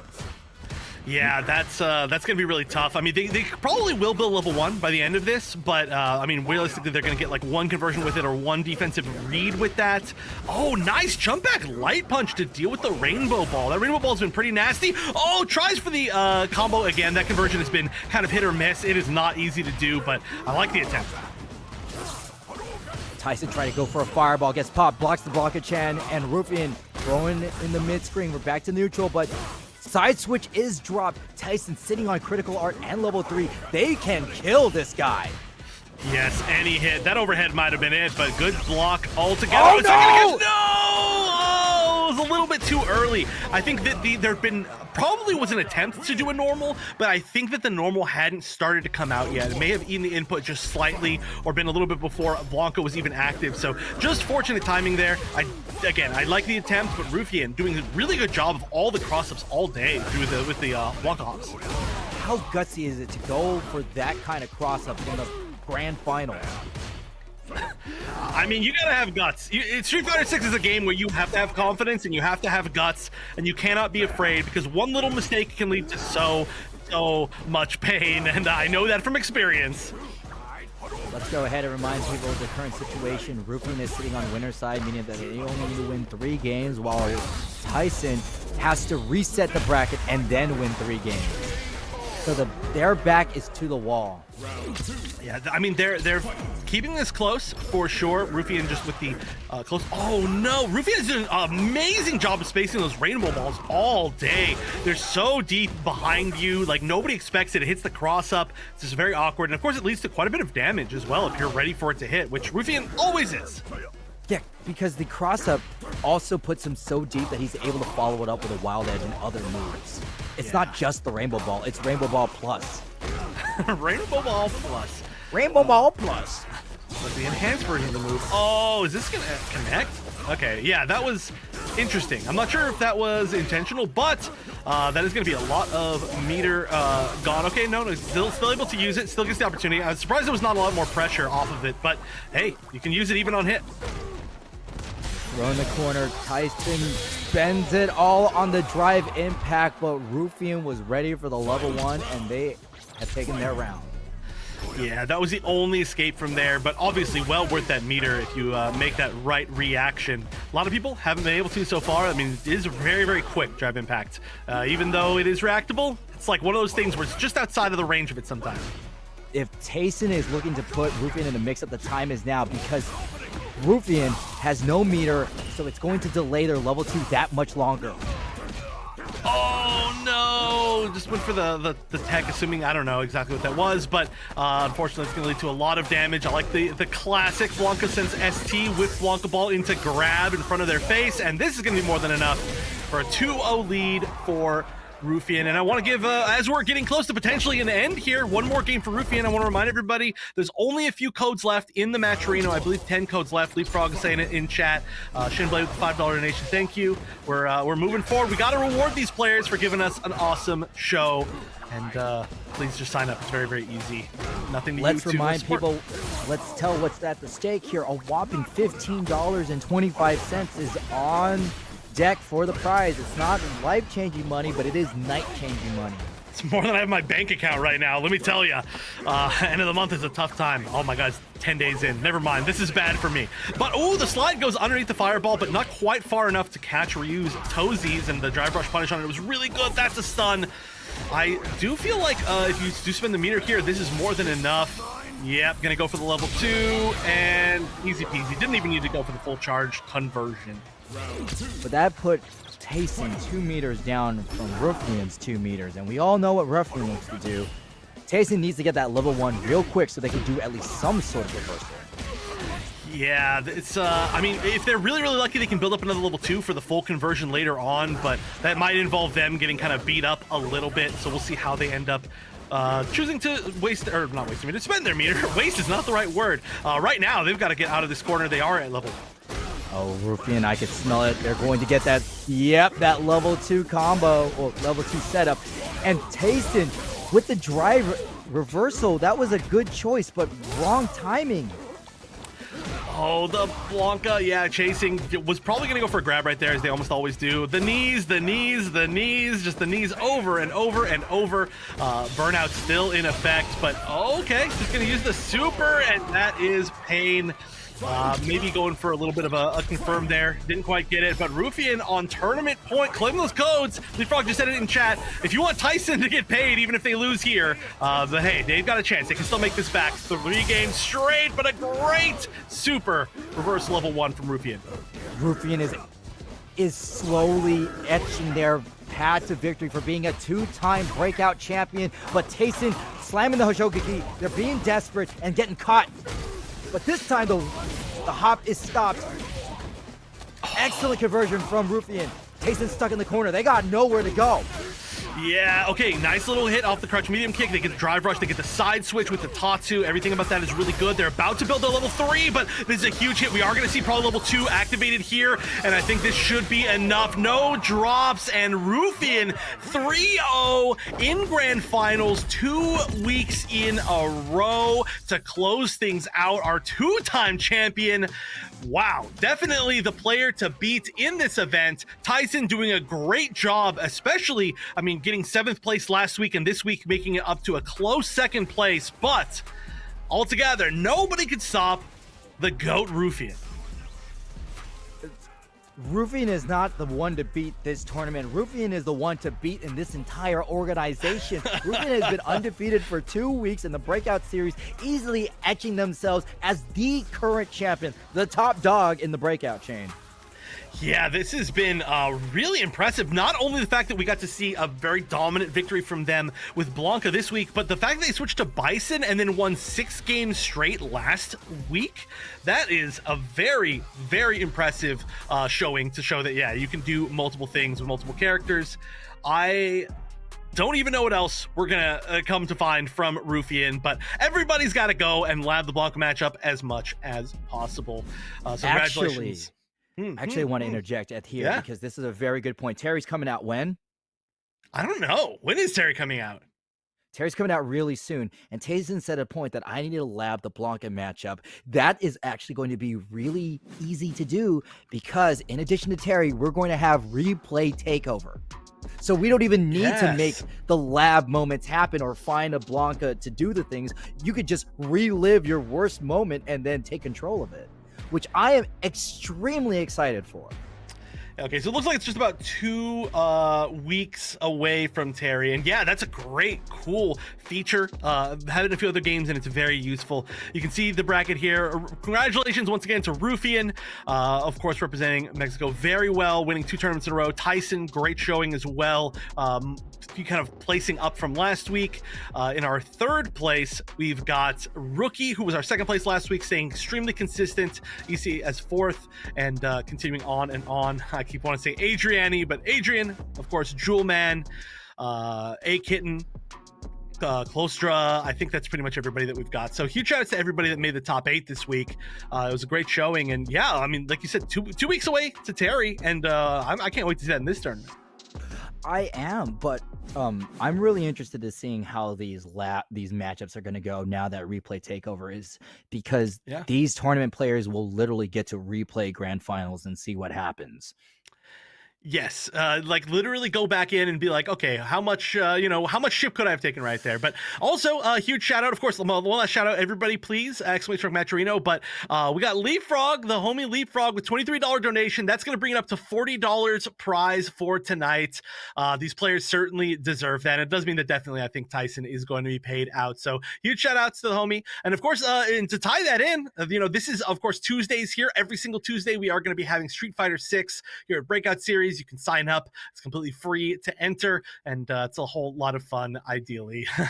until you run against a really good Blanca, then you're like, I don't know if I'm having fun. But no, I'm just kidding. The tournament itself is fun. And then Thursdays, we've got Tekken. So coming up very, very soon, just in a couple days, we've got the Tekken tournament here on the same channel, same players, and Leapfrog, of course, is a big part of that. So shout outs to everybody who's a part of that. And if you play both these games, it's a perfect place for you. I am so excited to see the Breakout series take off. This is only our second game, a second time doing this, and already the level of competition is this fierce. This is only going to help everybody playing and watching, and of course, it's been a blast commentating with you, Mr. Chef. Yeah, no, it's been super fun. Of course, we've gotten to go through a few different commentators today and last week, and it's really fun to meet everybody new, and we just get to see good players play, right? I mean, that's the best part about it. There's a lot of players that I didn't know really until these tournaments, and I'm starting to become big fans of them. Basically everybody that we see, I'm really enjoying. I mean, like Rookie, Rufian, Tyson. I mean, I saw Rufian before, but like Tyson and Rookie I'd never seen before this, and everybody's really cool. So hopefully everybody continues to sign up. I really do appreciate all of y'all for tuning in and also being part of this and playing. And if you are worried about entering tournaments, this is a great one to start with. And like I said, it's every week. Oh man, is there anything else we need to take care of before we sign this off or talk more about dumb giant robot stuff? I don't think so. I mean, we could talk about giant robots, but we could talk about mechs for, I don't know, another few hours. Production, are we allowed to do that? I'm checking in chat right now. They said no, let's close it out. They said, please stop talking about anime and VTubers and mech, and let's just keep this a Street Fighter. No, I'm just kidding. Huge thank you, though, of course, to Ycry, who was here earlier. Isn't going to be able to send everybody out along with us, but was a really fun time commentating with them as well. And, of course, shout out to everybody behind the scenes, making it work, all of our admins, all of our broadcast crew, everybody behind the Breakout series. Thank you again to all the players. Thank you to everybody watching. Thank you to you, Captain. Of course, it's been a really excellent time. Hopefully we get to continue this more and more, but of course the biggest congratulations as we close out here to Rufian, our two-time champion. So of course be sure to tune in on Thursday for Tekken 8. Be sure to tune in next week same time here for Street Fighter, and then just follow everywhere Breakout series as we're setting up more new games. But that's going to be it for us. Thank you all very, very much for watching. We're going to be closing out now, and we'll see you all Thursday or next week. See you next time. Yeah, Lord Professor Captain No Fun Esquire signing off from duty, and we'll see you next time. The corner for free. Oh my gosh, welcome to death. She's just matching SPD basically every single opportunity defensively. Ooh, nice jump. Should level 3 here? To the grab, that was actually super clean. We can see a very different style here. This is pick up the pace. We put in infinite work. That's why we stay getting paid. Y'all running late. We moving on to the next. You still been stuck in the phase. There's no debate. We draw the line in the sand. We say it straight to your face. They underrate till we put the team on our back. But nice, managed to slide out of the corner. Not quite though. Gets punished. Challenges the plus frame. Gonna get me with a counter hit combo, but it doesn't matter. They can't predict what we say. Come out the cave. They see the blood on our shirt. They see the teeth in the face. They watching tape. Still trying to figure us out. They think we came here to play. They seen the snakes. They trying to give us a curse. They want us taking the bait. But that's okay. We keep on dodging the bull. We keep on saying Olay. Blocking the way. Thinking we flipping reverse. But we keep rushing the gate. Stopping the rain. We know they sit on the throne. It's looking easy to take. We not afraid. We put the fear in their bones. Ain't no more running away. They trying to trace. They trying to follow our steps. They trying to copy the way. Boy, that's so lame. That's why they keep getting curved. You gotta stay in your lane. They wanna claim that we not giving them work. Like this is minimum wage. Boys, you crazy. Why you keep feeding the beast? Now that you open the cage, nobody's safe.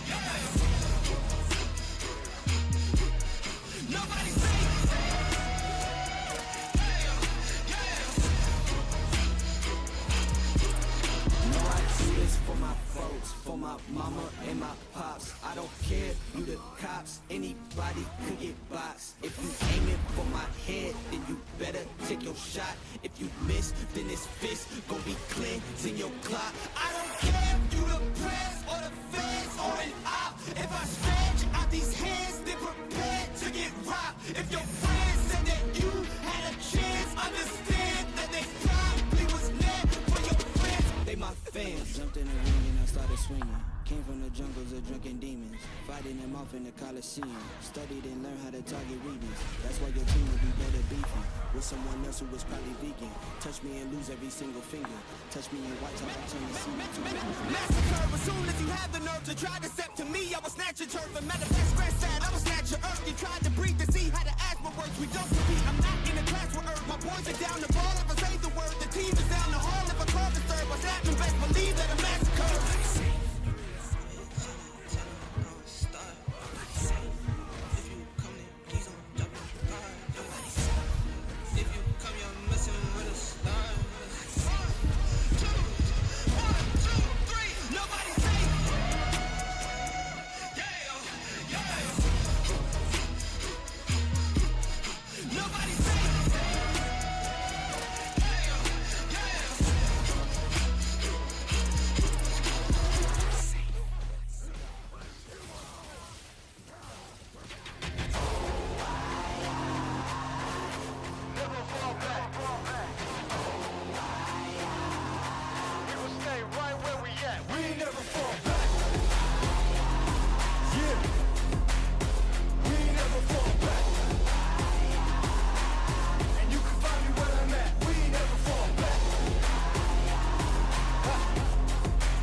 XL up in the pen, you can't shake that.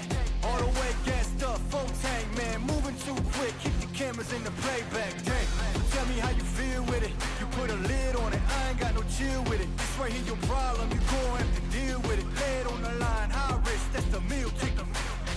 Yeah, we ain't never fall back. Hold on ground where we at, never fall back. No lies, no facts, we gon' stay right where we at. We ain't never fall back.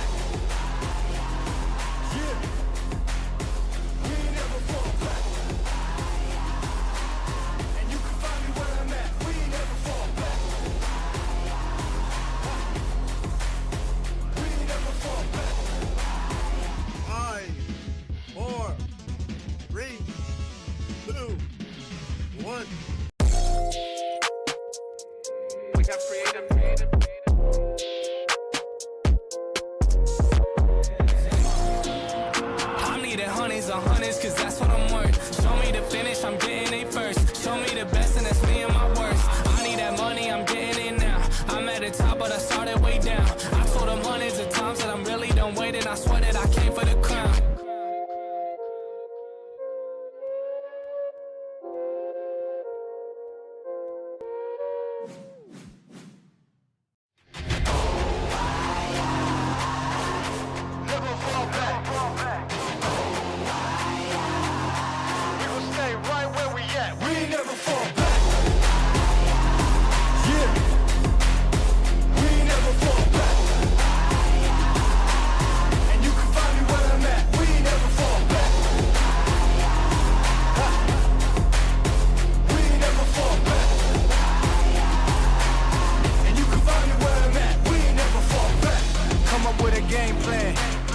XL up in the pen, you can't shake that.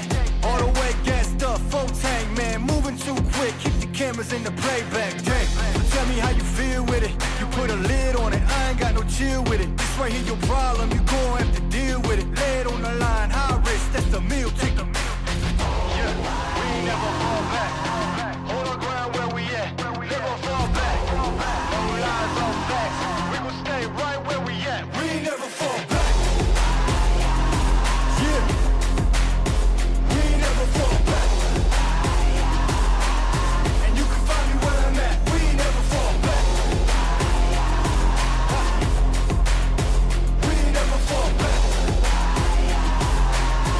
You can find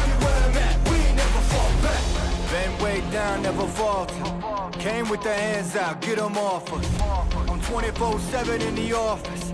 Pay attention cause I ain't repeating offers. Yeah, never met a man I've been scared of. Careful, you gon' get exactly what you asked for. Careful, whatever you bring me getting handled. I answer to no one, I don't need to hassle. Yeah, we ain't never fall back. Hold our ground where we at. We ain't never fall back. Hold our ground where we at. Never fall back. We ain't never fall back. Hold our ground where we at. Yeah. No lies, all facts. You can find me right where I'm at. We ain't never fall back. We ain't never fall back.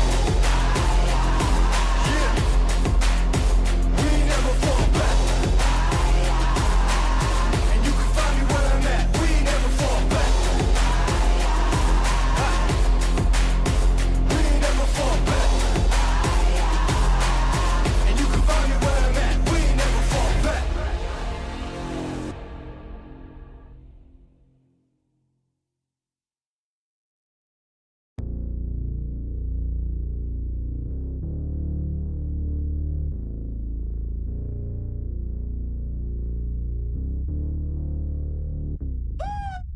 Never wanted a king, I just wanted to leave. They wanted me to change, I just wanted to be me. Now they want me in chains, I just wanted to be free. And they turned a blind eye, well now I want them to see. I ain't here to make friends, I just need to make amends. Yeah, the odds stacked against me, I'm just here to break the trench. Bring them weapons in, since my melanin got them questioning what's best for them. When the record ends, I'll be reckoning. Wanna see us up, the system made to fail. I'm on my way to heaven, but for now I give them hell. Where I'm from, 21, you either dead or in jail. It feel amazing looking at they faces when you prevail. What more do you want from me? Couple sins from my past, they been haunting me. I'm a legendary song, you gon' get all of me. Load it up, you gon' get this work at market fee. Matter of fact, it's all for free. Calm down, nah, here I go. I've been shooting up the screen like I'm setting picking rows. Ain't see me listed with the freshest. It's cool, they didn't know. Leave a seed outside, man, it's guaranteed to grow. I'm about to blow, doc, hold up, wait a minute, now I'm strapped in. I done seen the light, so grab a camera for the action. Learn to play the hand I was dealt to my advantage. When the cards in my hand, every move is a gambit. Understanding what's a king, he can't recognize his queen. As Ezekiel, what's a king? Who don't really got love for the people? What's a king? Who ain't ready go and fight against the evil? What's a king? He don't know another king is supposed to lead you. Thought we would be dead from this. They ain't know we bred for this. They sending apologies, tell us in that recompense. Everything seems fair, love and war. Thought they gave me all they had, well telling them send some more. You got something you'll live for. Means more when it's something you'll die for. With this life I'ma give more. Cause it's a lot of people I'ma ride for. I'ma ride for. Been fighting all my life for, I'm ready. Prepared for the pain and the strife for, I'm ready. You really want me, come and get me? For, I'm ready. Understand I got a million soldiers with me? For, I'm ready.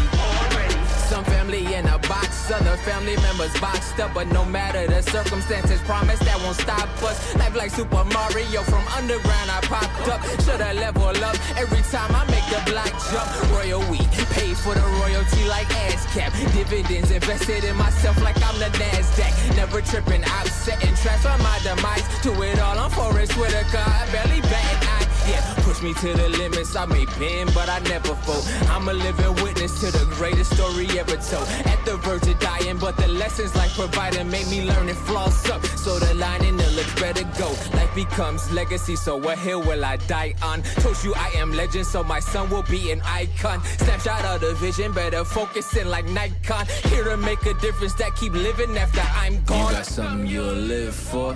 Means more when it's something you'll die for. With this life I'ma give more.